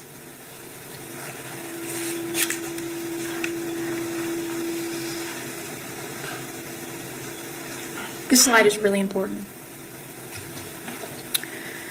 If you find that Susan Lorincz, who because of prior threats or difficulties with Ajike Owens had reasonable grounds to believe that she was in danger or death or great bodily harm at the hands of Ajike Owens, you may consider this fact in determining whether the actions of Susan Lorincz were those of a reasonable person.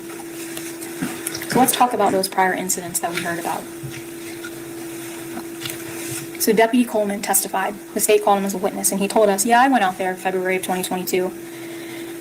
And he told us, Susan Lorincz told me that Ajike Owens had battered her with a trespassing sign, hit her in the leg. And Deputy Coleman spoke to Ajike Owens. And he told us that Miss Owens told him, my dog likes to defecate on Susan's property. That's his favorite spot, and I don't care.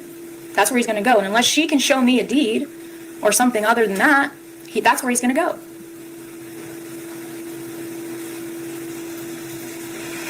Deputy Coleman talked to Miss Owens about this interaction that she had with Susan Lorincz. And Miss Owens again told the deputy, yeah, I told her I don't care about your sign. I can go get myself a sign if I want. I don't care about it. And she admitted to Deputy Coleman, yeah, I threw the sign.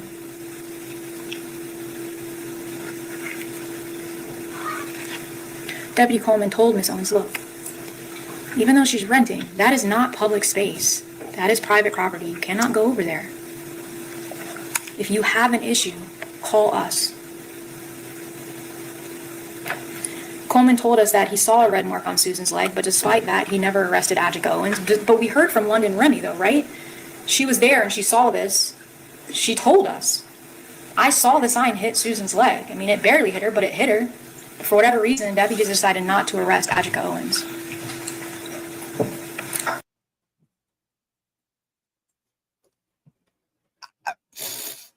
Y'all, she's talking about that little bitty no trespass hit her leg, probably on a varicose vein, and with her crippling old self, had a hissy fit, called 911, and want to charge battery charges, and upset that AJ wasn't arrested. Ma'am, it was, if she threw a baseball and bonked you upside the head or something, I see like battery charges. Yeah. Or the kids were throwing a ball and accidentally hit her. Oops. It was an accidental battery. She picked up a sign out of the yard, a simple plastic sign, tossed it, hit her in the leg. Oh my God, let's call 911. Now. I don't like her. I don't like her kids. Let's have her arrested. That's how I feel about it. Deputy Coleman told us that Susan Lorincz had taken a photograph of Ajike Owens when they were having this confrontation. And this was entered into evidence, and it was stipulated too that this is the photo that Susan Lorincz took of Ajike Owens on February of 2022.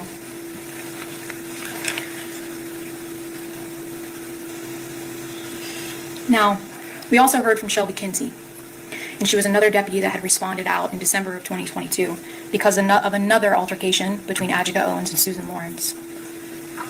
And Deputy Kinsey told us, I spoke to both Susan, I spoke to a mother, didn't even get her name, but spoke to a mother. We later learned it was Miss Owens, and Miss Owens told Deputy Kinsey, yeah, my 9-year-old son was mouthing off to Susan Lorincz.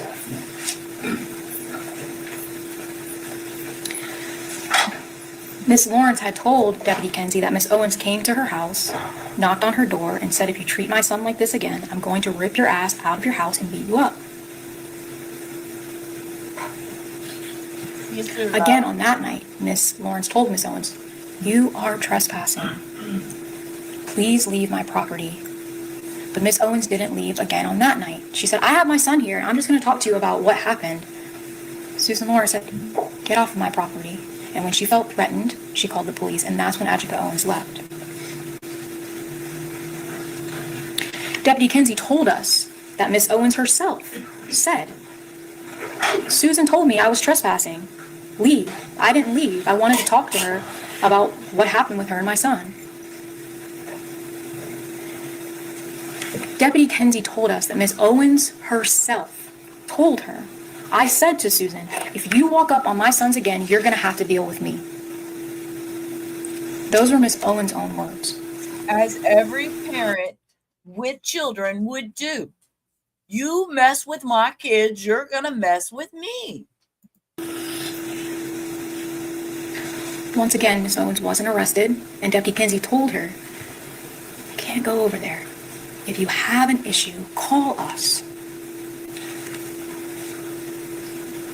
In her statement, Susan had told detectives about another time that Miss Owens had followed her a couple months before this incident, where she was like a foot behind her and she was following her almost all the way into her house. And that's the reason why Susan Lorincz had all these no trespassing signs up, members of the jury. She just didn't want people on her property. Cool vibe, cool.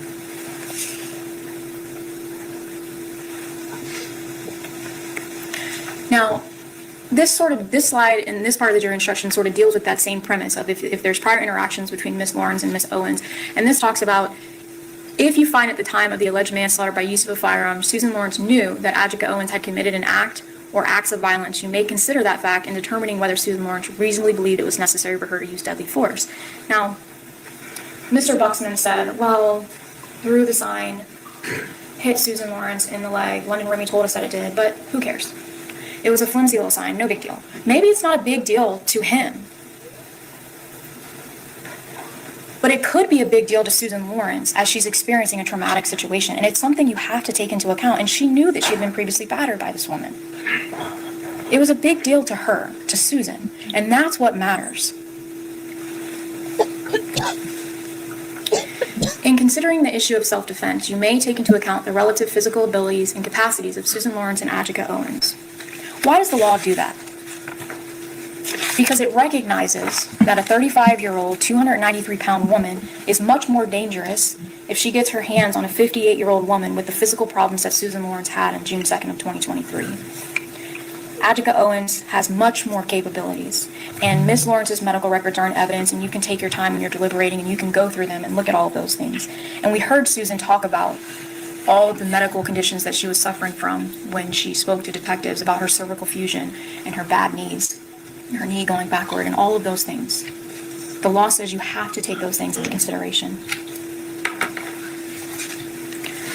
I want to play this visualization for you one more time, but as you're watching it and as it transitions into the part where Susan Lorincz is in her home before she fires, I want you to focus on the door.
Now, the state asked, I believe it was Mr. Smith, they asked Toby Terpstra, you took some liberties with making this video. That video was created based on Susan Lorinc's statement to detectives where she told them multiple times, I saw that door coming in. I saw that door moving. She says that multiple times throughout her statement. That is what she said. So you can imagine how she sees this door moving the way that it is, and she knows that the door frame is damaged. How scary that must have been for her. And she had a split second to make a decision whether or not to fire her weapon. The state asked some of the witnesses about Susan Lorinc's demeanor after the fact. They did a pretty big deal about, she asked about her cats. They asked another witness, how did she seem? She's like, well, I mean, I don't know. Is it really that unreasonable for someone as a pet owner who has two cats to just say, hey, can you just close my door so that my cats don't run out? Because she asked that question, that must mean she wasn't in fear.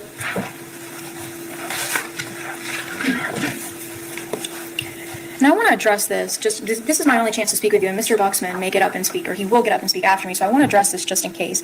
In her interview, Susan Lorincz, they ask her questions about her researching Stand Your Ground on that second interview from June 6th of 2023. But if we go back and we remember, during that June 3rd of 2023 interview, the detective says to her, the law says it has to be imminent. And he's explaining to her sort of the law, and she's like, okay. Is it reasonable for someone to leave that interview and go and research? Like, man, I wonder what the law really says about this. Is that reasonable? Absolutely. The state argues that Ms. Lorincz knew that law enforcement was on the way, but we know it took law enforcement almost 15 minutes to get there. 8:54 is when she called 911. First officer didn't respond on scene until I believe it was 9:08.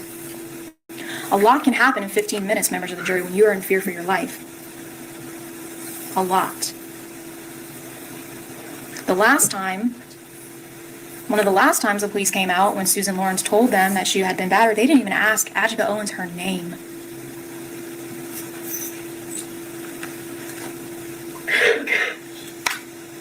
The state says it's only 2.5 minutes.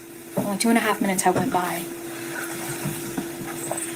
But Dr. Bedard, he talked to us about that perception and how that can feel like a very, very long time. And the state introduced some videos that Susan Lorincz had taken earlier in the day, and they had introduced this umbrella, and they introduced these skates. Even Mr. Buxman in his closing admitted, like, none of that even really matters. But they took the time, they introduced those things. Why do they do that? Do these skates, the umbrella, these videos, prove to you in any way that Susan Lawrence wasn't reasonably afraid. Because remember, they have the burden to prove she wasn't acting in self-defense.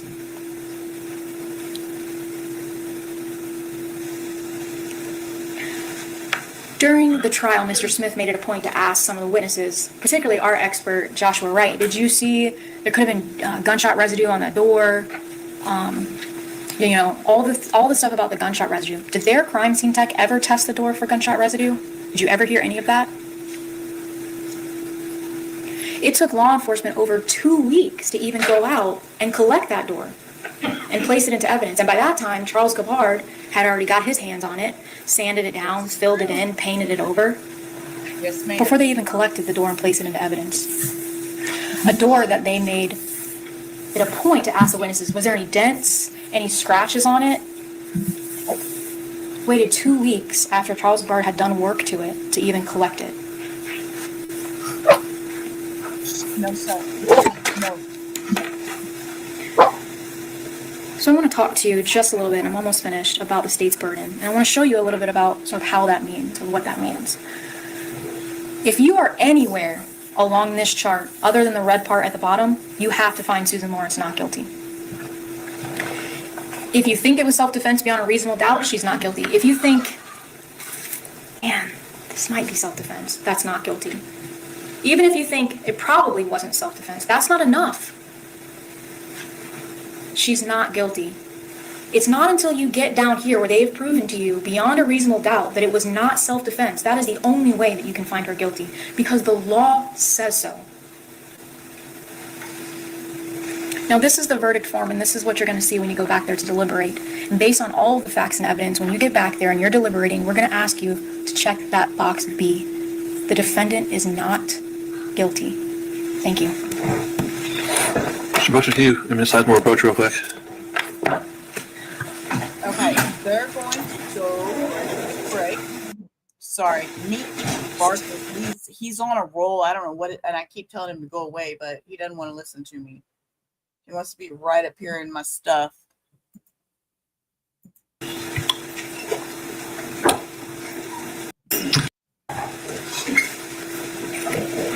You ready for it now? Yes, sir. Thank you. I want to start by talking about a few things in the defendant's interview and the testimony of Roy Bedard, and then I want to talk a little bit about reasonableness and evidence. You heard in the defendant's interview, I think on one occasion, there may have been two occasions, in which she indicated that Miss Owens damaged her door in the past. Well, look at the evidence that we have before us. We know the first incident that happened in February of 22, Deputy Coleman came. There was no indication that the defendant reported any damage to her door, showed Deputy Coleman any damage to her door then. We heard about the incident from February of 2023, February, and Deputy Kinsey responded. There was no indication of any damage done to her door. During the interview, the defendant talked about that third incident where she went over across the street into the driveway and confronted Miss Owens about telling a neighbor that she was a crazy bitch. There was no explanation or no discussion about damage to her door at that point. You heard from Dr. Roy Bedard, and ask yourself, what did he add to this case? He's not a psychologist. He's not a psychiatrist. He is not a medical doctor. He spoke in generalities. He told you about various theories. He told you about the structure in the brain and the adrenal glands and how people make decisions and what happens in a stressful situation. His testimony boils down to the more imminent and severe a threat is to someone, and the less time a person has to assess the situation and process the data, the more error that creeps into the decision. I talked with him about the example of I'm driving down the road, the person ahead of me slams on the brakes, I have to make a split-second decision. Do I slam the brakes? Do I swerve right? Do I swerve left? Or do I just brakes? If I have a half second to react to that, the chances of me stopping or avoiding the threat is lower. If I have more time to evaluate and process the situation and assess my surroundings, the chance of me making a reasonable decision and a safe decision goes. I don't either. I don't either. I have so many feelings towards it. I know in Texas, I think it's overused, way overused in Texas, way overused. I know I probably just made like a shocking face. There's a case that I've been following, and I just had a pop-up saying that they may have found the body of the autistic teen that has been missing. And it just shocked me. I might have to review that in a little bit. Yeah. It's common Sorry. sense. Squirrel. The threat, this perceived threat that the defendant indicated she had that day was not imminent. The threat, assuming you can even call somebody banging on a door and yelling a threat, was a threat that was coming from the opposite side of a closed, locked, deadbolted metal door. It was not immediate. It was not imminent. It was not about to happen. There was no threat. And the defendant didn't have a split second to make a decision. She had a period of time to make a decision. And she made a variety of decisions during that period of time. And that's kind of what I want to go over in this part of my closing. She told the detectives that she thought the door was going to break in. She thought Miss Owens was going to burst through the door and kill her. We know that the defendant is prone to unreasonable degrees of fear. When she was talking in her interview about the sign throwing incident, she told the detectives, and then when the first time when she threw the things at me, she was just so horrible to me. I was like, I just had neck surgery. And I'm like, she could have really killed me. And I was just like, oh dear God, she was just violent. She is describing an incident where Miss Owens picked up a no trespassing sign, 8 by 10, with 2 little prongs to go into the ground, and tossed it at her as she was walking away. Is that reasonable to believe that that act could have reasonably killed the defendant? Of course not. And again, London Remy showed you how it happened, showed you that she tossed it. But she tells the detectives that she's like, Miss Owens could have really killed me. That tells you the reasonableness of her fear. And remember, we're looking at reasonableness through the eyes of an average, ordinary, everyday person.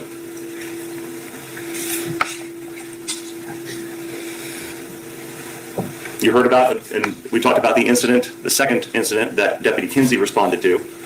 And Deputy Kinsey told you that she walked up and talked to the defendant. The defendant's first complaint was about the kids trespassing. And only after that does she explain or say that, oh, Miss Owens said that she was going to drag me out and whip my butt. It's interesting that she never mentions anything about that on the 911 call. She doesn't say, oh my God, I had to shoot through this door, this woman had threatened me in the past. She doesn't say that. She doesn't mention anything about that statement in either of her 2 interviews, despite talking to the detectives for hours. No, she mentions in the 911 call that she has a white junky car over there and that her children are horrible children. I mean, this woman, yes. And I keep thinking about that vibe, the stand your ground. It's very misused here. Very misused. I can't get that out of my head right now. Ask yourself, how much of a role did that event play in the defendant's decision-making process to fire the gun through that locked, deadbolted metal door? Let's look more closely at the circumstances about what was going on that night and look at her own words to assess how truly afraid and how reasonable her fear was. Her first 911 call. I'm very scared. It's a cell phone video from her phone taken 5 minutes before she makes a 911 call.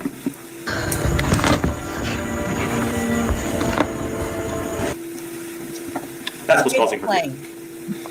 That's taken moments before she calls 911. Ask yourself, is that a reasonable fear? And she's in fear for her life. Stop. That's not reasonable. So she tells the 911 operator that she is so afraid of these children, she's in fear for her life from these children. Does she run into her house, barricade her house that very moment? No. About 30 or 40 seconds before she calls 911, she's outside taking more video. But she just tells the 911 operator she was in fear of the children. Ask yourself again, is that reasonable? Her actions are completely inconsistent with somebody being in fear for her life from those children. Still the initial 911 call. Does that sound like fear of the children, or does that sound like anger? Are you or anyone else in danger right now? I locked my doors. She tells the 911 operator she locks her doors, so there is no danger. Those doors were still locked. That door was still locked and deadbolted when Miss Owens comes over. Now, she says she was in such fear of these children, in fear for her life, based on what she told the 911 operator. But there's a chain up there on the door as well. Does she activate that chain? She does not. She doesn't add that third level of security. Why not add that level of security if she was truly in fear for her life from these children? She doesn't do that because she wasn't afraid. She was angry. If she's in such fear of this 9-year-old child, does she take the chair that she says that she places under the doorknob and put it there for added security? No. Because again, she's not in fear of these children. She's angry. She had to walk right by that chair to go to the bathroom, like she says that she was when the pounding and things started. So we know from her interview that when this pounding and yelling began, she was in the bathroom.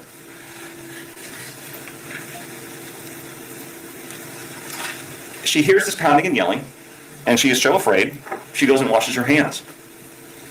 She tells you that the pounding and yelling stopped. Like it would stop if somebody is banging on the door, come out, and there's a pause for the person inside to come to the door or to react or acknowledge. Then when there is no reaction or no answer to the door, the pounding starts up again and gets louder. That is the complete opposite of somebody who is trying to get into the house. Again, there is no evidence that Ms. Owens was trying to get into the defendant's house. If she wanted to, she had every ability to do so. But she's banging, come out, pause and wait, bang again. And then the gunshot happens. If she wanted to get into the house, why not check the sliding glass door? Why not continually bang? Why not throw the body up against the door? None of that happened. We heard from Uriel Rodriguez, who said none of that happened. She was banging. And she was banging harder. The state never tried to hide that, and I never tried to suggest otherwise. She was banging hard.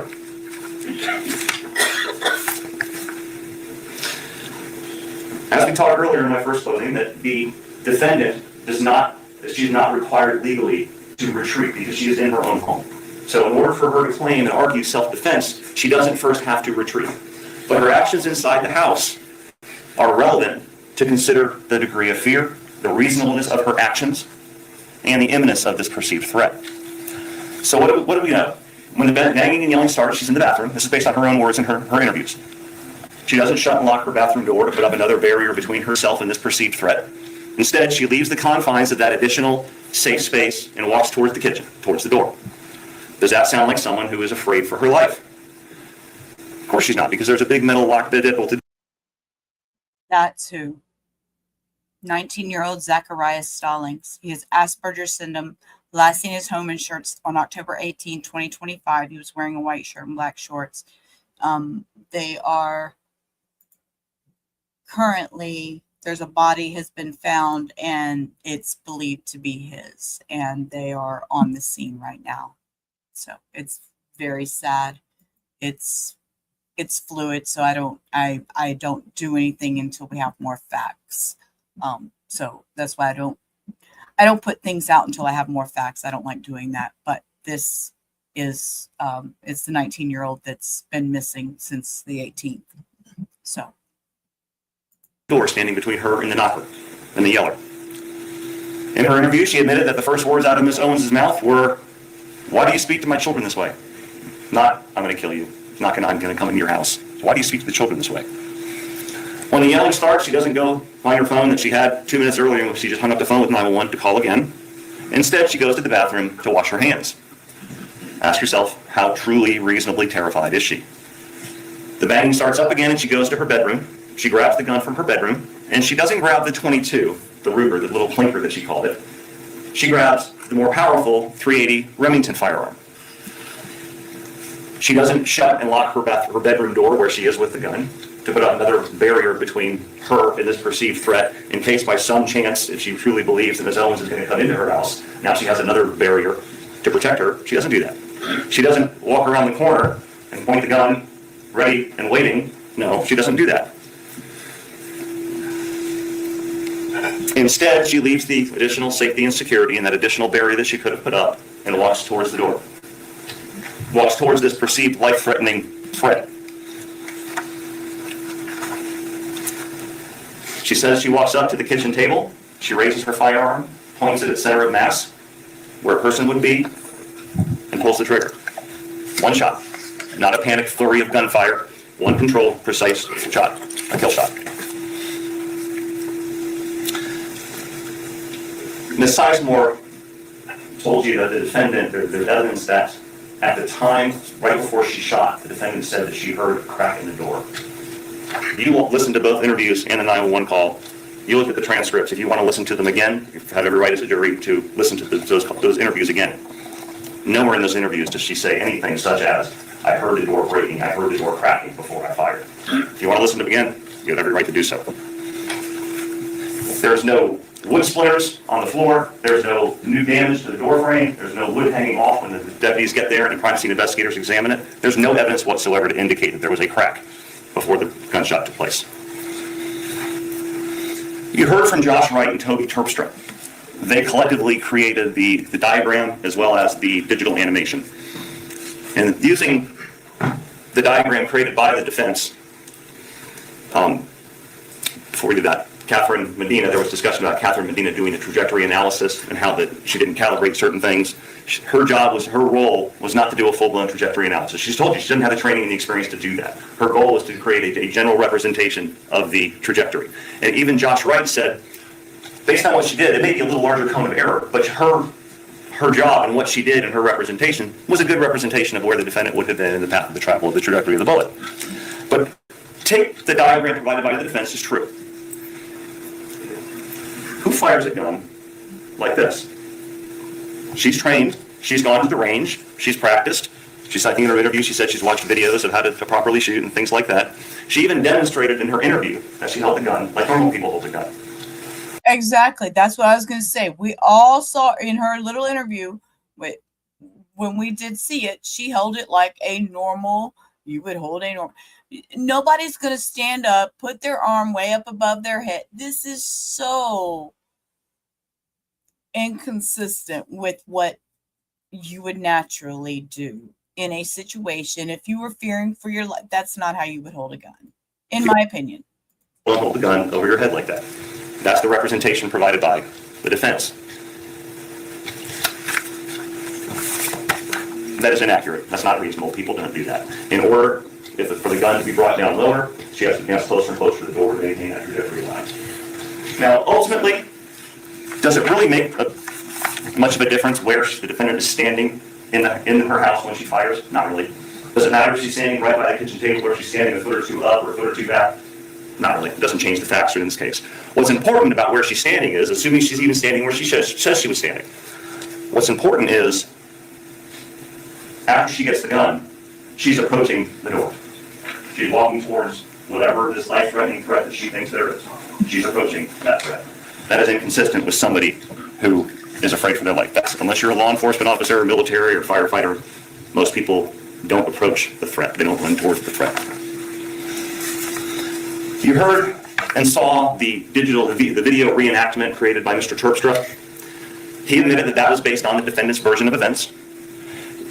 The video and the way he went about creating it, it was pretty cool. It was neat. But ask yourself, what does it add to this case? It shows Miss Owens banging on a sliding glass door. Well, we know that happened. Gary Rodriguez told you that. It shows the defendant, or Miss Owens banging on the outside of the defendant's door. Well, we know that happened too. It showed the defendant walking towards the door with her gun raised and firing a shot through the door. We know that happened. And it showed the shooting of the projectile, the bullet, through that closed door and hitting Miss Owens. We know that happened. Now, he took some artistic liberties by making the mirror shake and the door shake, and he did that on his own. He's basing it on the defendant's interview, but he decided how to make that happen and how to artistically represent that to represent the degree of force that the defendant said she saw. That's not evidence. That's a representation of his artistic representation of what he thinks the defendant meant and what the defendant said she saw. Again, the video was cool, but it really doesn't add anything to this case. So after the shooting, we hear she makes the second 911 call.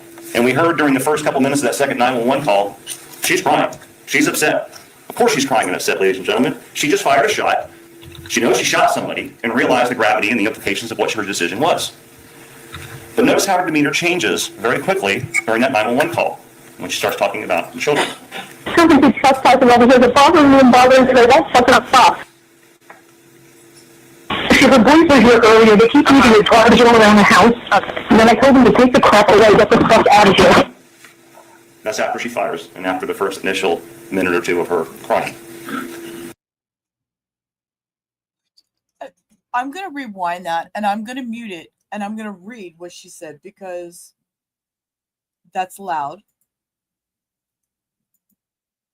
Says, she starts talking about the children. Keep trespassing over here and they're bothering me and they're bothering. They won't stop. She and her boys were here earlier. They keep leaving or keep in the garage and I told them to take the crap and get the fuck out of here. And after that, she fires the initial shot. Minute or two of her crying. Okay. She's still angry on the 911 call. You saw Deputy Barbosa's body-worn camera when they first made contact with the defendant. That happened right after she hung up with 911. She wasn't hysterical. She wasn't bawling her eyes out. She was calm. She was cool. She was collected. I think she asked to go in and get water and asked for something to be done with the cats. Yeah, for the cats. And look at her demeanor within minutes of being placed in the patrol car. She's, again, not crying. She's not hysterical. This goes to the reasonableness of her fear. Deputy Welfenberg described her demeanor as indifferent. As I said earlier, ladies and gentlemen, the law requires the threat of... Okay, not everybody has the same reaction to fear. We have to give her that, granted. But if you're in such fear for your life that you're going to shoot somebody, you are not going to walk away and just be all calm, cool, and let me rephrase that. I would not walk away being all calm, cool, and collected. I would be flipping my shit. I would be panicking. I would be having anxiety. I'd be holding my chest. I would be freaked out that I just actually pulled that trigger and injured somebody. Not knowing that she does pass away, but knowing that I injured. Even in that moment of panic. So the fact that she was so calm, cool, and collected was very telling, in my opinion. Death or great bodily harm to be imminent before deadly force is used. There was no imminence at the time she fired that gun. The word imminent is very important. It's included in the law and in the instructions for a very important reason. In order for the defendant to lawfully use deadly force, the threat to her life had to be imminent, had to be ready to happen, had to be staring her in the face, such that she had to act at that moment to protect herself. Now, some of the defendant's medical records were introduced, and there's no dispute that she has those medical records and she has some medical conditions. And if this was a situation where Miss Owens broke down the door or broke that sliding glass door and was coming at the defendant, those medical records might be relevant because her physical ability to actually engage in a fight could be relevant to this case. None of that happened. Why? Because there was a big door standing between the two of them that couldn't be breached. The defendant knows what imminent means. You heard in one of the interviews that she did, she gave an example to the detectives. She said, imminent danger is like when a 4-ton truck is coming straight at you and they are swerving with you as you try to run away. That's a very different situation than somebody banging on the outside of a secure door and yelling with no ability to enter. Ms. Owens is not a 4-ton truck. She was not coming at the defendant when the defendant fired. She was not swerving to try to get to the defendant as the defendant ran away. Ladies and gentlemen, the defendant didn't have a half second to process this. She had minutes to process this. All the decision making that we just went through in the beginning of this part of my closing, all the decisions she made, where she went, wash your hands, go here, walk around here, go to the trash can, grab a more powerful weapon, come and approach the threat and fire. And then she had the presence of mind to go back with the gun she just used to shoot and put it back in the trash can underneath the smaller .22 Ruger. Ladies and gentlemen, as a society, we do not condone shooting another person because of an act that may occur in the future, or because X, Y, and Z may happen, and I may be forced to defend myself. Law enforcement officers are not allowed to go around shooting people because the person may have a gun, may pull it out, may threaten the officer with it. That's sustained.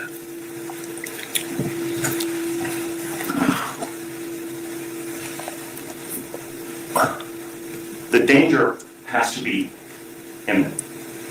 Not, it could happen. It may happen. If 2 or 3 or 4 things occur, it may happen. That's not imminent.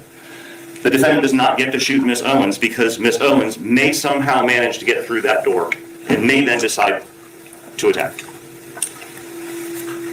Because before that door is actually broken in, Miss Owens has no physical ability to cause any harm whatsoever. That is the law that we've agreed to live by.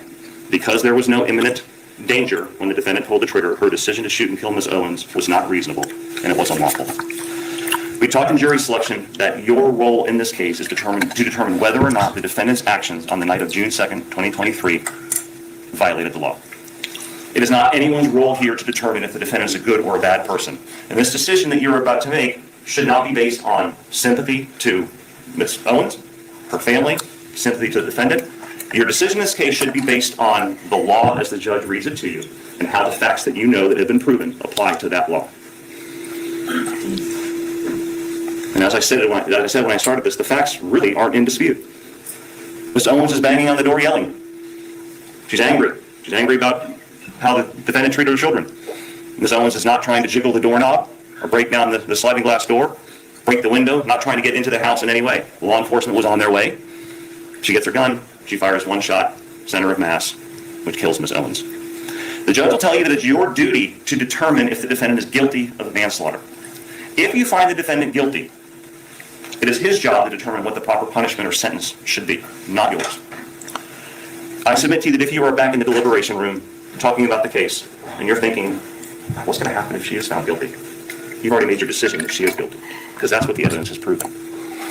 After you boil down the facts and circumstances, you really have to answer one question, like I said when I started. Following the laws that we have agreed upon, is it okay to shoot through that closed, locked, deadbolted metal door as someone who is banging on it and yelling, but posing no imminent threat?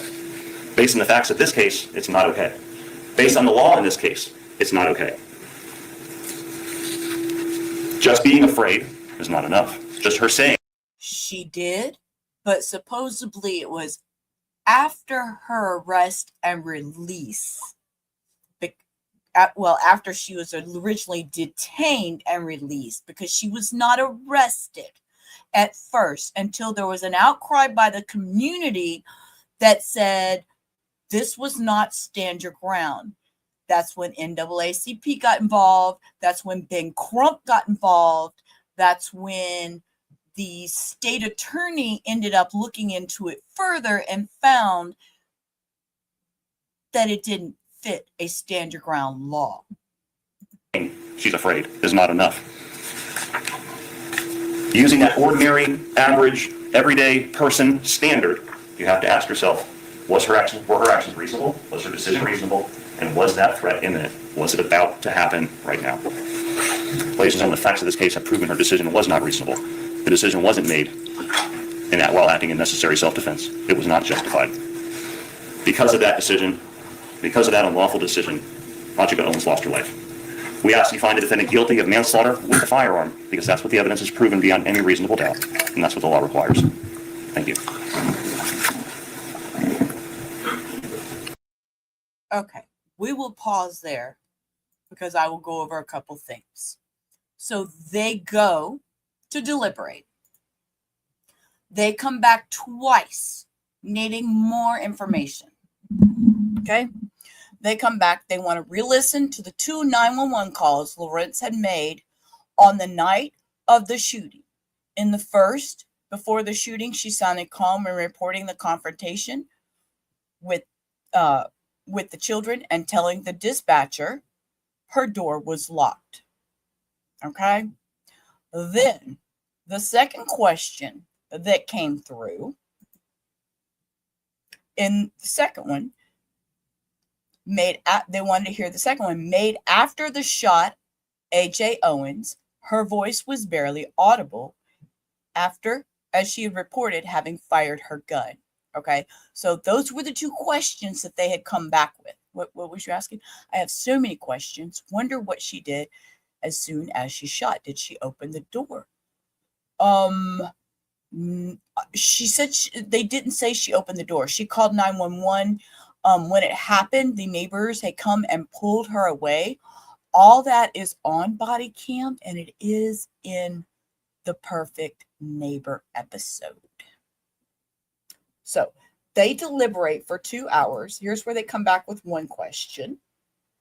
And then here's where they come back for the second question. And then we're going to come back down here.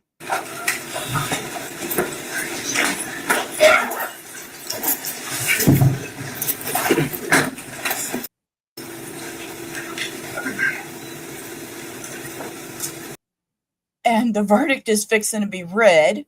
This is why I love speed trialing. I don't watch them. I don't know what's going on.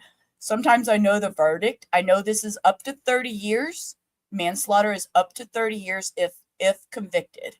So I'm not sure what they give her. No, Vibe. I don't mind. I'm a very open chat. Sometimes I have 5 people in here. Sometimes I have 10 people in here. Sometimes I have 2 people in here. But you know what? I enjoy doing it, and that's why I'm here. So and like I said, I'm always open panel. Anybody ever comes in, they just ask, drop a link. I have one girl, Denise. She pops in every so often. She's probably watching on the big TV. Hi, Denise. Hi, Ann. Hi, lover girl. Anyways, yeah, they watch me on the big TV because I'm much better on a big 80-inch TV for some reason some days. I don't know. They just say I'm funny and crazy.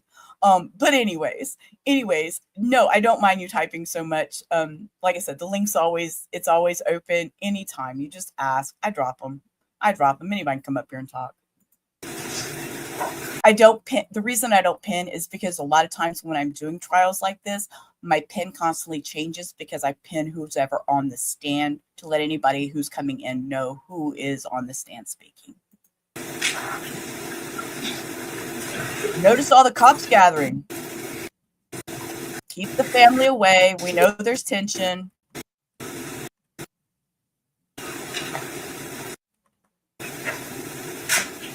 Damn.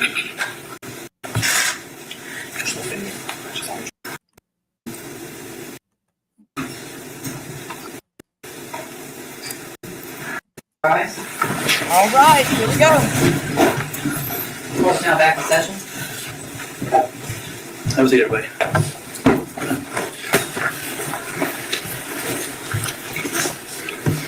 All right, we're going to go back on the record on the state of Florida versus Susan Lawrence. What we're going to do is we'll bring the jurors back in. Before we take the verdict from them, I'm going to read the jurors their instructions upon discharge, which gives the jurors their rights. I hope everyone will respect that. And remind everybody to keep the same calm demeanor we've had the whole trial. Again, I appreciate it. The jurors will pass a note to the bailiff and to me. The clerk ultimately will publish the verdict. Either side wants the jurors polled. Again, we will poll them by number. Okay, and they have their numbers. Maybe. Let's bring them in. Bring them in. Let's fast forward till they get here. Luxury of Zoom. My Yes, ma'am. favorite part. Okay, yep.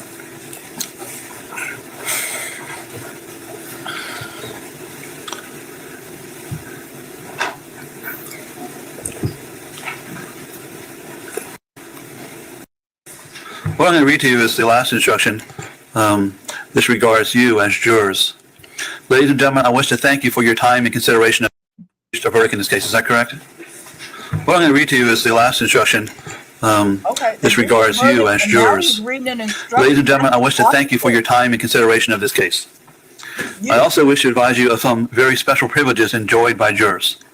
No juror can ever be required to talk about the discussions that occurred. This is odd. Usually they read a verdict and then the judge says, thank you for your service, blah, blah, blah. This is odd. I'm not used to this way.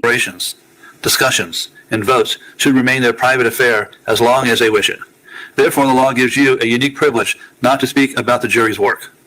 Although you are at liberty to speak with anyone about your deliberations, you are also at liberty to refuse to speak to anyone. A request to discuss your verdict or your deliberations may... Oh, I'm sorry. I should have said that. Thank you for bringing that up. They took a little over 2 hours. That's all they took, was a little over 2 hours to deliberate this. And they came back with those 2 questions. They wanted to see about the 911 calls. 2 hours. Come from those who are simply curious, from those who might seek to find fault with you, from the media, from the attorneys, or elsewhere. It will be up to you to decide whether to preserve your privacy as a juror. Can you please hand the verdict to the bailiff, please?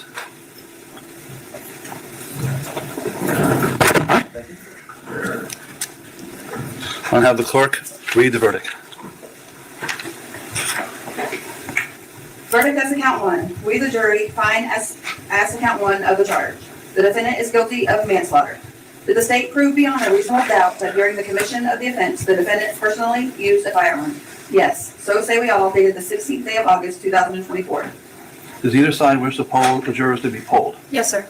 Madam Clerk, please poll the jurors by number only. Juror number 1.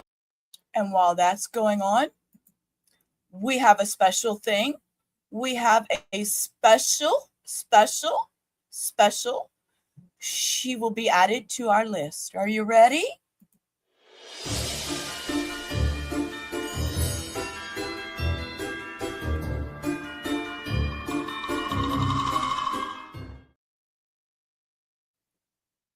She'll be added. Ms. Lawrence, the jury has found you guilty of manslaughter with a firearm. You're going to be adjudicated guilty of that offense. I assume that sentencing will be at a later date. Is that correct? That's correct, Judge. Are you requesting a pre-sentence investigation? Yes, sir. What I'm going to do is have the Department of Corrections prepare a pre. Okay, so with that, we're going to go for the evening for now. Burnt toast is on. That's my hangout on a typical Thursday night. So I'm going to go over there. Tomorrow at 3 o'clock, I'll have my regular 3 p.m. We will cover her actual sentencing, and we will review her sister getting on the stand and talking about her. And then we're going to switch over to the Julio Fulio, Florida versus Alicia Andrews for the first full day of trial. But tonight, 11 o'clock. Y'all see I'm all over the place.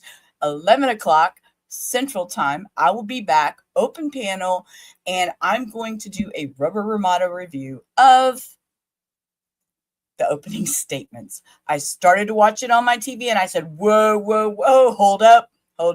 Nope, I need to do this live. I got reactions. I got shit to say. And y'all know me and my shit to say. Don't know what's going to come out of my mouth. So until then, I will see y'all later on. If you want to come back, I will see you then. If not, tomorrow. Till next time, whatever. Peace. Rubber out. Y'all have a great rest of your night. Go watch the clouds roll by, catch some stars, walk your animals. That's what I'm going to do. Bye. Life's a ride on a rickety old track.